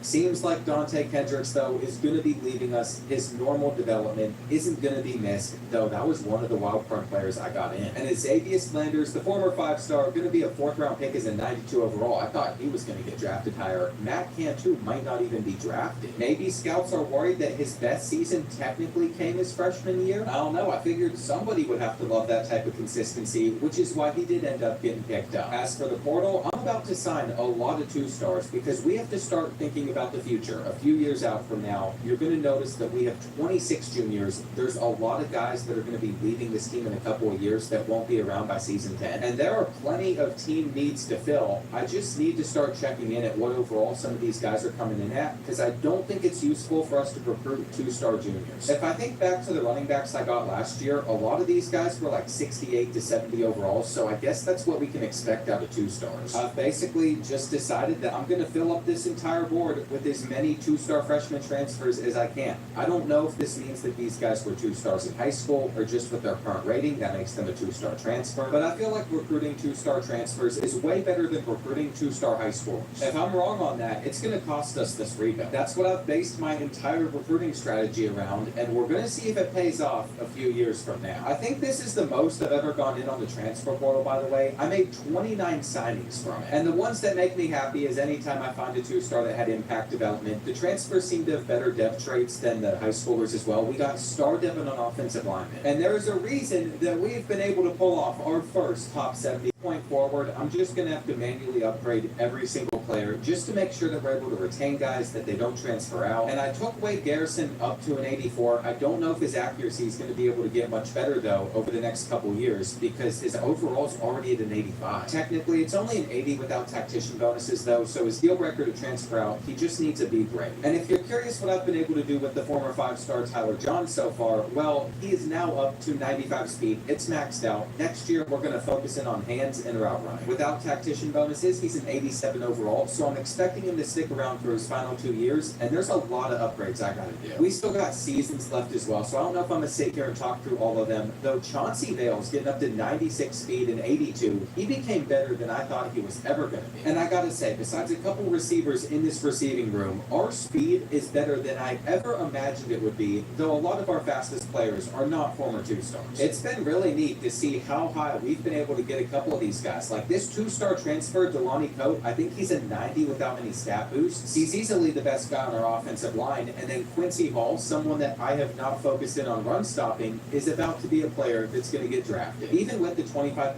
nerf in the settings to manual progression, I still think it is miles better than letting the computer auto do it. It's a reason a player like Micah Pace is going to come in as a 93 overall. I think we're going to have like 4 or 5 guys get drafted from this team. I'm also kind of curious if it's possible to have a punter drafted, which is why I focused on IQ instead of kick accuracy on our punter. I just want to see if he'll declare early. And I think another thing about getting transfers is sometimes they just haven't been getting upgraded, because Vaughn Hazelwood is a 70 overall with impact development, but I have 57 skill caps that I get to spend with him. Let's just say his power and finesse moves are basically maxed out, and in his later years in his career, we'll focus on run stopping and IQ, because I think this is going to be another guy that can be like a 95 overall. It'll be interesting to see how he develops alongside the rest of this roster with a lot of young guys on it. As you can see, we have built the best team that we have ever had in my time with Maine. We have multiple 95 overalls. And as long as guys don't enter the transfer portal on us, we have 32 sophomores, 25 freshmen. That's enough for us to have a team in season 10. I don't need to be heavily hoarding 2-stars anymore. I can still go after our 3 wildcard players, though, which have to be 5-stars. These are the players I have put on the board. If I could get anybody, it would be Eli Freeland, just because he's a gym as a 5-star. That means he'll probably have elite development. You might notice our top 2 players, though, these guys don't have many schools with high pipelines targeting them. I'd like to use Najee Lovato as an example of what to look for in recruiting. Let's say Clemson, with their Tier 5 pipeline, wasn't going after him. We would be on equal playing grounds as any other school putting hours into him. They all don't have pipelines in South Carolina, so that's what you want to look for if you're targeting a highly rated prospect. If you go for a player out of Florida, you're almost never going to stand a chance, especially if they're a 5-star. Looking at the guys that might leave us, not that bad. What it'll really come down to, though, is what happens on the field, which is why I'm hopping into this first game. See, I've built a core of this roster upon championship contenders, so if that falls, we're going to lose a decent number of players. And that simply just cannot happen. Another thing I don't want to deal with this season is injuries, so hopefully we can stay healthy. What a run! Deshaun Nix has been a great running back for a former receiver. But I will say, I think some of the credit also needs to go to our offensive line for making it so easy for us to pound it. We should have had a touchdown there. We're going to go for it on 4th and 1 and still be able to pick it up. The entire first half was filled with us scoring touchdown after touchdown. The second half has been a little bit different, but either way, it is 4th and 14. We are going to commit a flag, and they completed it. No, they dropped it. It's just frustrating to know that we could have ended it there, and we did. Not like it matters, though. Boston College has wasted basically all the time getting 20 more yards down the field. They're just floating up great. And if he could have held onto that ball there, it would have been sick, would have been a crazy catch. He did. That means we have won our first game, and we're starting to slowly work our way into some of these battles where I think we have a real shot at pulling it off, especially on Lovato. Clemson's not putting hours into him. What's going to be important, though, is we continue to win. We played Army and then an FCS school. I was a little worried for this one, but we won by 30 points, and we're going to 3-0 while being ranked inside the top 25. Just noting that we're starting this season this highly viewed shows that if Tulane can lose a couple of games, we should be able to get a playoff spot, assuming we don't drop ones ourselves. I have seen MAC schools go undefeated and still not get in as a top 12 team, so it is possible. We gave up the most points this season that we have against Ohio, but we scored 44, so it didn't matter. And I will say, I think our level of success has elevated the MAC conference in the conference's ranking because they're up to a B- at number 7. As for an up-to-date outlook on some of these players we could get still, I mean, we're sitting in first place for a lot of them, but I think it's because these schools don't put full amounts of hours into these players until they actually want to close out the battle. It's kind of weird because it's week 5 and Maine technically could sign like 9 or 10 5-stars. I just know it wouldn't finish out like that, which is why 1 week later, after hard selling on Felix Poppy, we are just going to fall behind to Georgia by a ton because their pipeline bonus is that good. Another thing I'm doing with Daryl Biddle, one of the corners that I really want, is we can see that using the soft sell pro potential, it's not a good interest to hard sell on. So I am trying my hardest to sway him. But after weeks of doing it, it's still not working. So I'm assuming that we're not going to win that battle. I think we could get Colby Van Pelt. We have him on a visit this week against Akron alongside Eli Freeland and Lovato. The problem with this though is Clemson just entered the battle for us. So even though we're currently sitting at 6-0 with a 65-0 win over Western Michigan, I could see him still choosing the Tigers. And I've had to make the hard decision that since Akron's lost all their conference games, I'm not going to hop into it. We are number 15 in the country right now. We know we're going to have tougher games on our schedule. Guess what happened though? We just went from A+ championship contender to B+. I just don't understand what else to do with this team. We lost 30-14. They had more total yards of offense. We're not even dealing with injuries. Tyreek Terrell is not a big loss to this team. Since I was going to have Colby Van Pelt on a visit this week, that just ruined our chances for him. We're going to lose so many hours into some of these players and probably not sign a single 5-star now. This whole season's just a disaster. I don't even care anymore. We got 2 years left to try and make it to the playoffs, win it all. I don't think it's going to happen. And sure enough, look at that. The next week, we have no issues. We're going to be fighting for a spot in the conference championship, about to hop into a game against Buffalo, and the next week playing against Ball State. And I am annoyed right now, but I have to consider that the coming seasons, our team overall should still be a little bit high. I mean, by now I feel like it's pretty obvious. We are the best team in our conference, and it's not even close. And just slinging the rock in this game, I've thrown multiple interceptions with Wade Garrison. He's still missing stuff. But we have also been able to rack up 37 points, and I'm going for as many as we can possibly get so we can still be respected. If we can finish 11-1, I want the playoff committee to respect us. I need them to ignore that fluky loss to Akron, and we might still have a shot at getting in. As for some of these recruiting battles, I can basically give up on every single one. I don't see how we're going to be able to beat out Iowa for Colby Van Pelt, but we have to at least try there. Najee Lovato's going to go to Clemson because they entered like I thought they would last second. Then we got Georgia pulling away on German, so he is gone. Dalton Neal, we're getting the least gain every single week. Mangold, we just fell behind Bama. I'm just accepting if we're going to make more additions to this team, it's coming through the core. We're in a solid spot, though, to close out this season well. Ball State's coming off of a loss. And even though we've had a rougher offensive game, look at what our defense has been able to do. They just threw it up, and they got lucky. I guess it's not over yet. I hate this bug, by the way. I can't hop in and see this onside kick. I have to super sim it because I super simmed the extra point. Thankfully, we're going to recover it, though I would have felt more comfortable doing it myself. But it's all good. Bales could end this game for us if that corner decides to give it up. He does. That's a first. All it takes is one knee. We can end this game. We held on at the end, but that didn't lock us into the MAC championship. Ultimately, we'll check in with the conference standings after we play UConn. That's a game I can't guarantee that we won or lost until we see the score. Player of the games have clearly not made a difference. You could easily get one of those and still lose, but thankfully, we won by 3 points in overtime. I should also note that we're playing Central Michigan to end the season, but if we lose this game for whatever reason that we have to sim, we wouldn't be in the conference championship most likely. There's just a lot of teams in the MAC that are doing well, and even Northern Illinois, who's now in the Mountain West, is ranked above us after being not ranked. I don't know how they just jumped above us with the win over Fresno State. If they end up taking away the 5th highest rated conference champion playoff spot from us, assuming we even get there in the first place, I will be salty. But here's a surprise I wasn't expecting. We signed a 5-star. Not only that, We got Najee Lovato over Clemson as well. I stopped checking in because I thought those battles were over. That's going to beef up our defensive line in the future. We're ranked 14th.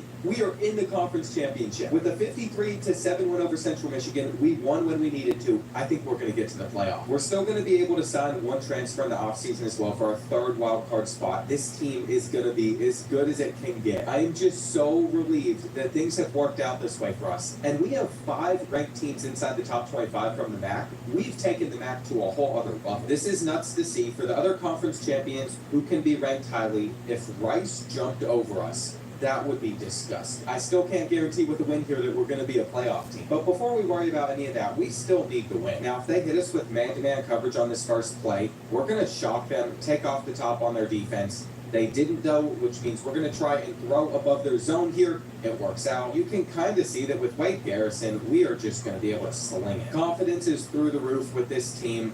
And I was hoping that Bags was going to outrun them there. He cut inside. The play looks like it had potential. I just don't like where his route went, so we're going to take our three. What I really needed to do to take control of this game and make sure that it wasn't close was running the football. Our offensive line should overwhelm their defensive line. And then once you do that a couple times, slip in a play action so you can get an end zone. That strategy is how we were able to close this one out so easily. We had a couple massive touchdown runs. But assuming we're in the playoff, we're going to have a whole different strategy there. If we don't end up getting in, that is going to be a major issue. It's another receiver winning the Heisman Trophy. I mean, they have just been winning them all the time. Darius Wren is going to win the Lou Groza Award for the best punt. Never mind. After looking at his stats, it's the best kicker award. I think at one point he played punter and then I moved him over. Either way, it's a nice award, but what I wanted to see was this. We're in the playoff for the first time. We were trying to beat out Texas Tech for a 5-star. We didn't do that, but we are going to get the around for long, so I was hoping for higher, but it's okay. We are ready to make our playoff debut. Wade Garrison is going to have to keep the interceptions down in this one. Rushing wise, Deshaun Hicks, 20 touchdowns, not as many yards, but he's still having a good year. And we had 3 guys that were almost 1,000-yard receivers. We could make that possible if all of them have a big game against Texas Tech. I also have to make the decision if I'm cool with these being the final staff members that we have on this team, and I think I am, tactician-wise. Both of them have most of those categories filled up for the stat bonuses. In fact, we still haven't maxed ours out for running backs yet, so we're going to have to get another couple skill points to do that. But it's time. Enough stalling. We are going to get into this game against a team that has scored 36 points per game this year, and they get to host. For a second there, it was seeming like I wasn't even going to be able to get Maine to the playoffs, so this is step 1. But now we have to have a roster that's good enough to win. I'd say this rebuild's definitely been a lot of struggle. They got man-to-man coverage on a 3rd down, so I'm going to throw the comeback route. We don't catch it. We trained Christian Wells up to that moment, making him a good senior on the field for us. What is going on with this kick? I just had a heart attack. I thought that was going short. It instead was slow. I really thought our Lou Groza award-winning kicker just whiffed the ball there. On a 3rd and 4, they got a halfback screen that we're not going to be able to stop. From there, they kept driving down the field, and they were able to score. We ended up running on a 3rd and 3, which worked out. I'll tell you this. It was not what I thought I had called, but it doesn't matter because I just tried to place that over the head of a guy that was glued to our tight end. It's 14-3. Here in the 3rd quarter, I am still finding ways to battle back, though. We've gotten to a 4th and goal where I'm trying to tie things up. I think they're going to tackle us short. We break the tackle. What a way to fight in. We did not deserve to score, but we can tie it. Great play from the freshman, too, Timothy Howell. They got man-to-man coverage. We're going to throw our slant and catch it. I've even been able to get them to a 3rd and long where I think they're going to try and hit their crosser here. They threw it, and he somehow gets to that ball while breaking a tackle. That was high-pointed right over our heads. They're going to get me with the play action, making this a 3rd and 2. This is the type of defense I would run in our FIU dynasty, but it's just not working against the Red Raiders. Thankfully, there's a flag on their end, so this is coming back. Illegal touching is absolutely crazy in that spot. I don't know what they're going to draw up on 4th down, though. They don't get it. The fact that we're in this game is actually mind-boggling to me because I've not played that well. And now they're giving us an insane look. Brahms is going to get so open here. I can't believe it. If he's fast enough, he should be gone, but he's not. I should note that if Clint Bags wasn't out for the game with Bruce Sternum, he would have scored there. He's the young kid with 98 speed, so it's a shame that he's injured. Bad pass. I'm not going to get mad at Wade Garrison, though, because we decided to make his accuracy lower so he doesn't transfer. We probably could have gotten it a little bit higher than it currently is. It didn't seem to make a difference on that play, though. 3rd and 13. They're going to go for a deep shot, and this is where I think we got to swat the ball. I was hitting squats. I saw that he was 6 inches taller. He still catches it. Channing Keith has put them right back in this one. He is a nightmare to stop. But we're getting a huge run out of Deshaun Nix. And did you see that downfield blocking? Nothing feels better when the run game is working, when everybody is actually hitting their blocking assignments. We are going to struggle a little bit with the run, clearly, though. We are not going to be able to escape. And so on 3rd and 11, my goal is just don't throw an interception here. Don't throw anything dumb. But that would have been beautiful. These are the types of things that happen that put us in these situations at the end of games. Are you kidding me? It got blocked? I knew it was going to happen too, the way it was slowing down. Do you see what is happening to us here at the end of this game? We're not going to be able to take down Texas Tech, even though they're on a 3rd and 3. And the reason for that is I just know that they're going to get in here. We'll see if we can bait them into anything stupid. They have 2 guys on top of each other. Our corners continue to just be useless for us. Granted, they are like 75 overalls without any tactician bonuses, so they probably should be making a play there. But still, frustrating to see. I think we're going to have a huge play down the field. Howell runs straight under it, and what do? I'm afraid that we're just going to run off time, and then we're going to score, but they're going to have too much to respond. That's annoying as well, because I would have gone for the 2-point conversion against them. Isn't that weird? It stinks that you can have success too fast, and that was a perfect pass, but he dropped it. I honestly think what we have to do is just bring the pressure here. We're going to be having hard flats out there, so everything's watched. But our zones just didn't do their job. Our zones just didn't do their job, and then they split us down the seam. This has been a great example of what you don't want to happen. We need them to score. I am trying so hard to back everybody up so they can just run this in, because if they don't, it's over. Okay, we have 30 seconds left and a dream.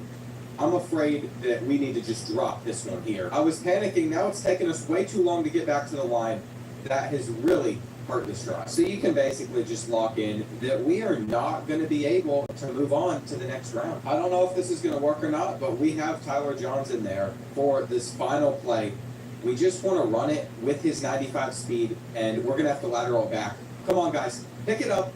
No, that is it. We have lost in the first round of the playoff, and it was because Texas Tech was unstoppable in 4th. Like, this kid, Channing Keith, just started going off out of nowhere. I guess it's nice to know, though, that we're good enough to get back to this point. We're only going to get better, and Texas Tech was not bad. They beat Alabama in the quarterfinals. So far, though, Georgia has mainly just been running this dynasty. They have the most national championships in it, and I can finally go into tactician and completely max it out. The kicking stuff doesn't matter that much. Our kickers are good already. We have 8 coach points left to spend in motivator. I think it's good for our wide receivers and tight ends to start the 4th quarter hot, especially if we have to pull off a comeback in the future. These are the players that are at risk of transferring out, so keeping that in mind on this players leaving tab. All 5 of them are going to enter. I really didn't care whether or not they stayed. Both of our quarterbacks ended up staying, but now we have to go through all the players that we're saying goodbye to with graduation. Chauncey Bales, he has been graduated. We're losing Darius Wren, the award-winning kicker. Deshaun Nix at running back. Micah Pay, our 3-time defensive award winner. Quincy Hall, a defensive tackle that we just boosted up. Same with Delani Cope, a center that was really good. But no early declares for the NFL draft. Everyone at Maine is finishing out their degree first. Now, I've already signed 2 of the 3 additions to our team through the transfer portal. What I'm going to be looking for here is a sophomore, so we can have them for 2 seasons. A corner would be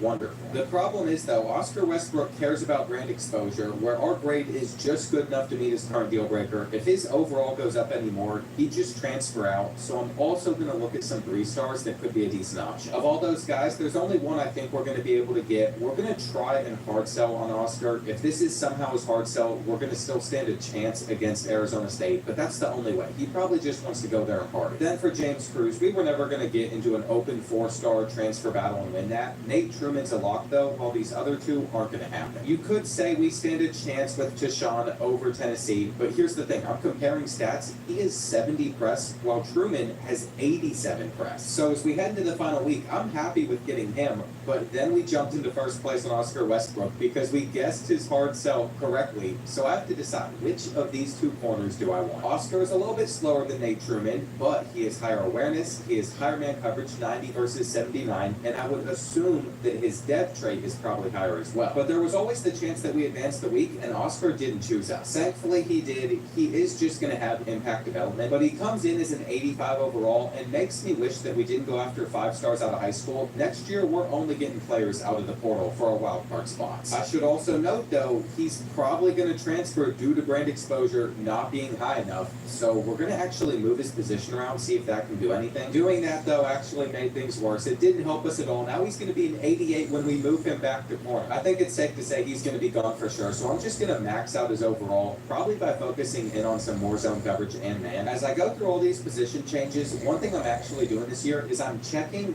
what overall players would get to if we move them elsewhere, because we've focused in on George getting some of his passing stats up. So if we change his archetype, he's going to be a higher overall. Basically, anything I can do to get this team to the next level, I'm going to try my best for. We've actually gotten a depth trade upgrade, and that's not the only one that we're getting either. Jason Cantu, the brother of Matt Cantu, is now our free safety. He went over here from strong safety. He has a chance to actually get drafted if we end up upgrading him quite well. The problem that we're going to run into is everything's pretty expensive, and it seems like he's going to get stuck at about a 90. Then cornerback Taj Ramsey has gotten impact development because his depth trait upgraded, which is a massive deal because he might be our best corner over the next couple years. We just know that after this year, Oscar Westbrook's going to leave the team, so he's going to be our best corner in season 10. But I got a lot of upgrades to get through, so that can't be the only one that I focus on. I'm actually going to take Wade Garrison up to 83 speed. I can't max out his accuracy yet. I just can't risk him leaving us since we don't have any good backup options if he did. And for the guys that are on our team, they're probably going to transfer because they're not happy about their playing time. By the way, locking in on Willie Higgins, the gadget receiver that I am trying to make a running back next season, I was able to max out his elusiveness, 99 change of direction, his juke and spin moves really good, only 89 speed, but I think he'll be like a 90 overall running back next year. And then we have Tyler Johns, who we have 48 skill points to spend on, but he's a senior, so we can't keep him around for 2 seasons. Since his archetype can only upgrade one type of catching, I think it ended up holding him back a lot. Elusive route runners just aren't that great, especially if you look at what they have. He had platinum putter from the start. That's the only good ability I'm seeing here. As for Clint Baggs, he's going to be our number 2 receiver because we were able to max out his quickness at 99 speed. We've also been able to take some of this other stuff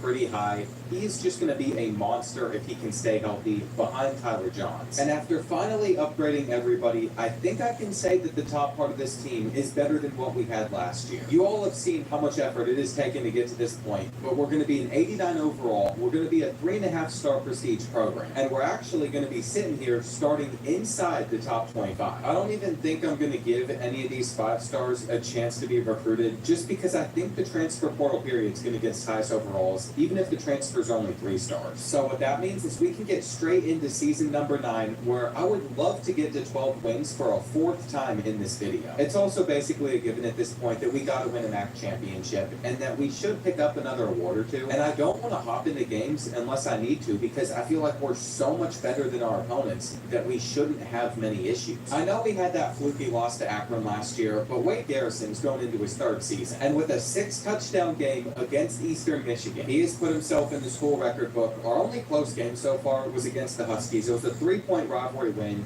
I think I'm going to play against Ball State on the road since they're always pretty good. And Central Michigan's 4-0. But outside of that, maybe Akron too. I don't know. I just feel like because we have such a good team, we shouldn't lose. Whether I'm hopping in or not, the result should be about the same. In fact, it might be better in Sim, where we just smacked Western 47-10. But I guess something you have to consider is the fact that we have played Western quite a bit, and they've never kept it close. Ball State, on the other hand, has been able to keep it close. And so I'm not surprised that in the final few minutes, they currently have a lead against us. There have been teams in our conference that have technically signed better recruiting classes, and they are one of those. But another big issue is you might notice who our starting quarterback is. He just helped us have a little bit of success there, forcing some of these fans to bid. But Wade Garrison has gotten injured in this game. He dislocated his ankle. Fundables has a new look with real fruit puree, and now with no synthetic dyes. Kids can have their fun and eat it too. I'm stuck on Band-Aid brand cause Band-Aid stuck on me. Airwick's vibrant fragrances are infused with 2 times more essential oils. The advanced plug-in with the boost button and anti-fade technology can keep your mom always invited for up to 70 days. Airwick, always fragrant, always invited. Modern buildings are built stronger, last longer, and look better. Enjoy the peace of mind and pride that comes from the smart investment of an attractive building that lasts generations. Morton Buildings, built to last in your house.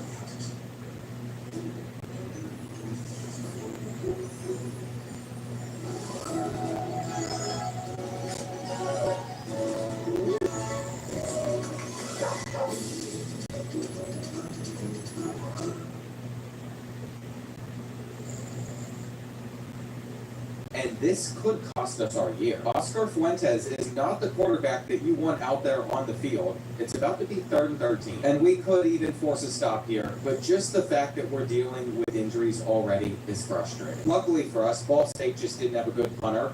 I want to see if we can outrun one of these corners or win the 50-50. We can't, but it was worth a shot anyway. And now we're just going to wait for a beautiful cut from Johns. He's going to put us at the 30. His route running's pretty good. I mean, there's a reason he's in 95 overall. He is going to sauce up that corner doing the same thing. But again, I am not happy with having to use a backup quarterback for obvious reasons. At least we were able to set ourselves up for the game-winning field goal.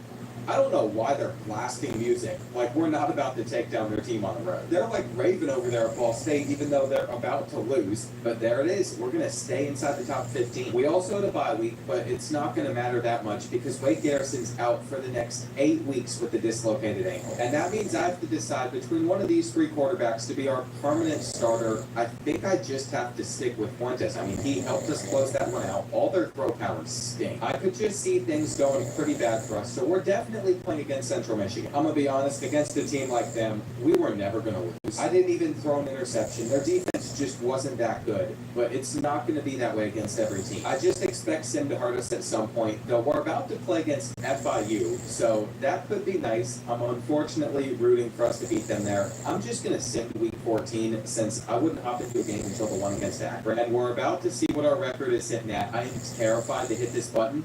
We're 11-1. We already played it. That's weird to me. At least we're in the MAC championship. But we lost one conference game, so we have to guess who it was against. I don't think it was Akron because they're at the very bottom of the MAC. I'll be super upset if it was. No, it was Buffalo. I can handle a 1-point loss, especially because Wade Garrison might be back by the time the conference championship is. And if he's not, maybe he's there for the playoffs. So Tulane was ranked super high, so we might not be able to get in. The only way that we would still make the playoff is if Oklahoma State beats number 5 Texas Tech, if Boise State loses to Colorado State too. It's just not going to happen, so we might as well get into this one where we're still using the backup. I can't even be upset at Oscar Fuentes though. He's stepped up and done a good job for the rough position he's been put in. But we can't congratulate him too soon on helping us close out this conference championship because it's about to be a 3rd down. Never mind, we fumbled. There's no 3rd down. What I wasn't expecting, though, was after simming a couple of defensive plays, we recovered a fumble ourselves. And they have us in on a 3rd and 8 where I need to be able to pick this one up. I don't think we're going to be able to run to the marker, though, we're short. Luckily, I've been recruiting pretty well at the special team spot. That's been the one position group that has been really good still. Those 2-star transfers or something, are we going to be able to get them off of the field on 3rd down?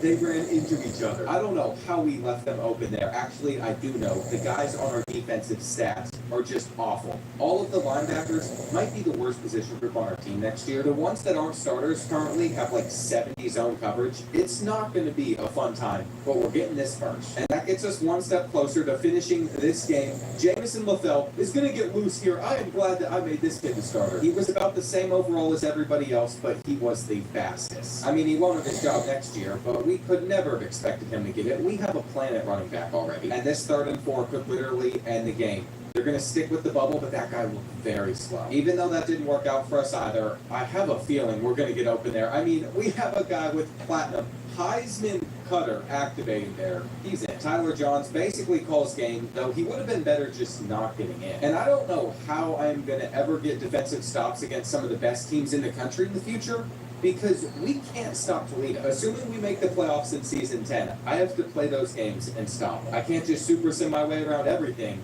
I don't know how we're going to win a championship. At least we're going to get another MAC championship. But this means nothing since we're going to miss out on the playoffs. It's also come to my attention that the running back I was just blazing, who would have been our backup running back next year anyway, might transfer out. Let's see. Who won the Heisman Trophy? My guess is a receiver. It is going to be a quarterback finally. And we are going to get a bowl game against Georgia Southern. This is just gross. We're inside the top 20. They're 6-6. I'm not playing this. I'm going to sim it. They can't be a high overall anyway. anyway. They're a 62. We're going to have our starting quarterback back for it as well. Our defense showed up to this one. All I can think of, though, is how nice it would have been to be in the playoff. We would have made it here without that one loss to Buffalo. North Texas, Boise State, and Tulane all got in, by the way. There could have been 4 group of 5 teams in the playoffs. There wasn't, though. And it's mainly because Oscar Fuentes was out there instead of Wade Garrison. He filled in well. He just couldn't help us beat Buffalo. Jamison Lavelle, I'm hoping that he doesn't transfer just because I would still like to have a good backup running back option, despite us throwing the ball so much with 3,000-yard receivers. We are going to be saying goodbye to Tyler Johns, who's gotten better every season as a former 5-star. And there's a very low persuasion chance that we get all these guys back.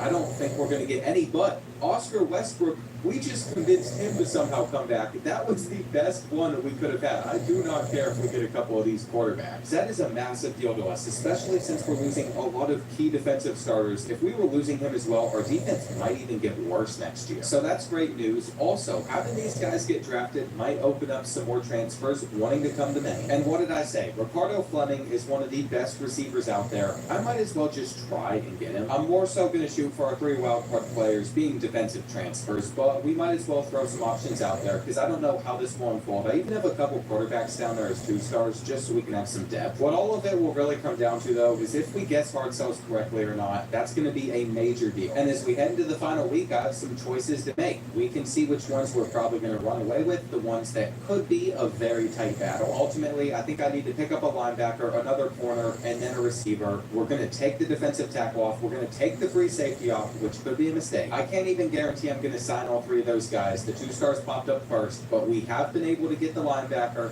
Next up, we're going to get the wide receiver, and we didn't get the corner. He went to Nebraska. That's actually a really big deal. To have 2 good corners instead of just one would have been game-changing for a solid team. Now I'm just going to be frustrated, though I do think getting Ricardo Fleming is going to be good news for this receiving room, especially since Willie Higgins is about to be moved over to a 91 overall running back. As I just scan over the roster now, before I start doing all the manual progression, getting these guys up to the highest overall I can get them, I'm not that thrilled about where the team's at. I think it's going to be solid, but a lot of our guys are getting big overall boosts because of the tactician stuff. Like, you would think our offensive line is really solid, but all of these guys are 80 overalls without the tactician bonuses. Even Wade Garrison's base overall is just an 84, so it proves how powerful tactician can be, but it's going to have a carrying impact on this team. The downside to dual threat quarterbacks as well is their physical abilities aren't great, so we're stuck with this. Just scrolling through these stats though on Willie Higgins, I think we did a great job before we moved him over to running back.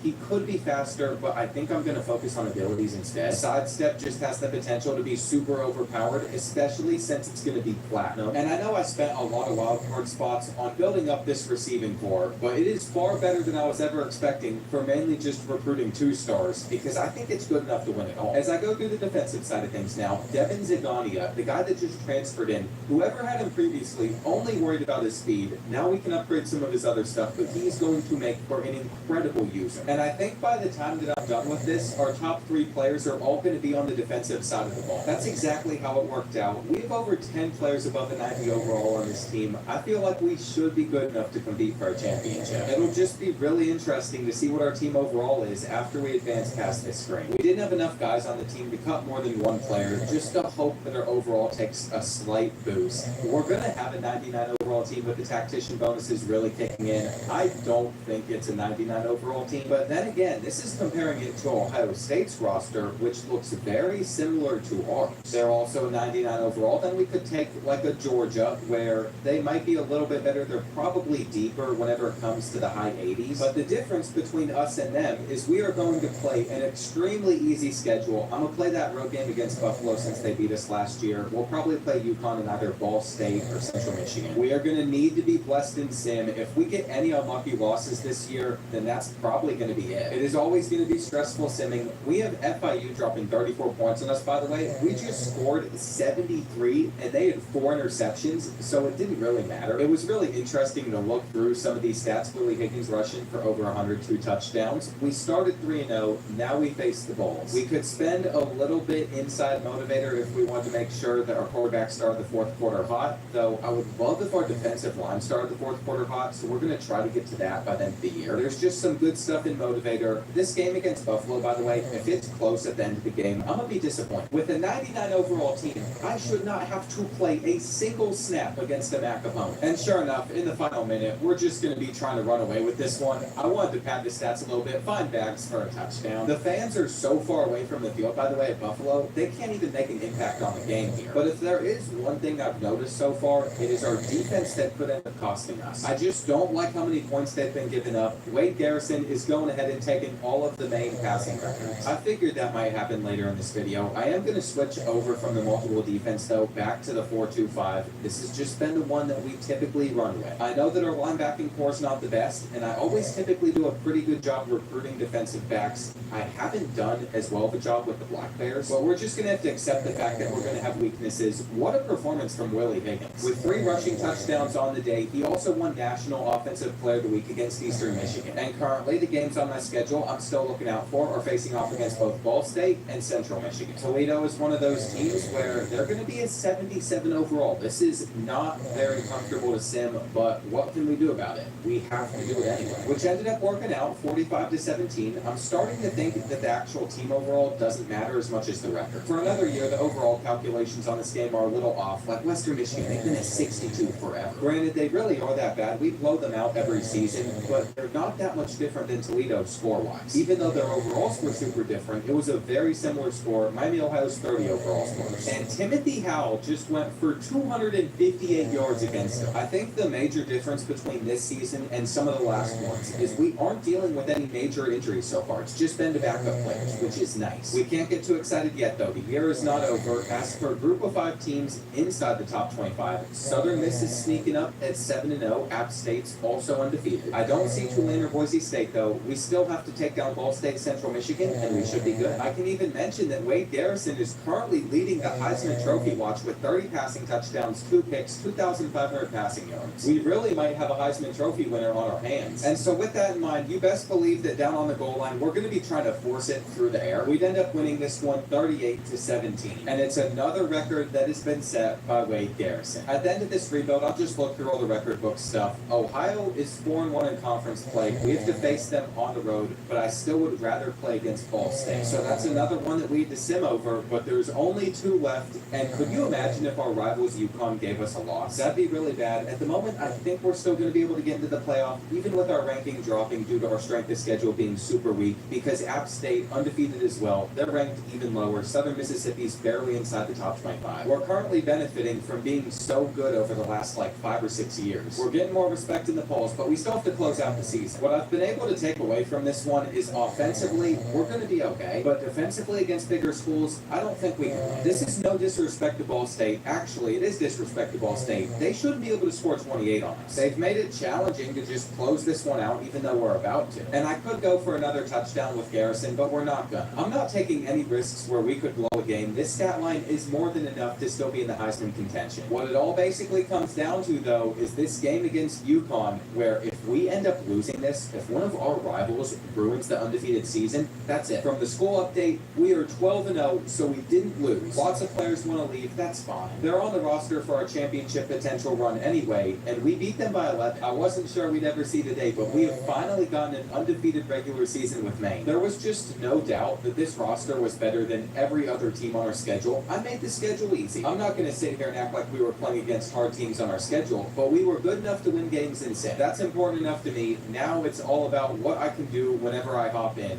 And you know that we're going to be looking for some crazy highlight plays just to open up the game. Give us an aggressive catch to start it. I think they understand that we're going to be trying to force the ball pretty deep, and it worked this time. I was kind of hoping that with 99 speed, I wouldn't even have to make a read. Are you kidding me? I didn't even see that kid. I probably should have questioned why it looked like we had a wide open receiver in the end zone there. But maybe we should have gotten it there faster. They sent a corner blitz, and then this guy comes out of nowhere. Somehow, after we drop it, he's able to catch it off the deflection. Just a disgusting start to this game all around. As it's gone on, they still have stayed in it. But the hard part for Central Michigan is they just haven't moved the ball that well. On a 3rd and 9, we're going to set our feet and fortunately be able to pick this up to Reed as he jukes a defender, and we can just skunk our way in. That's the benefit of having a monster at tight end. On 4th down, they're going to test one of our zones, and it doesn't work. For the first time in Maine football history, the team is 13-0. Odds are, though, Wade Garrison isn't going to be taking home the Heisman. But I completely get it, because the Clemson quarterback played in a much tougher conference, and he had better stats. Now, for our first playoff game, this is where I'm nervous. We're getting Clemson. That was not what I was wanting to see. Only 3 interceptions out of Wade Garrison. Now, I mean, his stats this year were just incredible, especially if you compare it to what he's done in previous seasons. Up in his accuracy, definitely restricted the turnovers. Willie Higgins has made for an incredible running back. And then receiving-wise, transfer Ricardo Fleming was actually our 3rd receiver, despite being the highest overall. We are going to have a very challenging path if we want to win a championship. We're going to have to beat Clemson, then we'd have to beat Ohio State. But I believe it is still going to be possible, even if the Tigers average 50 points per game. We're going to have to play perfectly. Since we have to play on the road at Death Valley, because we're the lower seed, this is setting up to be the hardest championship run I've ever had to make in a rebuild, but it is possible. Just to pull it off, though, we are not going to be able to make many mistakes, and this is a good start. We have been able to get them on a 3rd and goal where they handed it off, and they fight in. I really thought that we were about to hold them to a field goal there, but it's fine. Our offense I'll trust. We've been passing well. On the rushing side of things, though, I don't know what to expect out of Willie Higgins. He was just exploding out of there on that play, and we're going to hand it off again, but he's short. I think his high change of direction, even without the shifty ability, makes him feel so much quicker than he is. But Clemson has literally not stopped scoring in this first half, and I thought our running back was going to be out there for a little bit of a check down, but since he wasn't there, Garrison took it into his own hands, which was needed. That was a massive 3rd down for us to pick up. We're going to look to split the zones here. I thought they were in man-to-man. I thought that was going to be wide open. Well, I thought they were in a match coverage at least, just with the way of how closely this kid was following our tight end. But no, he broke on that ball for a bit. I thought that might be the one mistake that ends up costing us this game, but you can see in the 3rd quarter, we are not out of it. This is going to be a big 4th down to pick up, but I trust our tight end. And just getting it out quickly has been really easy for us to do so far as we're fighting our way into the end zone. We have a big 3rd and 6 coming up where cover 2 doesn't feel like a great option. I just have a feeling most of our zones are not going to cover well here, but I'm going to get just absolutely torched myself. I should have been using my 96 speed user, and once again, yeah, they're torching us. I'm going to commit to stopping the run here. I ran commit middle, no one played it, and that's not what you want to see, especially since we are now going to have to come back with 6 minutes left, but this isn't bad. Headed into this game, I thought there was a chance that we could end up losing by like 21 points, so I'm glad that we've put up a fight here. Now we're going to go with an inside zone. We're going to try and hit a hole. There wasn't much there, though. It doesn't help that Willie Higgins is so exhausted. We've only given him 16 carries as well. I think it more so has to do with the fact that this is his 14th game this season, but he's not done yet. He's helped us run down the clock as we keep on driving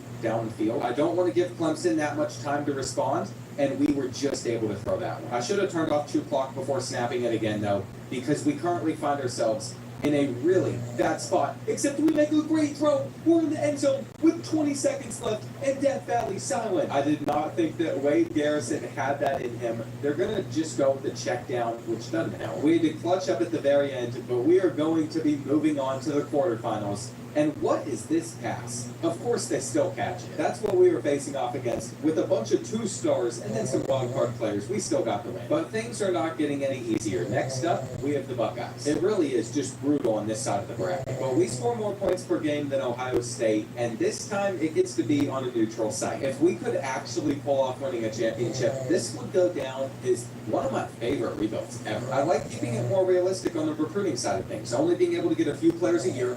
This is going to be a very, very clutch throw. We had no choice but to go for it on 4th down, and I got lucky. I saw that they were pressing our 99 speed receiver.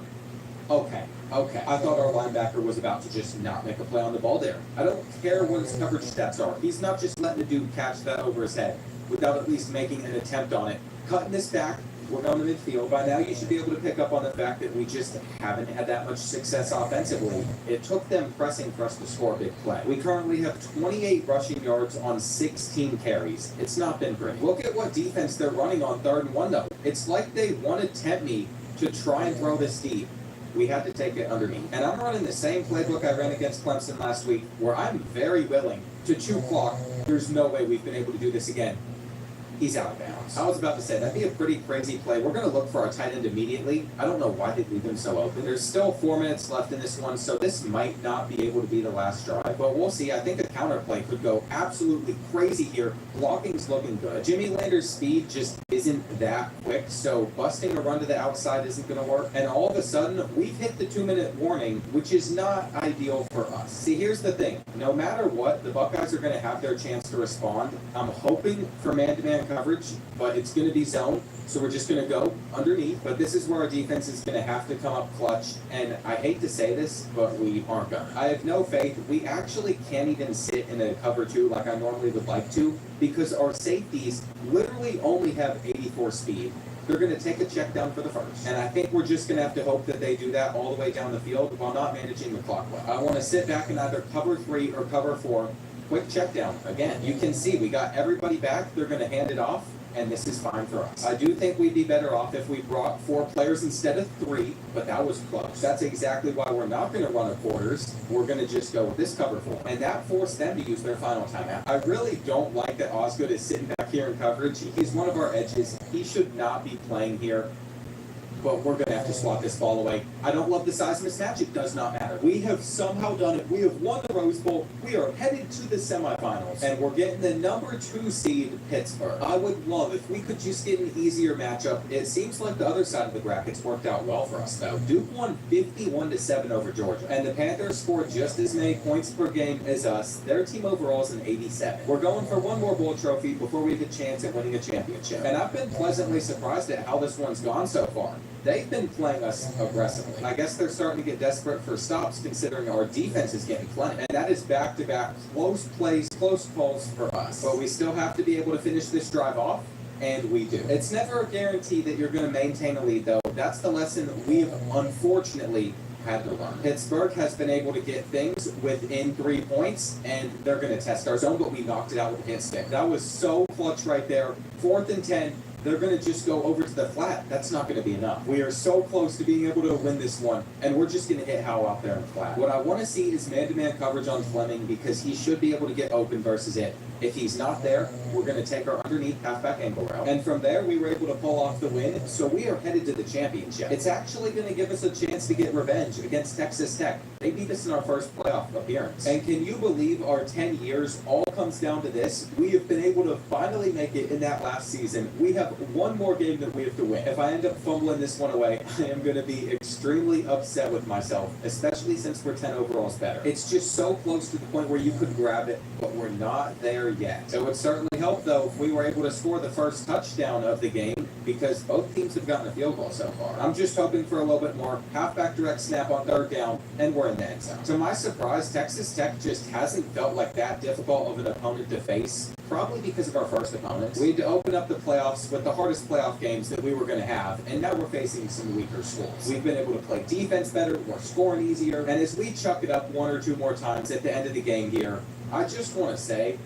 that Texas Tech is absolutely stumped. Do you see how open that was there? And don't even say, oh, we're going to leave a little comment, it's not on Heisman.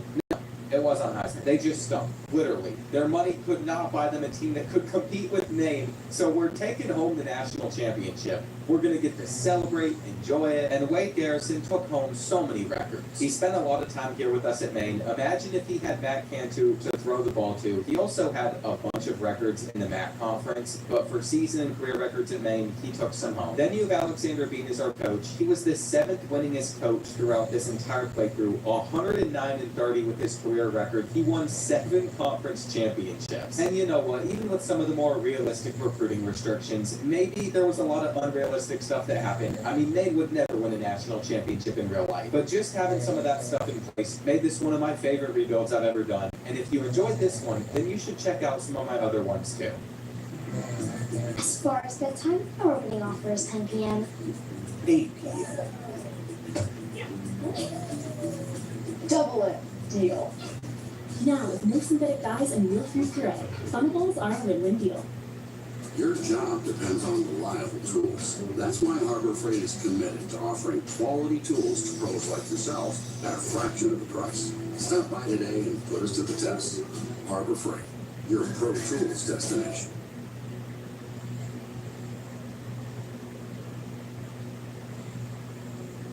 Today I'm going back to the scary world of online head-to-head, and I've seen some crazy Wildcat glitch runs on TikTok that I'm terrified of. I sit solely in Road to Glory and Dynasty playing against the computer, but when I play against real people, well, my record in the college football showcases speaks for itself. I'm 0-4, but before I go for revenge, I gotta get better at this game. I'll be playing a full season of online head-to-head in this video, shooting for a national championship, lifting up that trophy. And to spice things up, before every game, I'll be doing 3 randoms to decide which team I'm gonna choose. So I've just left between Buffalo, Louisiana, and Purdue. Those teams are obviously not great, but if I go for one more random, I'm stuck with whoever it is. I might as well, though, have some fun with it. For our first matchup, we're stuck with Louisiana Monroe. I'll tell you this right now, whoever we're about to load in against, it's going to be Florida. We're going to be in a lot of trouble. I was sitting here texting as well, so I wasn't even paying attention to what this guy's record is. But just know, we're going to be stopping DJ Lagway with one of the teams that's been one of the worst in college football for absolutely forever. I can only imagine that this is going to go pretty poorly for us unless he makes some bad reads. I just got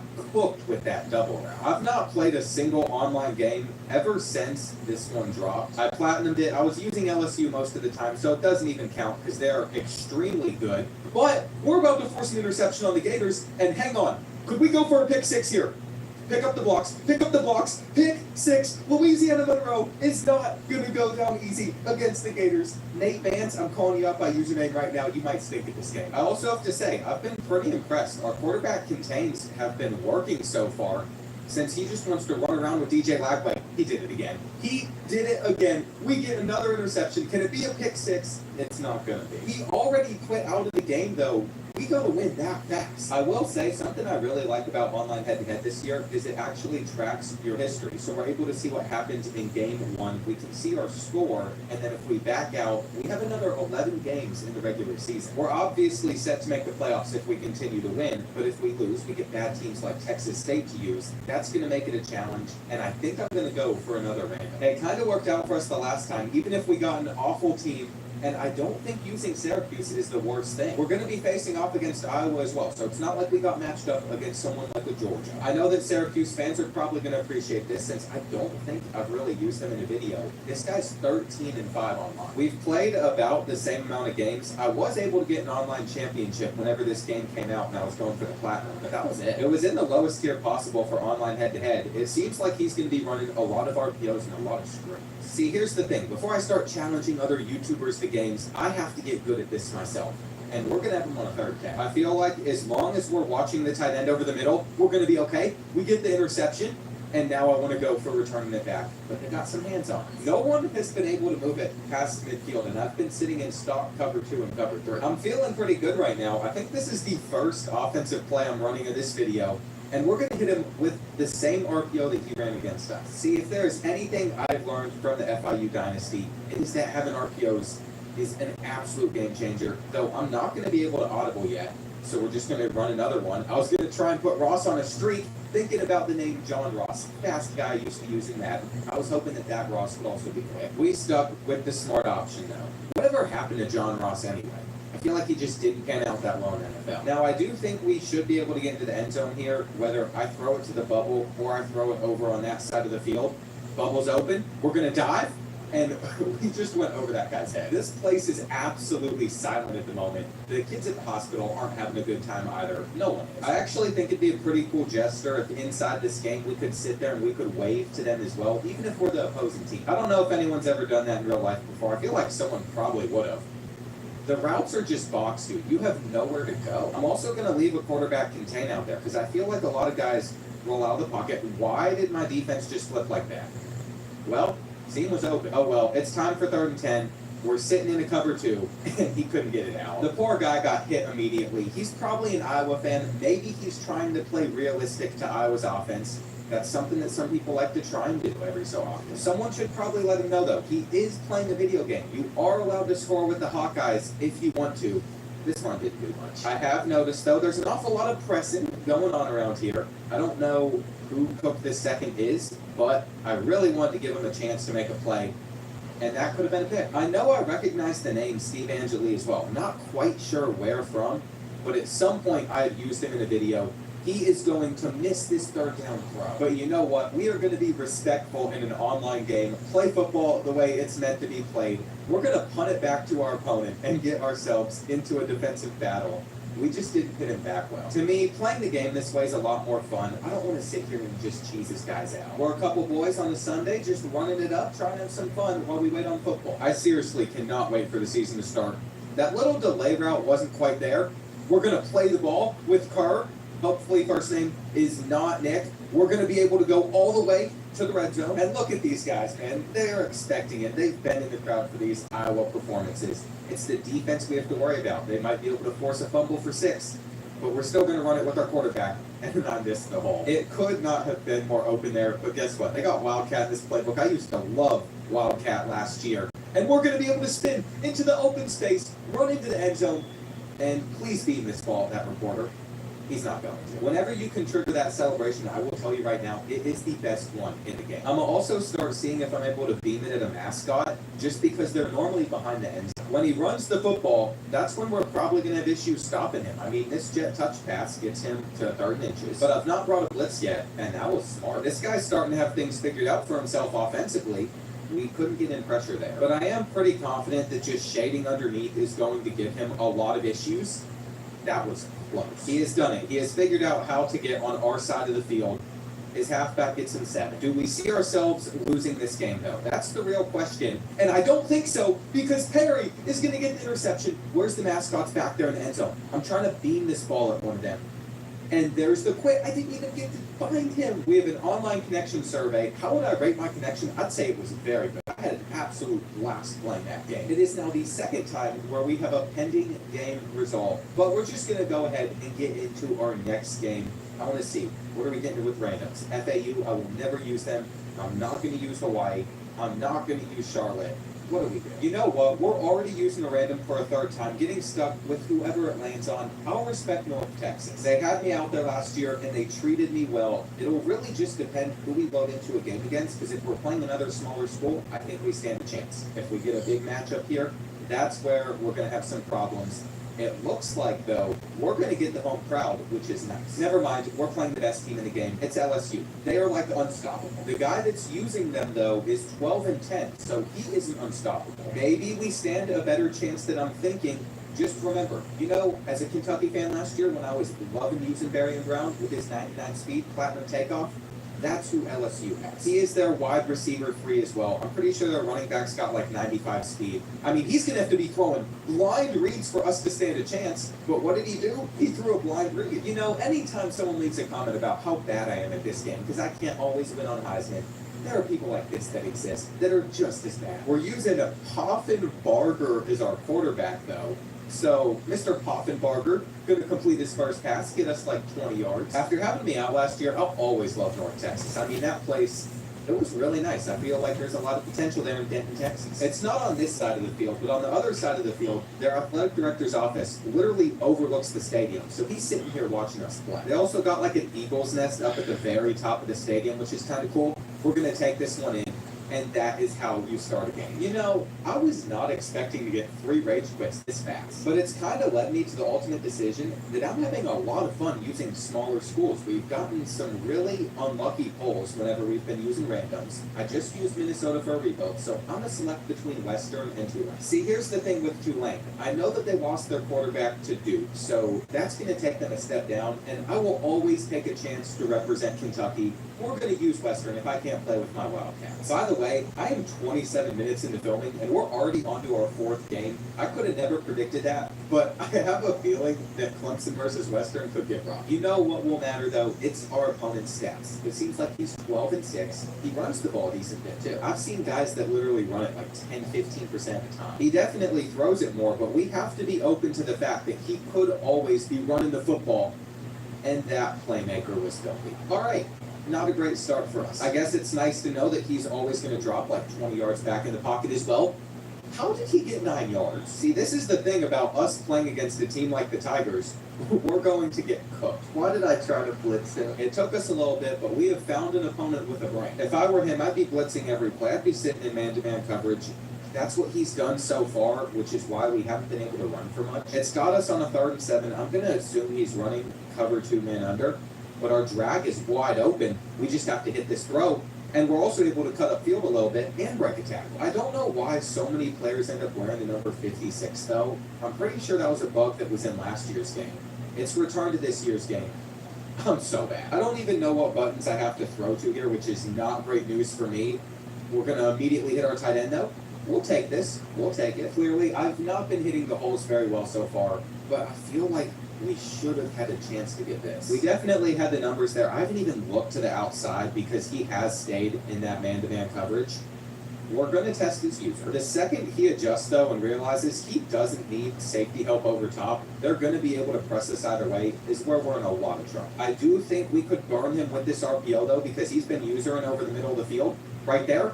Toasted. Myers turns around for the football, and we've tied this game up. Let's see. Where's he think he's going with this return? We missed the feed. It takes 5 dudes to bring that kid down. I'm still going to sit in cover 3 like we've done against some of our other opponents. He might actually make a very bad read here. That could have been an interception. We have such low overall guys, though. He was just stumbling even trying to get to the football.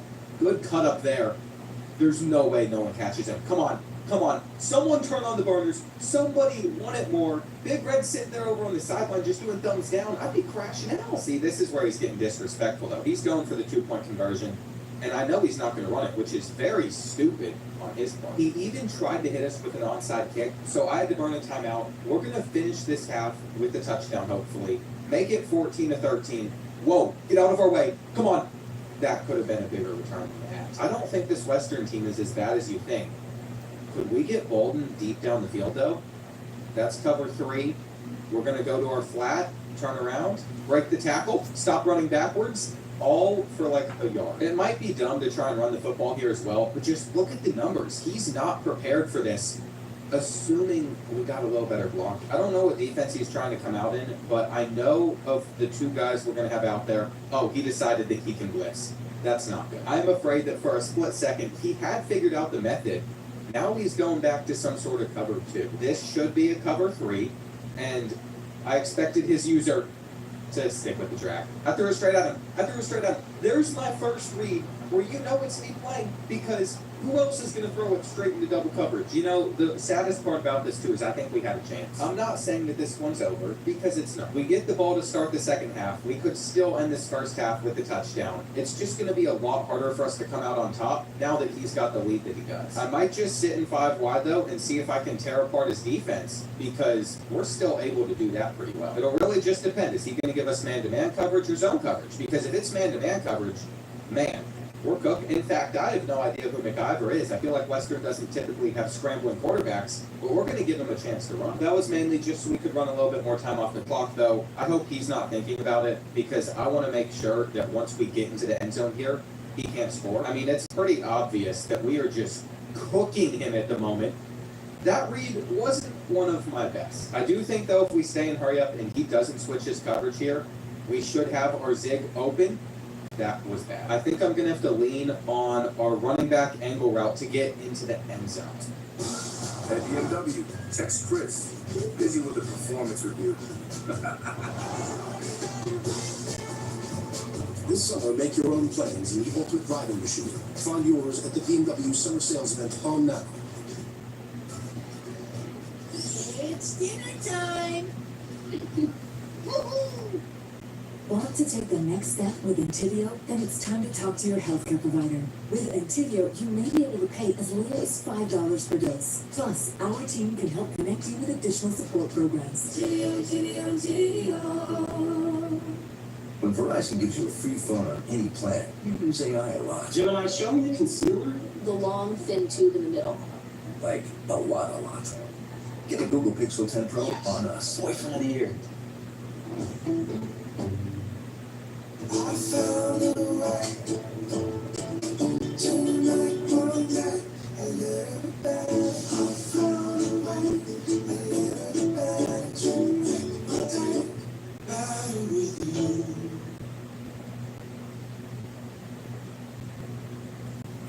Smart decision by him to send a blitz. If he does it again, I have a quick read out there.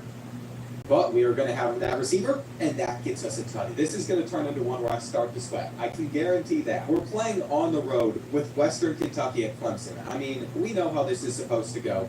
Is playmaker there? Not working? Could we get a pick six in this first half? Hang on.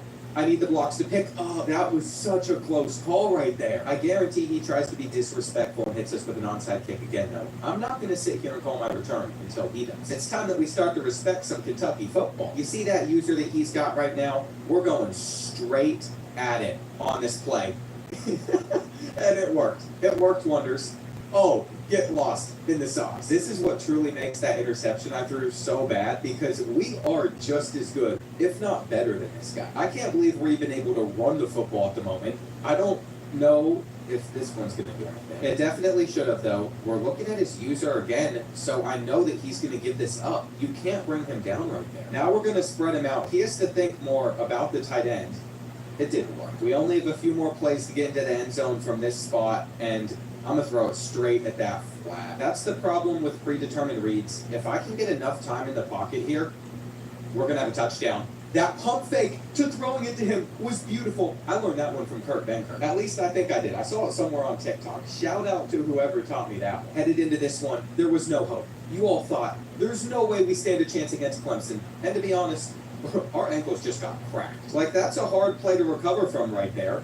But we're getting a little bit better on defense. See, if he tries that again, I'm going to try and intercept him. It's 3rd and 1. I might need to back up some of these guys, though. This blitz is a little bit too heavy, and he breaks the first tackle. I don't know what he thinks is going to happen. Oh, well, a touchdown is going to happen. I accidentally pressed out of cover 2 invert. If I could have just gotten our safeties farther back, it probably would have never happened, but we get the interception. Hang on, we're going for 2. All right, we got this guy exactly where we want him. We score a touchdown. We win this game. This play is absolute money, by the way. I just saw that one out of the RPO part. It's motion RPO read flat. You gotta look for that. That was really sick. There's some cool stuff in here with some of the new plays. Like, there's absolutely no shot that this was in the game last year. Stop and go. We're getting out of there. Oh, we're still getting more. Give us 15. The biggest problem, though, is now he's gonna get aggressive like this. And we have to just throw that super fast. He finally figured out that he can stop that RPO with the tight end. He just can't be the guy manned up on him. And if this is man-to-man coverage, we're in some trouble. 3rd down, it is, and I threw it straight at him. I deserve it. He deserves that. We just got the biggest fail of all time, though. I'll take it. If this is a blitz, it's not. I mean, I have to go to the marker. It's not working. That genuinely stinks, but I don't know what else I could have done there. He can keep that. Fumble. This hurts. We just fell apart whenever we needed to have success the most. Though he might be dumb enough to test us. The one time that we get in pressure, it ruins our chances. I'm going to sit here in man-to-man coverage as well, where he takes a deep shot on us, and we just didn't make a play on football. We still have all of our timeouts. Coming back from this is going to be hard, though. He clearly thinks this one is over, that we don't stand a chance. He's getting very disrespectful, but that's okay. I want him to feel this way. I've made mistakes in this game that have cost us. I think we could have a lead, and to be honest, if this is a decent throw, we're going to be in the red zone. As long as he's sitting back there in man-to-man coverage, I mean, this is really dumb to be going with that defense with this much time left. But either way, with everyone backed off, we should be able to exploit that pretty simply. As you can see, I can't make a play on the ball. There's still about 90 seconds left in this game now. We're going to go underneath. I was looking for the corner route, but it was risky. There's no reason for me to even change up the play call because we should be able to get in here. It's keeping my quarterback stuck, though. I was trying to scramble, and it just wasn't letting me. I don't know if it's because that guy is as slow as he is or what, but we're going to beam it. He's open. I told you, this one's not over yet. Now, I don't think this two-point conversion play is going to work in our favor.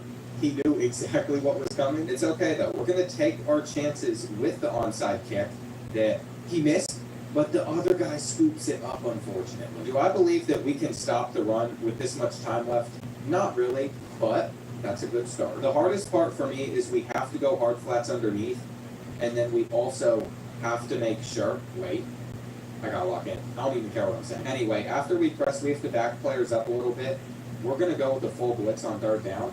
We're going to spread our line. This might not pan out well, but if he does anything to the outside, there's a flag.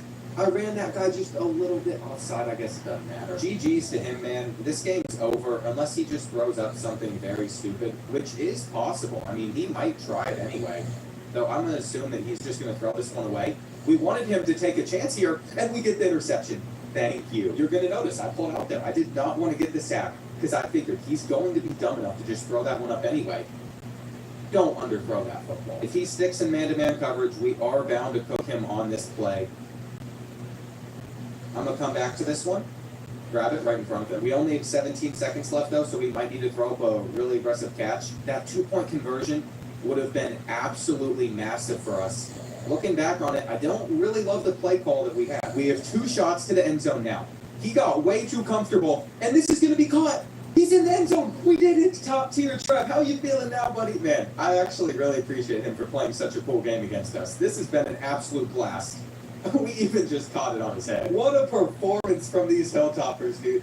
This is why I do believe that Online Dynasty has the most potential, because as much as Offline Dynasty is the most important game in a college football game, and it's the most fun, being able to out-recruit and beat people on the field like this is just a way better feeling. He's putting together some good laterals there, too. What a game, though. I don't think you're going to get a better one than this in this video. Maybe Maverick McIver can play like this in real life as well. You take away my bad interception with him, he played solid. Once again, what do I think about the connection? I'm always going to say it's good. If I lose, I'm going to say it's unacceptable. That win's actually going to get us up to rank 1 already. One thing I will say about playing this versus playing this whenever the game launched is we haven't run into desyncs, which used to be a really big problem. Between those 3 teams, I could choose West Virginia. I think by now, though, I've just decided doing the random is what's best for us, and we're stuck with Southern Mississippi. The only time I use Southern Miss in videos is when I'm using the worst team in the game. So playing against Texas, a guy that's 15-4 with them could be an issue. What I'll propose to you, though, is they got Marshall's head coach, and that came with a lot of transfers from the Marshall roster that won the Sun Belt Conference last year. I think the Golden Eagles could be a lot better this season. Braylon Braxton ends up winning the Heisman in some of my dynasty sims. But they do run out of the veer and shoot playbook in this game, which is something that I absolutely despise. They gave us a cover 3 hard flat there, so if they do it again,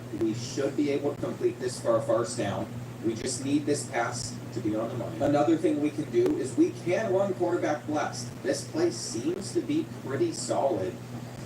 Oh, I thought he was about to stay on his feet. I just don't see us running the ball against Texas that well, even though I want to be able to. We're unfortunately just going to need to make a read here, and if it's cover 3, we had a problem is our offensive line's not going to give us much of a chance there. I don't think they're going to go with man-to-man coverage, which means, again, we can thread that needle. About the only good thing he's doing for us right now is he's staying in the exact same coverage, which allows us to go into double coverage.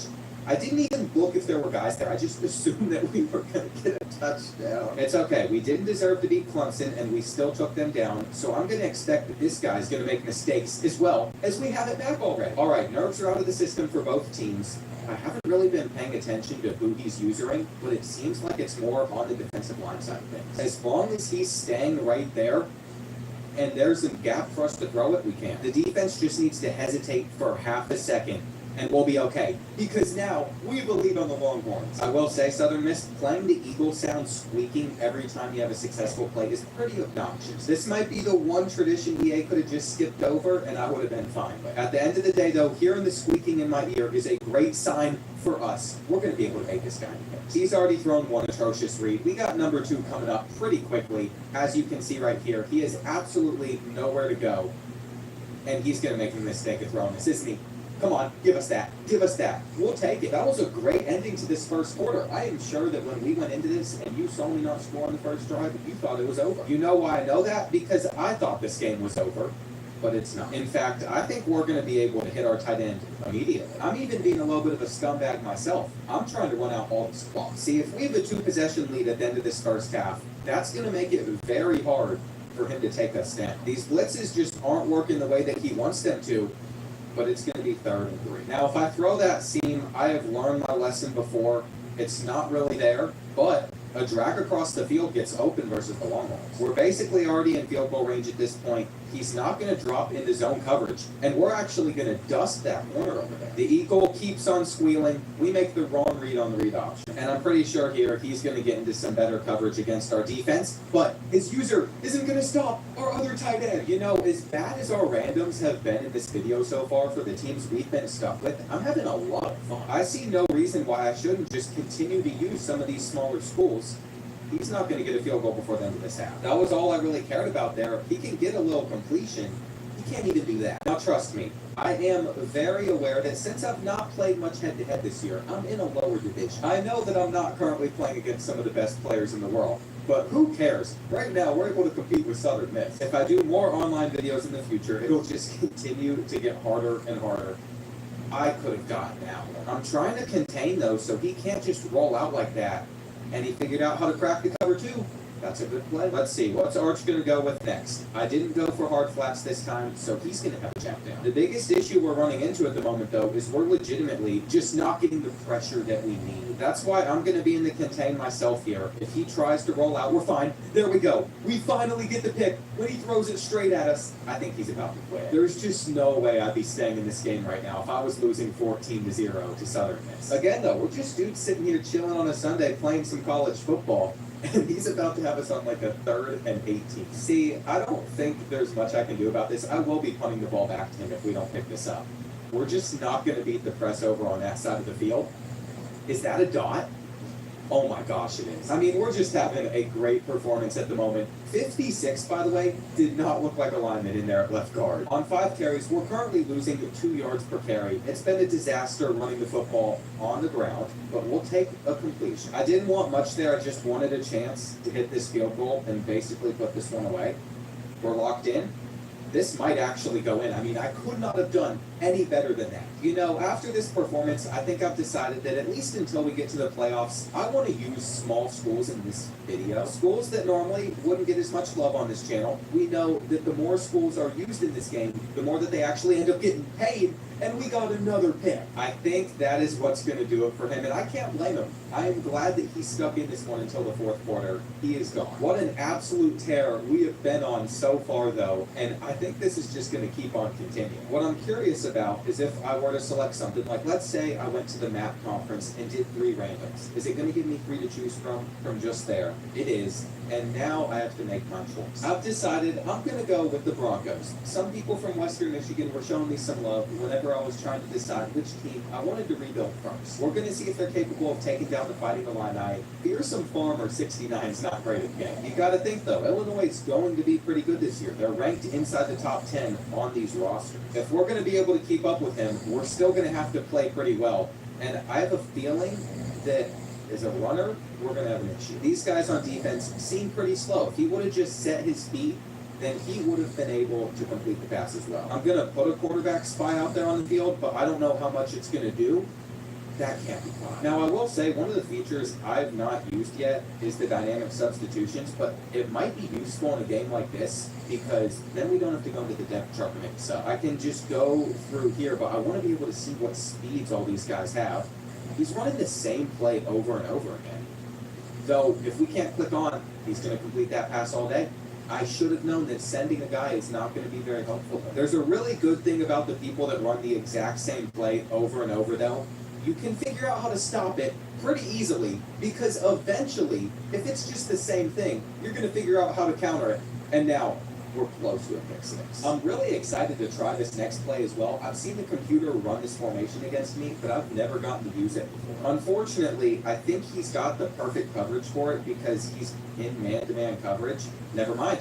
We're going to have our halfback with nowhere to go. Oh, well, we got a little inside zig route from one of our tight ends, which means we're going to be able to either hit our drag or we're going to hit him. And this play right here looks very similar to a play that I liked earlier on in this video, where you got someone jetting across the formation. We're going to be able to snap it. He has to make that decision himself, and he didn't make the right one. I wish we had a tight end that had a little bit more speed on him, because then we could really get a lot out of some of these RPO plays. We're going to stiff arm that poor defender. And let's see here. We could go for a deep pass. I think we're just going to end up hitting the drag. I was going to look at Buckley off the halfback angle route. I just figured we're better off playing it safe. Now, we do have the split team this playbook. I don't think that the fullback dive is going to be stopped with 4 down linemen there. We also got Wildcat. I just feel like with all the plays that they added to the game this year, most playbooks are pretty usable. Like, we've used, 5, 6 different teams in this video so far, and every playbook's been fun. He was not going to let me have success with that play 2 times in a row, though. I'm gonna hopefully be able to just beat his man-to-man coverage. I wasn't sure if Leary was gonna be able to pull that off, but he was. And I just realized there's only 2 minutes left in this first half. I must run a pretty slow offense. The last time we went to our tight end in the flat, it didn't work. This time he didn't have somebody on it. Broncos take a 7-0 lead, though I hate that logo on their jersey. They've basically done away with it. Like, you can see their Bronco logo down on the scoreboard on most of their branding. But a few years ago, they came out with this circular W logo, and it was just hideous. I really don't like that we're in an era now where things are just made more modern, simplistic. Some of the new designs definitely look better than what we had in older times, but then there's ones that just lose some of that character that teams had. Good start to him on this drive. What I'm hoping is he starts running back the same play that he run so many times before, but he's getting smarter. He knows that if we're going to be sitting in cover 3, he's going to be able to beat it. Did he just spin out of a tackle? Using some of these lower overall guys is not for the weak. If he tries to playmaker anything here, there's no way that it works out. We can even get to that football. Come on. We have a contain out there on 3rd down. We're going to try and knock that loose. I've been wanting to man up McGraw right here, but it doesn't work since he's supposed to be down on the line. So we're just going to put him in a quarterback spy. And now we're going to send one. No shot he gets this throw out. All right, 2nd and goal. He's going to think that he has the hitch. We were there. Now on 3rd and goal, I'm going to bring Sims over. He goes with the screen pass. He gets in the end zone. That was a great juke. I can't even be mad at it. That was a great drive. Now that we gave up the seam a couple of times, though, with our cover 3, I'd like to think that we won't do it again. But this is not a good start. I took a timeout whenever he was driving down the field so we could get points before the end of this first half. I'm going to do the same thing to him. If he doesn't switch up this defense here, he's going to have a big issue. And we have a touchdown. We have a touchdown. This is just what happens whenever you use these lower overall teams. It's so frustrating. Unfortunately, I don't think we're going to get into field goal range either. We fumbled it away. They're saying that we can hit a 58-yarder, but we got to lock in heavy for this one. And I underkicked it. I actually got the meter right, and I kicked it a little too short. Well, that was a painful ending to the first half, but we're getting the ball to start the second half, so we're going to be fine. I don't know if it's the best idea to just sit back and throw the football going against a team that's a lot better than us. It seems to be working pretty well, though. We had a favorable setup right here to run football. Now we're going to see what type of coverage he gives us. If this is cover 2, we have a touchdown. If it's not, we're going to have to go underneath, in between their zones. You know what? I think it's time that we get some motions into this playbook and we start mixing in some RPOs that I didn't even make the read on. I was throwing it no matter what. I like the idea of just staying out here in hurry up mode, especially if that's the look that we're going to get to run football. I mean, it's kind of unbelievable that that's what he's sitting in. I shouldn't even be throwing the ball here, but we're going to anyway. And still get like 15. I don't know. I just feel like I could come out here and run the ball, and since our offensive line isn't going to be as good as his defensive line, we won't get much. On 2nd and 8, I've noticed he's only sending 3. We're going to just go to our flat, make it a 3rd and inches. And I just got the best idea of all time. You see what formation we're in? We are not getting out of this formation until we score a touchdown. He should not have almost blown that run up. He's going to here, but I don't think he's going to be able to shoot the hole this time around, as we picked up his user and we're going for 7. This is actually great. There's just no way he stops us here. Well, now he's going to bring a lot more focus to stopping the run, which should leave the RPO open for us. He's not getting the first down. That's not good. We had a guy there that was supposed to be blocking for us. Now we're going to have to come out and actually stop him after he's figured out his offense. I might regret this, but I want him to be absolutely terrified that we're going to send in a blitz. I guess it didn't work. Typically, though, it does, and he's going to have a tight end that I can't get over to quick enough. The good thing is after doing that twice, we should be able to stop him. The bad thing, though, is if he wants to play for the game-winning field goal, he can do that, as he's taking time off of the clock down to the 2-minute warning. We're trying to look pretty aggressive here, like we're about to send in a blitz.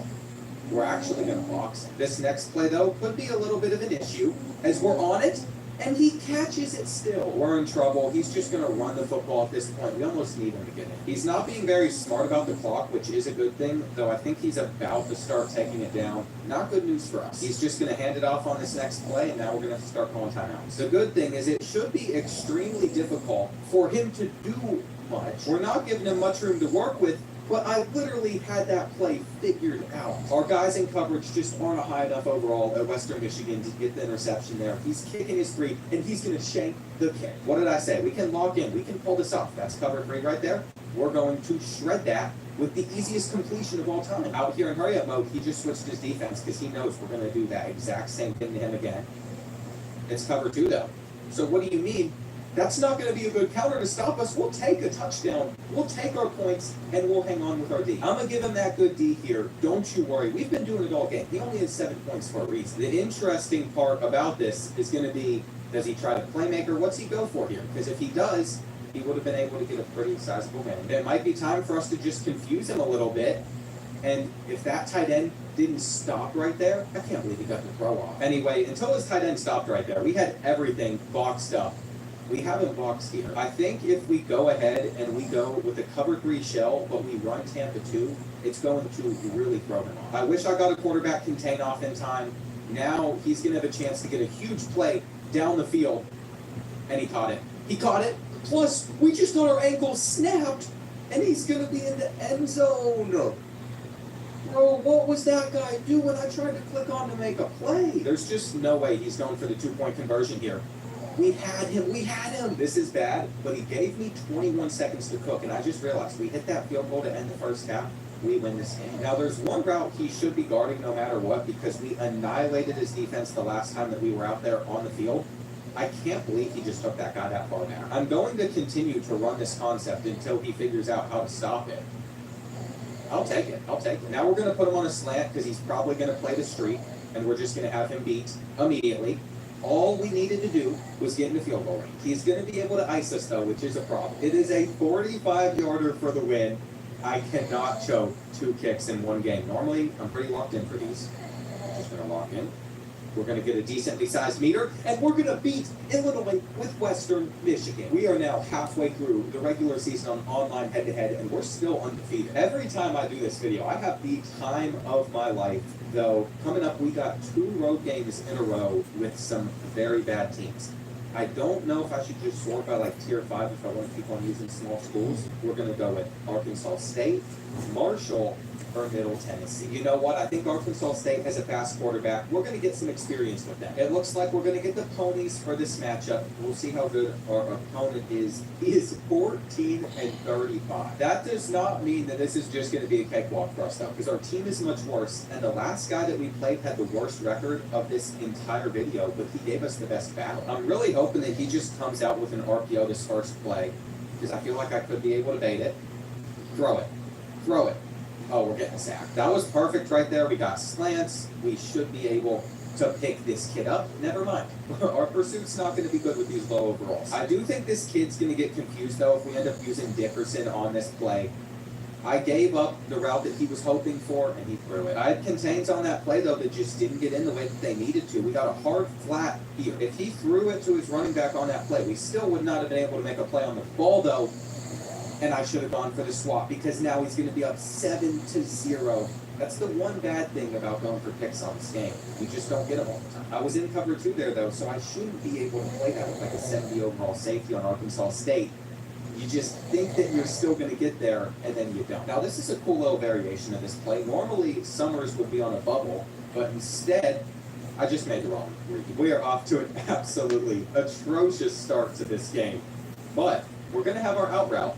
And he's going to try and make a play on the ball. I do like that you have to go for the swap more times than not. Like, it's not just you can always go for the interception on this one. He's on the defensive line, though, and we had someone wide open. We might have a touchdown here. Greatest playmaker of all time. Cross takes it into the end zone. And he quit the game off of that. I can't believe it. I think we should still get credit for the win, even though we didn't kick our extra point yet. We were trailing by 1, and we do get credit for it. It's kind of funny that it shows up as a win, even though our score was less. I don't know why he quit. Was he that bad that we were able to bomb him with Arkansas State? I told you that having a fast quarterback was going to be nice. This time we're going to go with tier 4 teams, Cincinnati, Northwestern, or East Carolina. I think I'd rather just send it, see what we can get with our random, and it's going to be Liberty. I don't know what the Flames are looking like this year. I know that Salter transferred over to Colorado, so I'm not sure who their quarterback's going to be. he's going to have to face off against Alabama. We are also going to be on the road. This might be where our winning streak ends, though this kid's 6-16. I genuinely might not be able to read anymore, though. I read it again afterwards, and it definitely said 7, not 6. Take a look at the difference in average pounds between our defensive line and their offensive line, though. This is crazy. They got like a 60, 70-pound advantage on Liberty. Them boys are eating right at Alabama. We're going to see if we can make a play with Ricks Jr. on 3rd down. He throws it underneath, and I just had a little bit of a bad user. All right, we got him on a 4th and 3. We're going to play man-to-man coverage, even though it shouldn't work. We got pressure. I just had to switch things up a little bit.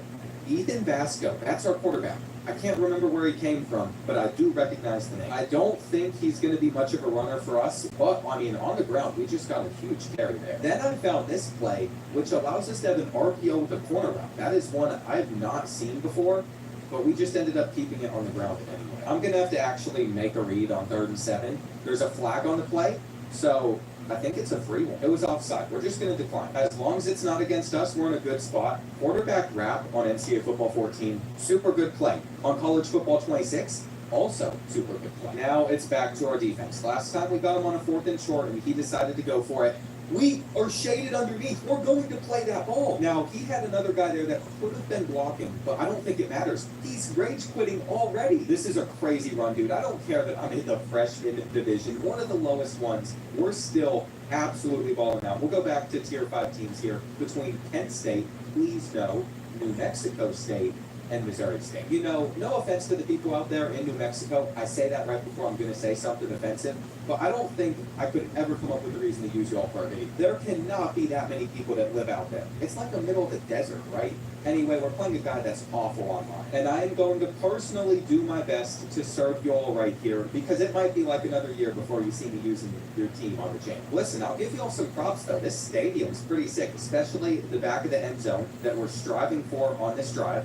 First handoff doesn't get us much. Why is Callaway coming into this matchup with high wear and tear already? I feel like that's putting us at a pretty severe disadvantage, considering this is our best offensive player. He feels a little slow too. Part of that could just be the fact that we're facing off against Clemson. On 3rd down, we're going to hit him with the RPO. This tight end's actually nice. Look at that little dude. You know what? With what I'm seeing so far, I'm liking the Aggies. We got a little scoop play here. For what I wanted to do with him, though, that guy did not have the build for it.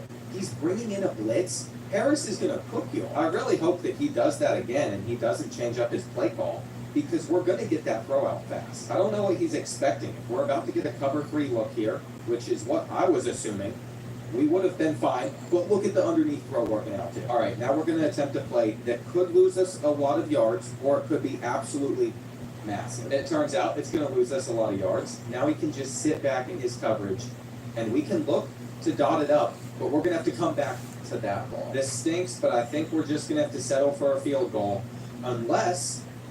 No, that's going to be a pick. Should have been a pick. If I threw that when he first broke on that route, we would have been good, but I saw it about a second late. I'll still take our points because we don't know what his offense is going to look like, though that was not a great kick. We have finally run across a kicker that just doesn't have a strong leg. I really like this 3-3-5 split defense, though, because it should be able to stop the run. We got the numbers in the box. With the lower overall team, if we don't have the numbers there, it's immediately over. And then also our pass coverage should be solid. Now we're going to come out with a cover 3 shell, running cover 2. I think this is going to really confuse him. There's just no way that he hands this off here. We're waiting for something underneath, and he has it. No, he doesn't. We have a mid-read. He dropped the ball? That's actually insane. We should have had that every day of the week. Instead, now, he had the completion there the whole time. He's just more blind than me back there at quarterback, so we get to hand this one off and go for a 10-0 lead. See, I'm a little bit scared to mix in this next play because of that. There's some play action in this game that's absolute money, and then there's others where we're just not going to see any time. That was a horrible pass. It worked out for us, but I cannot sit there and act like that was a good throw from Cutler.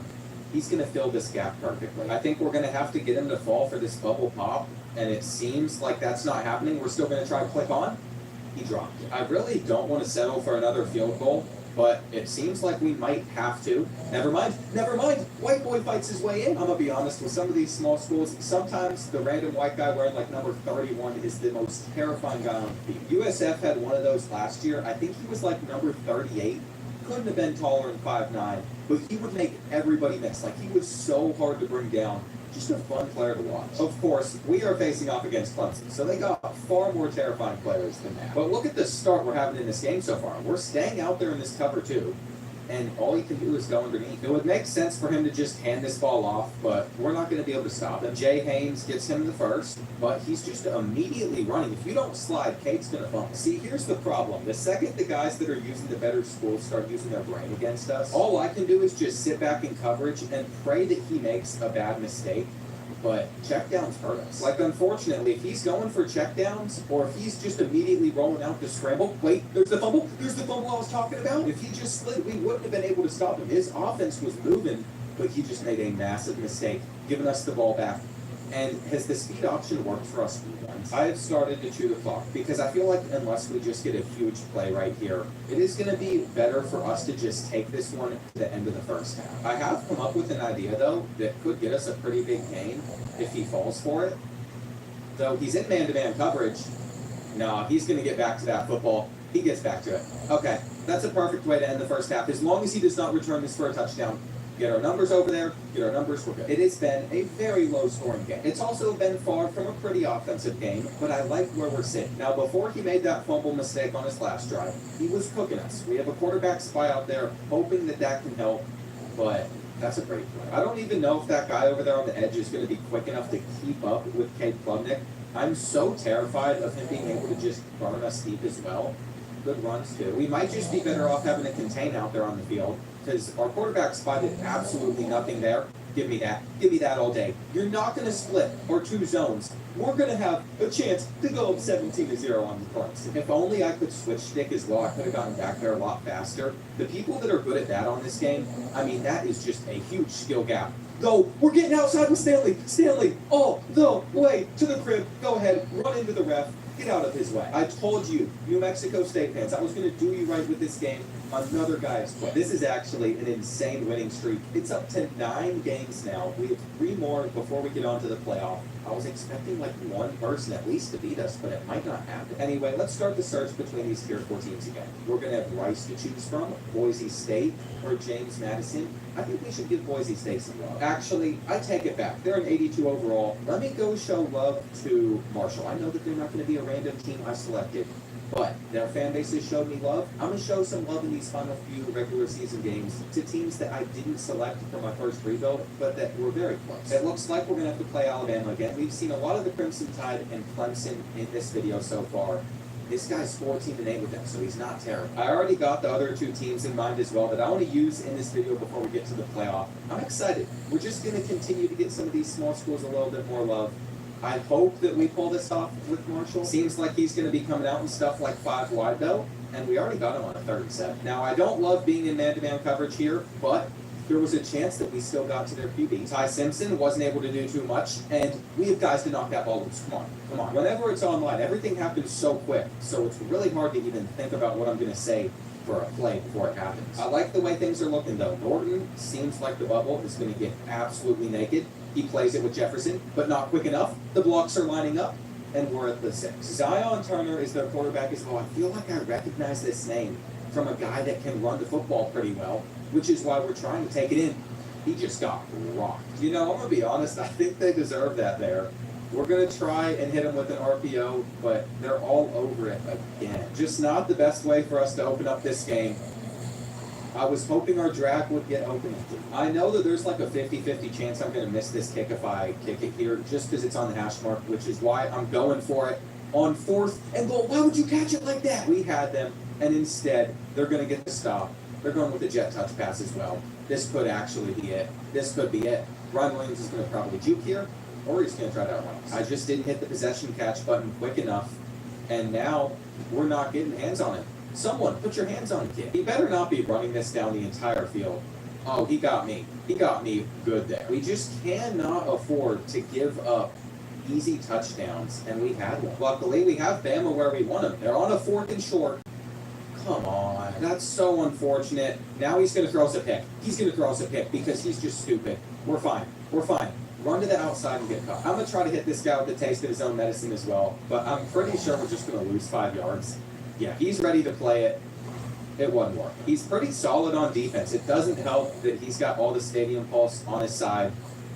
These throws, man. Zion Turner is just not it. He should be able to get us off the field here. We're going with the basic tight end attack play that's been solid for a long time. I'm a little bit surprised that they didn't make a play on the ball there and get an interception. I'm not sure if our RPO is really going to do much here, especially since he was right on it with Justin Jefferson. I wanted to make sure no matter what we got in the field goal range so we could get the first points of this game. We're going to have the inside leverage. No, we're not. He got there extremely quick. All right, field goal, lock in, everything's shaking, but we should be good. You know, of all the teams we've used so far in this video, I feel like Marshall's been the one that I've enjoyed the least offensively. Defensively, they've been pretty solid though, until this point. I think he really felt the pressure whenever we came out in double mug. I'm not saying this defense is money for us because it's not. He just got a massive game. But if he's not running the football, I feel like we can really confuse him out here. Now, he was prepared there to make a quick throw. This time, he's going to have to make that read faster, and he did. He breaks a tackle, and he's in that zone. Great. Great. I just ran cover 2 way too many times in a row. I can't believe that he's trying to go for this, though. It does not help him at all. I fell asleep with my user. I thought there was no shot that if we're just standing right there, he would throw it. Well, he did. It's time to wake up, because if we don't, we're going to lose our first game of this video. No shot. I think I dropped too far back there. 2nd and 10. We're looking to get this one out a little bit quicker. Look who we got underneath. Turner. That was a great tackle. I was trying to stop and make him miss there, but we're going to have Turner again, and out in the open field, he takes another hit. He has not shown that he can stop that, which is why I'm not sure why I switched up the play call. Man-to-man coverage. Come on, Turner. You're just going to work right now. This is a great ending to the first half. Assuming we get a field goal, things could have been tied. Is he going to be able to play that with Jefferson? Probably, which is why we'll go to the other side. I don't think it's going to be worth it for us to try and beat the defense over the middle. I'm going to take one look at it, and if I see something I like, I'll try and force it. At the end of the day, though, I'm just looking to get a field goal before the end of the first half, so we're going to go underneath the Turner and call a timeout here. Hitting this is going to put us back within 2 points. I think we put it over to the side enough. You've got to be kidding. Kicking is so hard in this game, and it should be. It's college, but it's frustrating. I feel like where the arrow shows it's going to go sometimes, it just doesn't. I'm not sure if it's tied to the kicker's accuracy stats or what, but I could have had that arrow in that exact same spot, and it missed completely to the right side instead of the left. I will say, with how much we were cooking this defense at the end of that first half, I am going to go back to the similar concept. It no longer worked there, though. It's about to be 3rd and 4. And we're immediately going to hit Allen so we can move the chains. If we could just get away from this stadium pulse, I think I'd have a pretty cool play here. Unfortunately, though, we're going to have to throw this ball away. They were in man-to-man coverage. I needed zone. We know Harmon's not going to beat the press over on that side of the field, so I'm not even going to look for him. But our drag did beat it. We didn't catch it. If he's switching over to man-to-man coverage, we could be in a little bit of trouble. We're going to try and fit that in the seam, but it's dropped. That was such a good throw as well. It does not get better than that. All I can think of is we're going to go back to our money play. There we go. We've run tight end attack a few times, but we've yet to throw it to the second tight end. We're going to make that guy make a decision and take off with Turner as we cut up the field. Juke to the left, and we can't fully escape. I've not used Zion Turner the way I probably should, which is by running the football. We've been sitting back, trying to pass with him. This could not be a slower play. Now that we're in this spot, if our blocks hold, I think this should be a touchdown. He pinched them to the inside, which is perfect for us. We might just have to run 4 quarterback sneaks in a row. There's simply no way that he blows this up. The bad part is now we need the 2-point conversion, and I'm going to test out this QB zone play again. I trust it. He holds up, but he's short. Running against Alabama on the road might not be the smartest decision with Marshall. Ryan Williams. Oh my gosh, someone tackle. All right, now we're going to be looking to bait this kid into throwing an interception. He might just be handing this football off, but if he runs the similar concept that he was running on that last drive, we could be good here. Oh, we had him. We had him. And I overshot the user. These are the plays that you go back and they lose you this game. You think back on them and they just really hurt. He gets it out quick. We should have been looking underneath. I think he's kind of figured out that us blitzing isn't going to be great. And did he just immediately roll out here? I was almost able to get over to Jam Miller. What he has done is he has solidified field goal range for his team. Let's see what he goes with here, though. We have a quarterback contained, no bubble, lots of motions, and it's a handoff. It's a handoff. Horton is going to get a lot. Now, if we can just manage to get this guy on a 4th down situation, I feel like his ego's too big to decide to not go for it. I just don't see him settling for a field goal against Marshall. Though he's going to get a handoff for a touchdown here. I saw it coming from a mile away. That was a great play call. Now for the 2-point conversion, I honestly think we're going to be okay here. We have a hard flat. Miles Glover gets the pick. If he's fast enough, well, he's not going to be fast enough. Ryan Williams is on his tail right now. Pitch it back. Keep running. Pitch it again. Okay, though, you know what? We win this game with the touchdown. Our success, our streak is in our hands. Out of curiosity, I just wanted to see what he'd come out with if we were just going to come out in this formation. We didn't get much. I really just don't love this Marshall playbook that we're working with at the moment. Though I see where he was usering. It was a bad throw for me. That's a hard one because Zion Turner isn't the most accurate. So we have got to get that out quick. He's on a delayed route here. Unfortunately, he never ran it. We can't get it out. I think you all know I'm a feed Turner in this situation. No matter what, that's who I'm staring down. And he's going to be able to get back to that. Yep. He's going to be able to get back to that. He also breaks the tackle. I don't know how we're going to overcome this one because we've pulled off a lot of comebacks, but this one's just looking less and less likely. Come on. Now, a similar thing happened earlier on in this video against Clemson with Western Kentucky, which is why I'm not just fully giving up hope yet. It's just a long way away. He's got us in a box, I'm going to be honest. He's got everything the way he wants it to be. That's not even the receiver I was throwing to. I'm going to have to quit a game for the first time instead of the other way around. You all saw absolutely nothing here. That drops us down to ranked 3, and I guess we could still miss out on the playoffs if we lost with these last 2 teams in the regular season games. We're going to be using Middle Tennessee next. Their graphic team put in a ton of effort trying to recruit me this year. Lots of love from Middle Tennessee. Giving it right back to them here. They invited me down to go to a couple games as well. I hope that offer is still on the table because I'd love to make the trip down to Nashville. We got Clemson here. We've seen Clemson a lot in this video. The guy's 10-9. This is a winnable matchup. I can't make any mistakes though. You all saw a couple mistakes against Alabama with Marshall, and we ended up losing. As long as they don't end up running the football that much against us, I'm going to feel pretty confident. We got a cloud fly over there, by the way. In case you were wondering what the difference is going to look like facing off against a team like the Tigers, we played it that time. The fact that he'd go with that twice in a row lets me know the type of guy that we're playing against. Just sitting in the cover 2 here underneath, and come on. So far, I'm thinking that these outside corner zone coverage snap might literally be like a 62 overall. I think if we're going to get any stops, I'm going to have to use them myself. Though I'm stuck in a block here. Williams is getting a big run, and Clemson takes a 7-0. Have I lost it? I'm feeling pretty washed right now, especially after how strong we started off this video.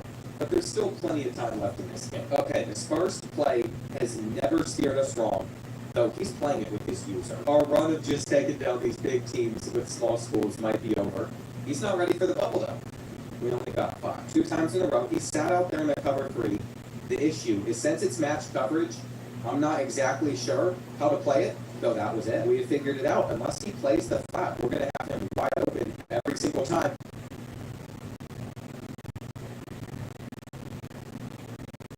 Unless he plays a hard flat. You know, after this game, I'm making some cheeseburgers, and I'm getting my energy back. That is what I needed to regain the level of skill that I was dropping on these guys just a little bit ago. Like that hole could not have been more open, and I just ran straight into a tackle. Though it actually helped that we got stuck on the line there. I want to make it very clear, this game is not over. I think we get the ball to start the second half.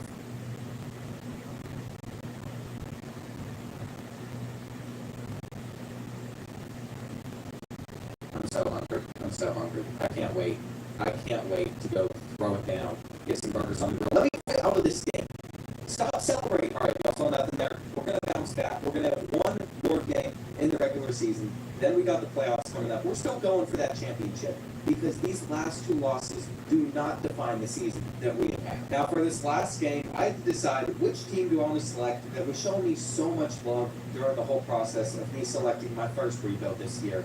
And I honestly think Central Michigan's got to be it because their head coach was tweeting it on Twitter. A bunch of guys on their staff reached out. So we're going to play with them at the end of the season. No matter what happens here, this is just a warm-up game for us because we're already locked into the playoffs. So we got to get prepared for it before we go back to using random teams. My thought process is if I can beat Texas A&M with the team that's as low overall as Central Michigan, we'll be fine. This team's got a losing record as well. 70% passing is actually crazy too. But they're starting off with the onside kick that we are going to be able to recover. The last time I tried to play online, it happened to be within the first minute, so I'm glad that it's not gone that way this time around. We haven't played against many guys that have run a bunch of cheesy stuff either. I've been having a really good experience, even using some of these schools that are just not that good. I've seen a lot of complaints about the online gameplay too at this game, so I was kind of expecting it to be a little bit different. I've had fun with it, but we are on a 3rd and 11. I don't think we can beat the press to the outside there. Man-to-man coverage on our tight end, we'll take it. He's consistently pressing, but he can do that against us because he's got a better team. Though we might be able to pull off a touchdown here if we're able to place this back of the end zone. Go up for the aggressive catch. Bring it in. I'll take it. I would have loved if that was placed a little bit more to the outside there because I could have seen that getting intercepted. It all worked out though. At one point in this game, we had a lead. Let's see. Where are they going to go with on the kick return? We'll trip that guy up. Though I will say that tackle just looked funky there. I've definitely noticed that with the new tackling system, whenever it gets stuff right, things look amazing, but there's also more plays that look pretty rough. Like if you get a head-on hard hit stick in this game though, my gosh, that's like one of the best things you can get. We're stacking that pick. Give it to me. I guarantee, too, that whenever we start having Davis motion over, they're going to fall for it so hard. And then we can just hand this one off. We can hand it off. Though we're already down to half of our wear and tear ball. Definitely not ideal. Is he in cover 3 or is he in man-to-man coverage? Man-to-man coverage? That's a back foot throw. This should not work out. I don't know why I'm sitting here acting like these guys are going to be good enough to beat that there. We're waiting for our tight end to bring this one in. It's definitely a challenge to beat this coverage sometimes. I know that we're going to have to get out a really fast throw, and it's going to be short. I'm not going to lie. I'm definitely frustrated. We're not going to get to him either. We can't be going for hit sticks, or else they're just gone. They're just gone. That's a college play at its finest, but I can't be happy about it. The breakaway speed just destroyed us there, and I wasn't even ready for a fake 2-point conversion. This is exactly why you can't make any mistakes when using a smaller school, though, because we made our mistake, and now it's going to be very hard for us to win this game. Look at this kid fighting. He might want it more than anybody else out there on the field. I'm hoping that with an inside zone, we can pick up a few. We definitely felt that hit, though. 3rd down. Running back should be open. We're going to turn around and catch that. It's an insane user catch, but we're going to get caught. I feel like they got to hit us with zone coverage here, but they didn't. They went with man-to-man. He was on the tight end. And the thing about it is, he's probably going to switch to a cover 2 here, which would allow us to beat it. We didn't get it out. I called it perfectly, though. It was cover 2. A little bit of a jet touch pass here, hoping that we can just cut up and get ourselves into the end zone. You have to click on and make that tackle. Could be kind of dumb to go for the RPO. It was. It doesn't help our running backs already down -7 speed, though. That's the second time where I've just noticed some of our running backs are taking wear and tear damage extremely fast. Now, after that last touchdown, I'm trying to pick up on what he likes to do the most offensively. It was pass. He has decided to run it twice in a row, though. Now he's rolling out, and that could have been bad. I think on 4th and inches, we got what we want out there. I accidentally clicked onto the hard flat. I couldn't switch up the defense fast enough, and this is bad. This is really bad. I don't know why our hard flat just went down there, but it's going to be a touchdown. It's going to be a touchdown. I needed him to stay in his zone. I think they had another route that was even farther underneath. But you know what? We still have time to respond. What I'm going to do before this play is I'm going to get rid of our running back. 61 overall is what we're working with. Well, who am I supposed to have out there? Oh, well, we're just going to resort to throwing it here. We're going to go underneath, juke inside, and what is happening? See, that's what I'm talking about. Some of the tackles just end up looking really weird. Is this a good throw, though? No bad meter. It's going to be 3rd and 12, where I don't think we're going to cook their man-to-man coverage. Never mind, I just saw that guy's ankles get snapped mid-play. That was an absolutely filthy route, and he bit it. He bit on the halfback angle. The funny thing is he'll probably bite on it again, but this time it's going to come from the other side of the field. And we can just run underneath it and get 6 more. On 2nd and 4, we do have our running back on the sideline. I don't know if he can catch that. Never mind, he does. He has been on an absolutely insane run. And we have our bubble to go for even more. This is such a great ending to this half. We were about to go with the option to the outside, though. I feel like I'm playing against Michigan. They just know our plays. It's fine. We'll go with the dive up the middle, and we'll take our first. I really feel like this bubble could work again, especially if they end up playing this aggressively. We just got thrown over there, and hang on. That's definitely a little frustrating. I'm not sure how much pressure he's about to bring will fall down. I feel like that was just worth it for us to still have a chance to end this first half hitting a touchdown, which I thought we had. Since we fell down short, I had no choice but to call a timeout. I'm not sure where he's going to make us here, but we're going to catch it anyway. Now, chasing points with the 2-point conversion is not our best move in the world. I was just waiting for the zone coverage, and that's a late. Even though I didn't love how we played defensively in this first half, offensively, I'm absolutely thrilled. This might be the most points that we've been able to put up in half.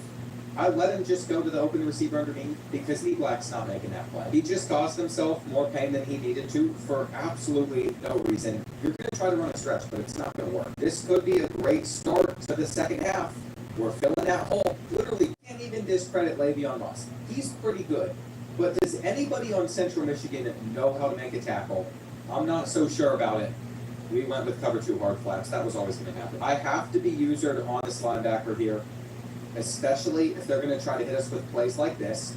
We're not going to be able to get over there either. We got to come down with span. And I went for the hit stick, but he hurt us. I feel like if we could have aimed that a little bit higher, we might have forced a fumble. It is hard playing defense out here with some of these teams.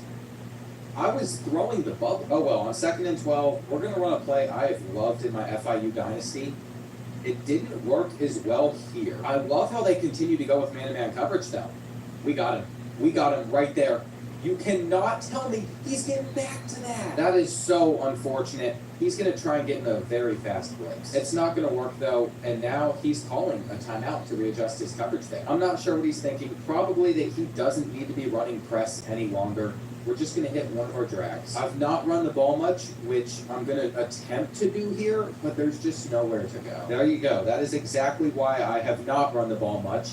He can't guard us underneath. I've also noticed something. This isn't the most fun way to play. It's a little annoying to face off against, but look at the time. If we're going to win this one, you've seen the way that we have played defensively.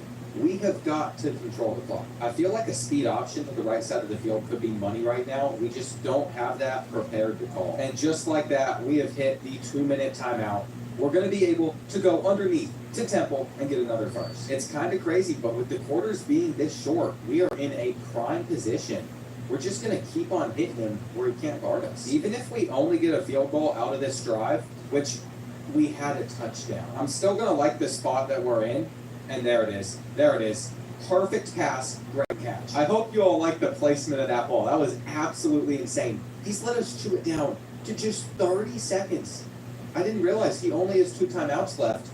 Seriously? Well, that was kind of crazy there. I guess we're just going to center it up. This RPO takes way too long to hand off.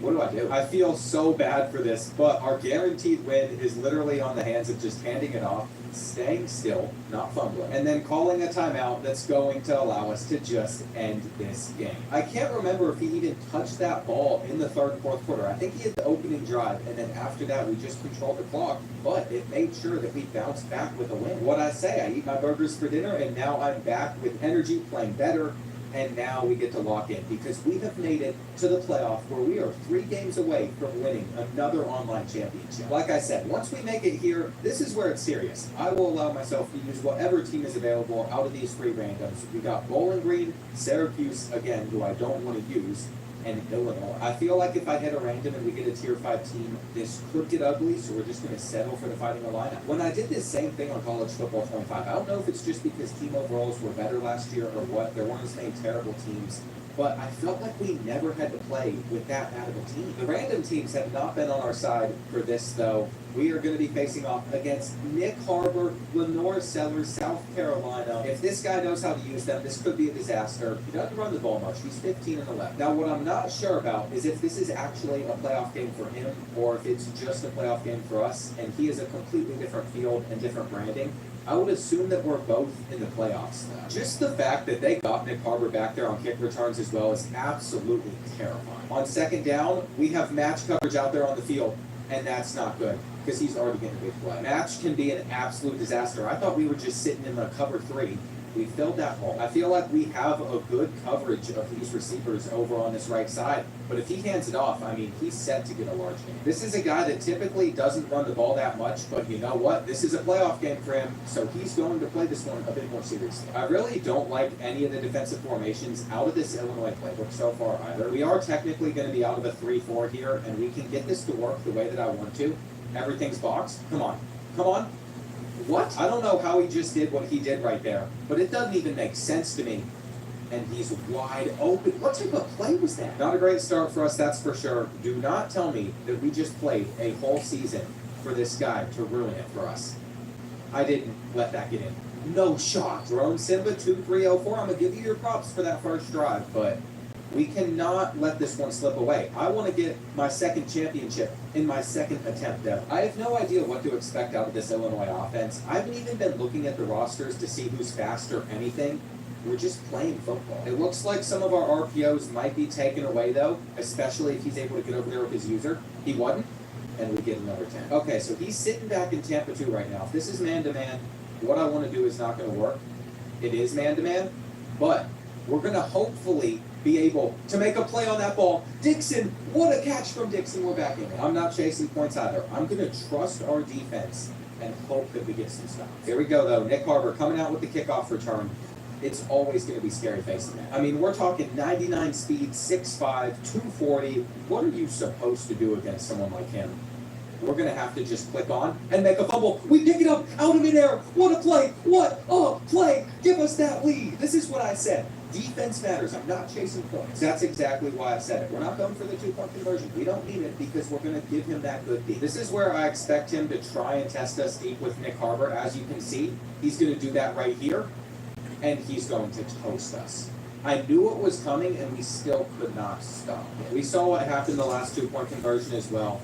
We're looking for the underneath stuff. I mean, he doesn't have anything. That was just such a brutal touchdown to give up because I knew exactly what he wanted to do. But let's end this half with a touchdown. If we can do that, we're going to be just fine. He's not going to be able to play this RPO. We're going to play things very smart. The good thing is we get the ball to start the second half, and we're about to have a massive running one. I also feel like I just found such a good play. I really need it to be suggested again, though, because I have no idea what it was. Is he going to let us just beat his cover 2 like this? I guess so. Last time we ran this little halfback slam, we gashed his defense. This time, we almost did. And honestly, if he's not prepared for this bubble, it could get very ugly for him. I had the audible last second. Come on. Snap it. Perfect. Perfect. He took his user out of the picture. Now, I don't know if any of you all noticed there, but we were carrying that ball in an extremely concerning way. Make that catch. Come on. That would have been so big. Now he's probably just going to send in a blitz. It's okay, though. The one thing I can't do in this situation is throw an interception. We're going to take our 3 to end this first half, unless we're able to throw for a touchdown here, which is still in the realm of possibility. But, yeah, we're just going to take our 3. I've changed the camera angle to this because I feel like it gives you a better shot in hitting kicks like this. I mean, we got the perfect angle. I might have messed up our camera for this kickoff, though. I don't like this. I do not like this at all. I don't know if he's going to come out as aggressive with the blitzes here in this second half. I just thought a halfback screen could be a good way to start this one out. A lot of what I want to do is attempt clock control, but if we aren't getting much, it's going to be hard to do it. I'm seeing a lot of blitzes, which is cool. We're just going to have to make the right read, and we did right there. We also just might have a touchdown on this play. I mean, we're going to get this snap off. And there it is. I mean, he's open. He's open. I think he's kind of realized that I am not going to be running through this clock slow. If he doesn't make plays like that, he will be in trouble. And that's great coverage. Honestly, I don't love my reads on this play that I'm going to make, but we had to try something. And I'm not sure how he's getting in pressure that quick. But we're going to settle for our field goal, because he's going to have to score a touchdown to take the lead, and then we can go down and get another field goal. What we know is his best chance at scoring is just throwing it up to Nick Harbor. So if he does that, it'll be a very quick score. But we can also set our safeties farther back this year. It's going to hurt us against the run, but we are going to set them to deep. I just cannot risk giving up another big touchdown to Nick Harbor. It's going to really harm us because of these underneath throws. How is Brown still up? That was crazy right there. The good thing is we only need a safety super far back on the side that Nick Barber's on, so I could bring the other one out. If they're hitting out routes like that, though, we're going to be in a lot of trouble. Give me that. Oh, gosh. This is not good. He's going to make a play there. He makes it. I almost think that we're just going to have to confuse him somehow. I don't know if we're backed up enough right there, though. They have a flat. That's fine. Here on 2nd and 9, I'm going to bring the blitz this time. He hits us with a play action. And he tried it. He tried it. We're backed off for a reason. No, no. That hurts so bad. We're running across the middle. That should have been a fumble. Here we go. 4th and 9. I'm actually going to play this guy out here. We brought him over, and now he's going to have to go straight at us. I thought he caught that for a second. But we're good. That would have been absolutely insane if we gave that up there. We're going to cut this one back, or at least try to. You know, the thing is, no matter what, we can just kick a field goal from right here. There is literally one thing I can't do, and that's throw an interception on this play. We have to get that out, though. If I shank this now, that'd be pretty embarrassing, but I feel pretty confident in my ability to hit these kicks. The game's not technically over yet because there is still a chance that he scores a touchdown quick. But we are shading over top, and we're going to do everything in our power to make sure that they don't. I mean, I got guys on Nick Barber's side backed up so far that it's just not going to work for them. Did Lenore Sellers just break a sack, though? And he's still going? Okay, he's a little bit ridiculous. I mean, what else are we supposed to do there? Don't throw that. Don't throw that. I might be able to bait him straight into it again. No, he goes there. That's fine. I really just don't want to give up anything too crazy. He thinks my user's over on that right side, which is why I've switched it over to this left side. And he doesn't know where to throw. Now, Patterson needs to back up a little bit. I don't know who I'm on. Oh, I'm stuck on the defensive line. He throws it straight at us. He doesn't catch that. See, I feel like to avoid getting really, really mossed, you're better off just not clicking on. We got everybody underneath on this play. And I just got burnt there, but he's not going to see it. He's going to go to the outside. Now, they are reviewing this. This game is not over. It could still be a first down. I wish they showed the reviews in online games. Turns out it wasn't a catch. It was a really close call. There we go. He's just going to go ahead and quit before we can even take a knee. That result right there puts us 2 games away from winning a national championship. Just overall, I wanted to count how many wins we've been able to get so far in this video. It's 11. If we get 13, that's going to be good enough. For our 3 randoms in the semifinals, we got Texas A&M. That's a good start. Kentucky, I love you all. I'm not using my favorite team. We're going Texas A&M. Listen, I love Kentucky. I was hoping at some point I'd get to use them in this video from getting them as a random team. It's just not the time for it now that we're in the playoffs. It's about time we find out how good this guy is. He's 8-5, so he's not been playing online for that long. Interestingly enough, he's in the recruit division. I think that's the lowest one, so I guess you can get matched up in your playoff games with other divisions. I feel like that defeats the whole purpose of being in a division. Like, if you're in the lowest division and you get matched up against someone that's in a better one, that'd be really frustrating. To be fair, though, it's not that big of a gap. Like, if it was jumping 3-4 divisions, that's where I'd see a real issue. They box that. I'm not gonna lie, he might have some good defense against us. On 3rd and 4, we're just gonna pick this one up. I can't sit here and say I love the way that we've come out playing, though if he's gonna bring over somebody like that, it'll be so easy to run football. We had to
Estoy done.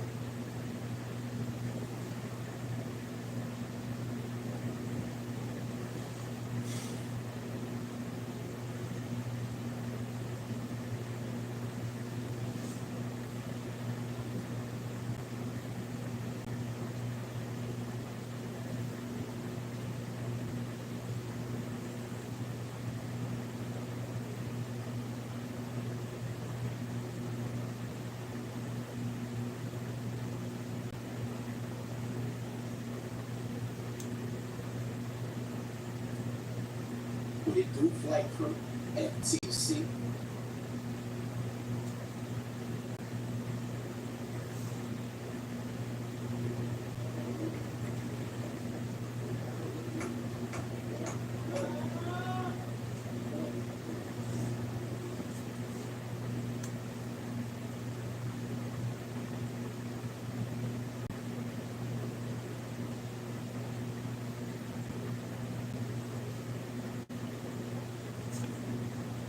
So the fight for justice for young Dolph is continuing. To this, all I can think of though is how nice it would. Hey guys, and welcome to another episode of UA Eats.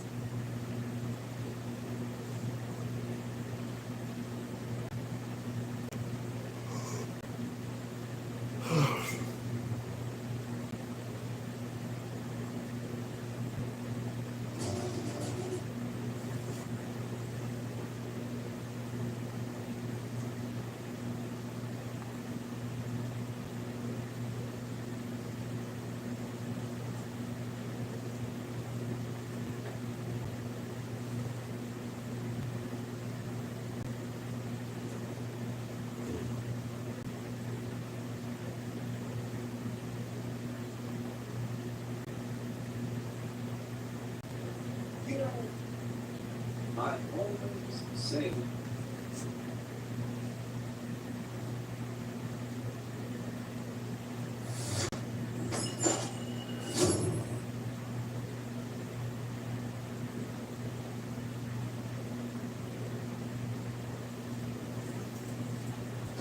They don't appreciate you. Let's get one thing clear. Tiffy and Jay need to realize they cannot step to me like that. So since we have to tag tonight, let's get on the same page together, okay? Okay, well, let's get one thing clear. We are still mortal enemies, okay? But those people don't appreciate you. They need to know that I am their hero, okay? Or so I need to win tonight. So you need to be on the same page as me, okay? All right? Sounds good. I'll see you out there. Yeah, you go. They'll see me. They'll see me win. Yeah.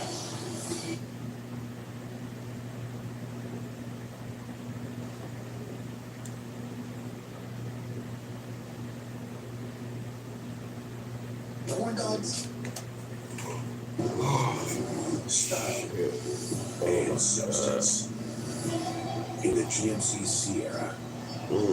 Won't get this low mileage lease on the Sierra Elevation for around $489 per month. Meet Hello Kitty and friends. Step inside a super cute Squishmallow world. So many you can collect. So many. So fun. Squishmallows. Belongs wherever you go. You can create your own home adventure. Your favorite characters now in the palm of your hand. Show off your Hello Kitty and friends style. Mixing and matching expressions. Squishmallows. Hello Kitty and friends Squishmallows by Original Squishmallows. Right out there. So check them. Corn dogs, funnel cakes. Oh yeah, buddy. Cotton candy. It dissolves in your mouth. It's super delicious. These are your grandpa's state fair foods from decades ago. A quaint bite of history, taking us back to a time when people were just beginning to push the limits of state fair food. Now, decades later, modern bad food scientists are continuously innovating extreme food combinations that would make old granny faint. Here, we've got barbecue sauce, pulled pork, mashed potatoes, more barbecue sauce, more pulled pork, more mashed potatoes, all built layer by layer to make one big, beautiful parfait. But how did we get here? To find out, let's back up. The New York State Fair is the oldest in the USA, starting in Syracuse in 1841. Welcome to the New York State Fair.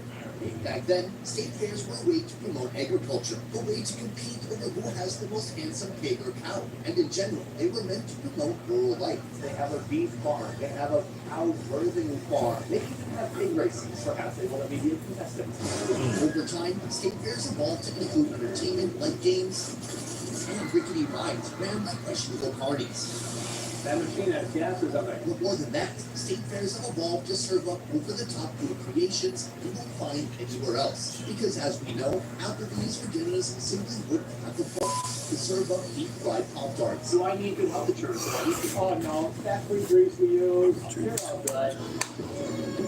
In this series, I'm on a mission to document the incredible food innovation taking place across this country, starting at the New York State Fair, where over 34,000 pounds of potatoes, mostly in the form of French fries, are sold each year. This is a very unique dessert. I was reading the description and it said that it has a caramel injection. And I thought, wow, are they using a syringe? Are they using a turkey baster? And then Josh molested my dessert. Really head west of the Minnesota State Fair, famous for every type of food you can imagine being found on a stick. Look at this, it's basically a meat stick with a rice paper wrapper. Alas, we end our cross-country journey at the Washington State Fair. A 20-day extravaganza where over 12,000 smoked turkey legs are gobbled up. If you don't like hot flaming Cheetos, don't get this one. That must be a bag and a half of Cheetos on here. Everywhere I go, I'll be hunting down and documenting the most extreme, downright irresponsible inventions these vendors have born into reality. Like the defibrillator, a sandwich brought to new unhealthy heights as each of its ingredients are fried in a pool of hot oil. Deep fried half-pound burger, deep fried bacon, deep fried cheddar cheese, deep fried cheese curds, deep fried pickles between two grilled cheese sandwiches. Is that what I'm going to be eating? There's the barbecue split at Corky's Pork Palace, where all the usual banana split ingredients have been replaced with various smoked meats with a cherry tomato on top. Pulled pork is so juicy and it's just drowned in what she calls barbecue wash. I'm going to use that for my new body soap. If you like your sweets with a little bit of protein, you'll love this Twix, wrapped in bacon, then deep fried. This is why we stay disciplined in midsummer. So at the end of summer, we just let it all go. And if that wasn't confusing enough for your taste buds, how about a Korean cheese dog coated in fruity pebbles or flaming hot Cheeto dust? A little bit of sweet and safe. It's delicious. In this series, we can't have too much cheese, too much sugar. This is a respectable white pile, enough to make Pablo Escobar impressed. Or too much grease. After this, I'm going to need a defibrillator to keep my heart going. Oh my gosh. I'm searching high and low for this country's most outlandish state fair food. And it all starts here at Corky's Pork Palace. For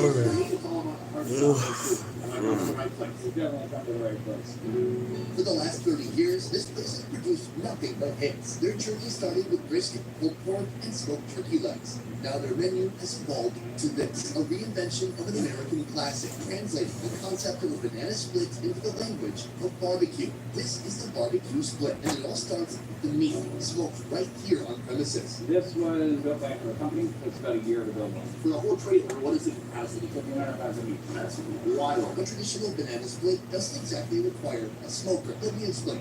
The inspiration for today's RO fair food typically comes with a few scoops of ice cream, chocolate syrup, whipped cream, cherries on top, and of course, freshly split banana on the sides. Here at the Pork Palace, the bananas have replaced my favorite fruit, pork ribs. The ribs are smuggled in barbecue seasonings, then smoked for 12 hours until they're tender and delicious. Time to build our savory dessert. Everything starts right here with the typical banana split pose. Step 1, pile on some brisket. Step 2, some pulled pork. That's a lot of pork ribs. One on each side, just like you would do with the banana. No barbecue wash on top. From here, this is really what makes it a split. A big scoop of mashed potatoes. A big scoop of coleslaw. Instead of cherries, we've got cherry tomatoes. A little more barbecue on top, and this masterpiece is finished. This costs $22. A very expensive fair food item, but I can see why it costs so much. There is so much meat. Let's just start with this. We've got potatoes right here. Delicious barbecue sauce, nice smooth velvety meat, some potato, and some brisket together. It's so juicy, it's smoky, it's succulent. And it's nice when you mix it with some mashed potato too. Let's hit it with some coleslaw. Oh, There's nothing more American than this dish right here. I mean, it's just something coming back to you, which is a banana split. Then they made a meat version of it. That's wild. Alas, we have the rib. Okay, a lot more of a lot. Alas, we have the ribs right here. These are looking super tender and delicious. Hey, look at that. Wow, cheers. As far as what afterwards go, this thing is just full of delicious, sizzling, succulent animal fats just waiting to clog your arteries. There's one thing missing from here. If you're truly trying to give yourself a heart condition, you need to have fried food. And that's what we're going to be trying next. Fried food at a state fair is a no-brainer. Anything dropped in Nevada oil just becomes better. But for Jim, it's not just about that liquid gold. It's all in the batter.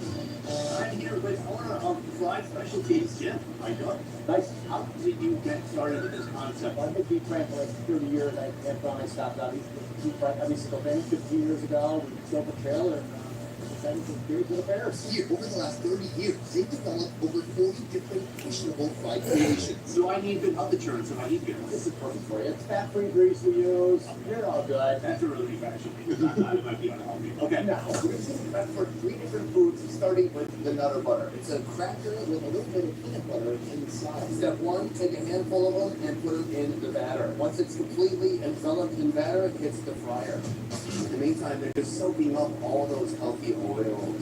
Finally, after a couple minutes, we're taking it out. Here, a little bit of, a lot of bit of butter sugar. This is a cookie I used to eat in my childhood. I haven't had it 20 years though, mostly because I live in Asia.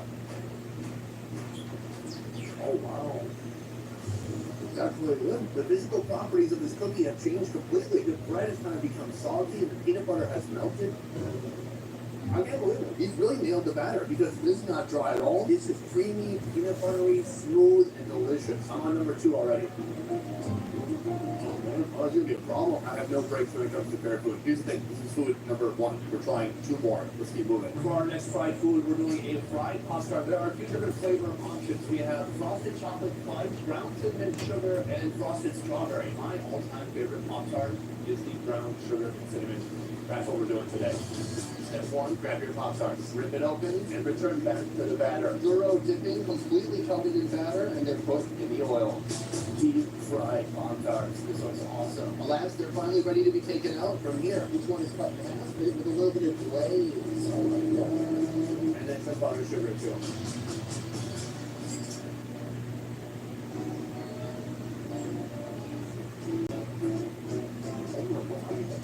This man is a visionary. I thought he was insane. But no, this is delicious. If you give this to somebody, they wouldn't even guess it was a Pop-Tart. It's flaky, crispy, crunchy batter on the outside. It's soft and creamy on the inside. What a cool invention in the fact. You could do this with every flavor of Pop-Tart. I'm going to have to come back and try those as well. But for now, I'm missing a little bit of meat. So next, I'm going to be trying his Twix wrapped in bacon. That's also fried. It starts with the Twix. Put some fluff on top. This will be an adhesive for that bacon. It's like a sweet, delicious glue. Wrap it in 2 strips of bacon. Next, it gets drenched in flour. From here, it's going into the batter, the same batter as every other creation here, and then it plunges into the fryer. After a couple minutes, the Twix are coming out of the fryer. Take a look at that. Here's some powdered sugar, a little bit of chocolate, and bacon bits. Where else are you going to find stuff like this in the freaking USA? We've got bacon on the outside and bacon on the inside too.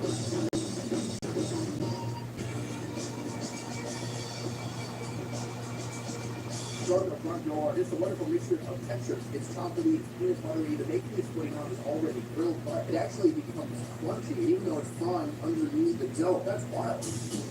This is not how to cook. This is what we work out all year for. This is why we stay disciplined in midsummer. So at the end of summer, we just let it all go.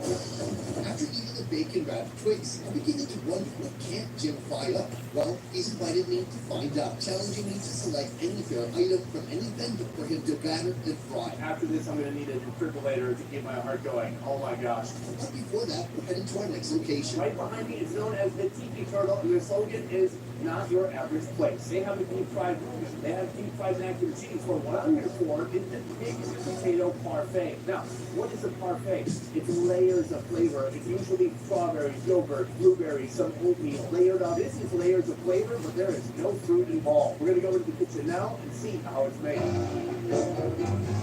It all starts with the parfait cup. That gets a douse of barbecue on the edges, a layer of pulled pork. Then we got mashed potato going in next, and even more barbecue. More pork, a little bit more mash, and then barbecue sauce on top of that. From here, bacon bits, a cherry tomato on top, and pretzel sticking out of that. The price is $12. Not bad, because this is about maybe 2 pounds of food. So I don't know if you're like me, I don't measure my food in calories or normal portions. I measure it in pounds. The cherry tomato, I don't want to eat it. I already ate a tomato today, and that's my limit for the day. We got barbecue and bacon bits. Smooth mashed potato. Nice chewy bacon bits and sweet and tangy barbecue. That's great and everything, but I want to work my way down to this meat. Here we have a load of pulled pork and some potato behind it. That's just good pulled pork. It's wet, it's juicy, it's succulent, it's meaty, it's everything you want in pulled pork. Well looped up with barbecue sauce and potato. Oh my god, speaking of heart attack foods, this is up there. It's so simple yet so pure. Its ingredients are you familiar with, rearranged and stacked in an unfamiliar way. They give you a whole new experience. This is location number 3. We have a lot more to see today. Let's keep moving. State Fair is a 13-day extravaganza packed with entertainment, education, and technology that highlights agricultural development. Over 900,000 people attend what is New York's largest annual event, coming to play games, interact with animals, go on rides, and of course, chow down on some heavy-duty food. Food you can't find outside this fair, like a leafy toast, mac and cheese, and lobster. But before that, a dairy dessert innovation. After all that savory food, I'm ready now for something sweet. Introducing just inside the dairy bar, Milky Bar offers a huge variety of ice cream flavors and candy toppings. Put on here for their mind-bending cotton candy burrito. We're not using a tortilla, we're using another ingredient, cotton candy. Already the sugar has been inserted inside the machine scientifically. Nobody has any idea how these machines work, they just do. The next move is to tamp down the cotton candy, making it flat. This is our tortilla. Montana suggested doing cotton candy ice cream. Yes, cotton candy ice cream inside of cotton candy. Is it going to be too much cotton candy? Absolutely. Let's get some of that. Got a nice tight roll, then cut it in half, and now it's time for the big reveal. Ooh. $6. That's one of the most affordable fair foods I've ever seen in my life. Oh boy, I don't know about that. This is a little bit of a mess. And good. Fuck, that is cotton candy overload. Oh god. Oh, it's good. Look at the burrito. It's melting before my eyes. It's too humid for this. It's a American one. And low calorie. Oh, you can almost stretch it out. With ice cream. That's sticky, sweet cotton candy. Oh, this is what the experience is supposed to be like. Look at that one. That one is real nice. It's creating a brilliant insulation right now for cotton candy. Look at these colors. Nothing in nature looks like this. And if it does, it's probably venomous or poisonous and can kill you. That is dessert. I'm ready to go back to some more meat. Let's keep moving. Right now with Ashley at Elm Street Tacos. Pleasure meeting you. Nice to meet you. Street Tacos. Are these tacos a nightmare? Tacos to die for. Their specialties feature classic tacos with flavors inspired from South Texas. But I come here for their signature Naughty Taco, their very own titillating braised pork creation. Got the thick guajillos, chipotle, habaneros, jalapenos, and then it's got mangoes, pineapple. So you get that little kick, but you also have the sweet that goes on with it. My understanding is that you can get this in a 12-inch version. Is that correct? Yes. We are now in the kitchen. We're going to get started with this taco. It all starts with a 12-inch flour tortilla. Let's get into it. First, it's going to get a little bit of dip in some consomme. Throw it on the flat top and let it hang out. This is mozzarella. Here we have a braised pork that looks absolutely delicious. And onions and cilantro in it next. Plenty of pineapple and mango on there too. Give it a little bit of flip. That is what makes it technically a taco. Finally, it is complete. We're going to put it onto the plate and keep it in one piece. Here we go. A bowl of consomme on the side, a couple lime wedges, and our taco is complete. Now, it's looking a little bit tasty here. But if you claim it's a taco, then let's see if it will taco. You gotta be quick with this one. It's getting a little soggy on the bottom, and it's a wee bit flexible. It's so wet. I like that it's spicy, but it's like no salt. It's not very flavorful, which I like a little bit more punch, but flavorful.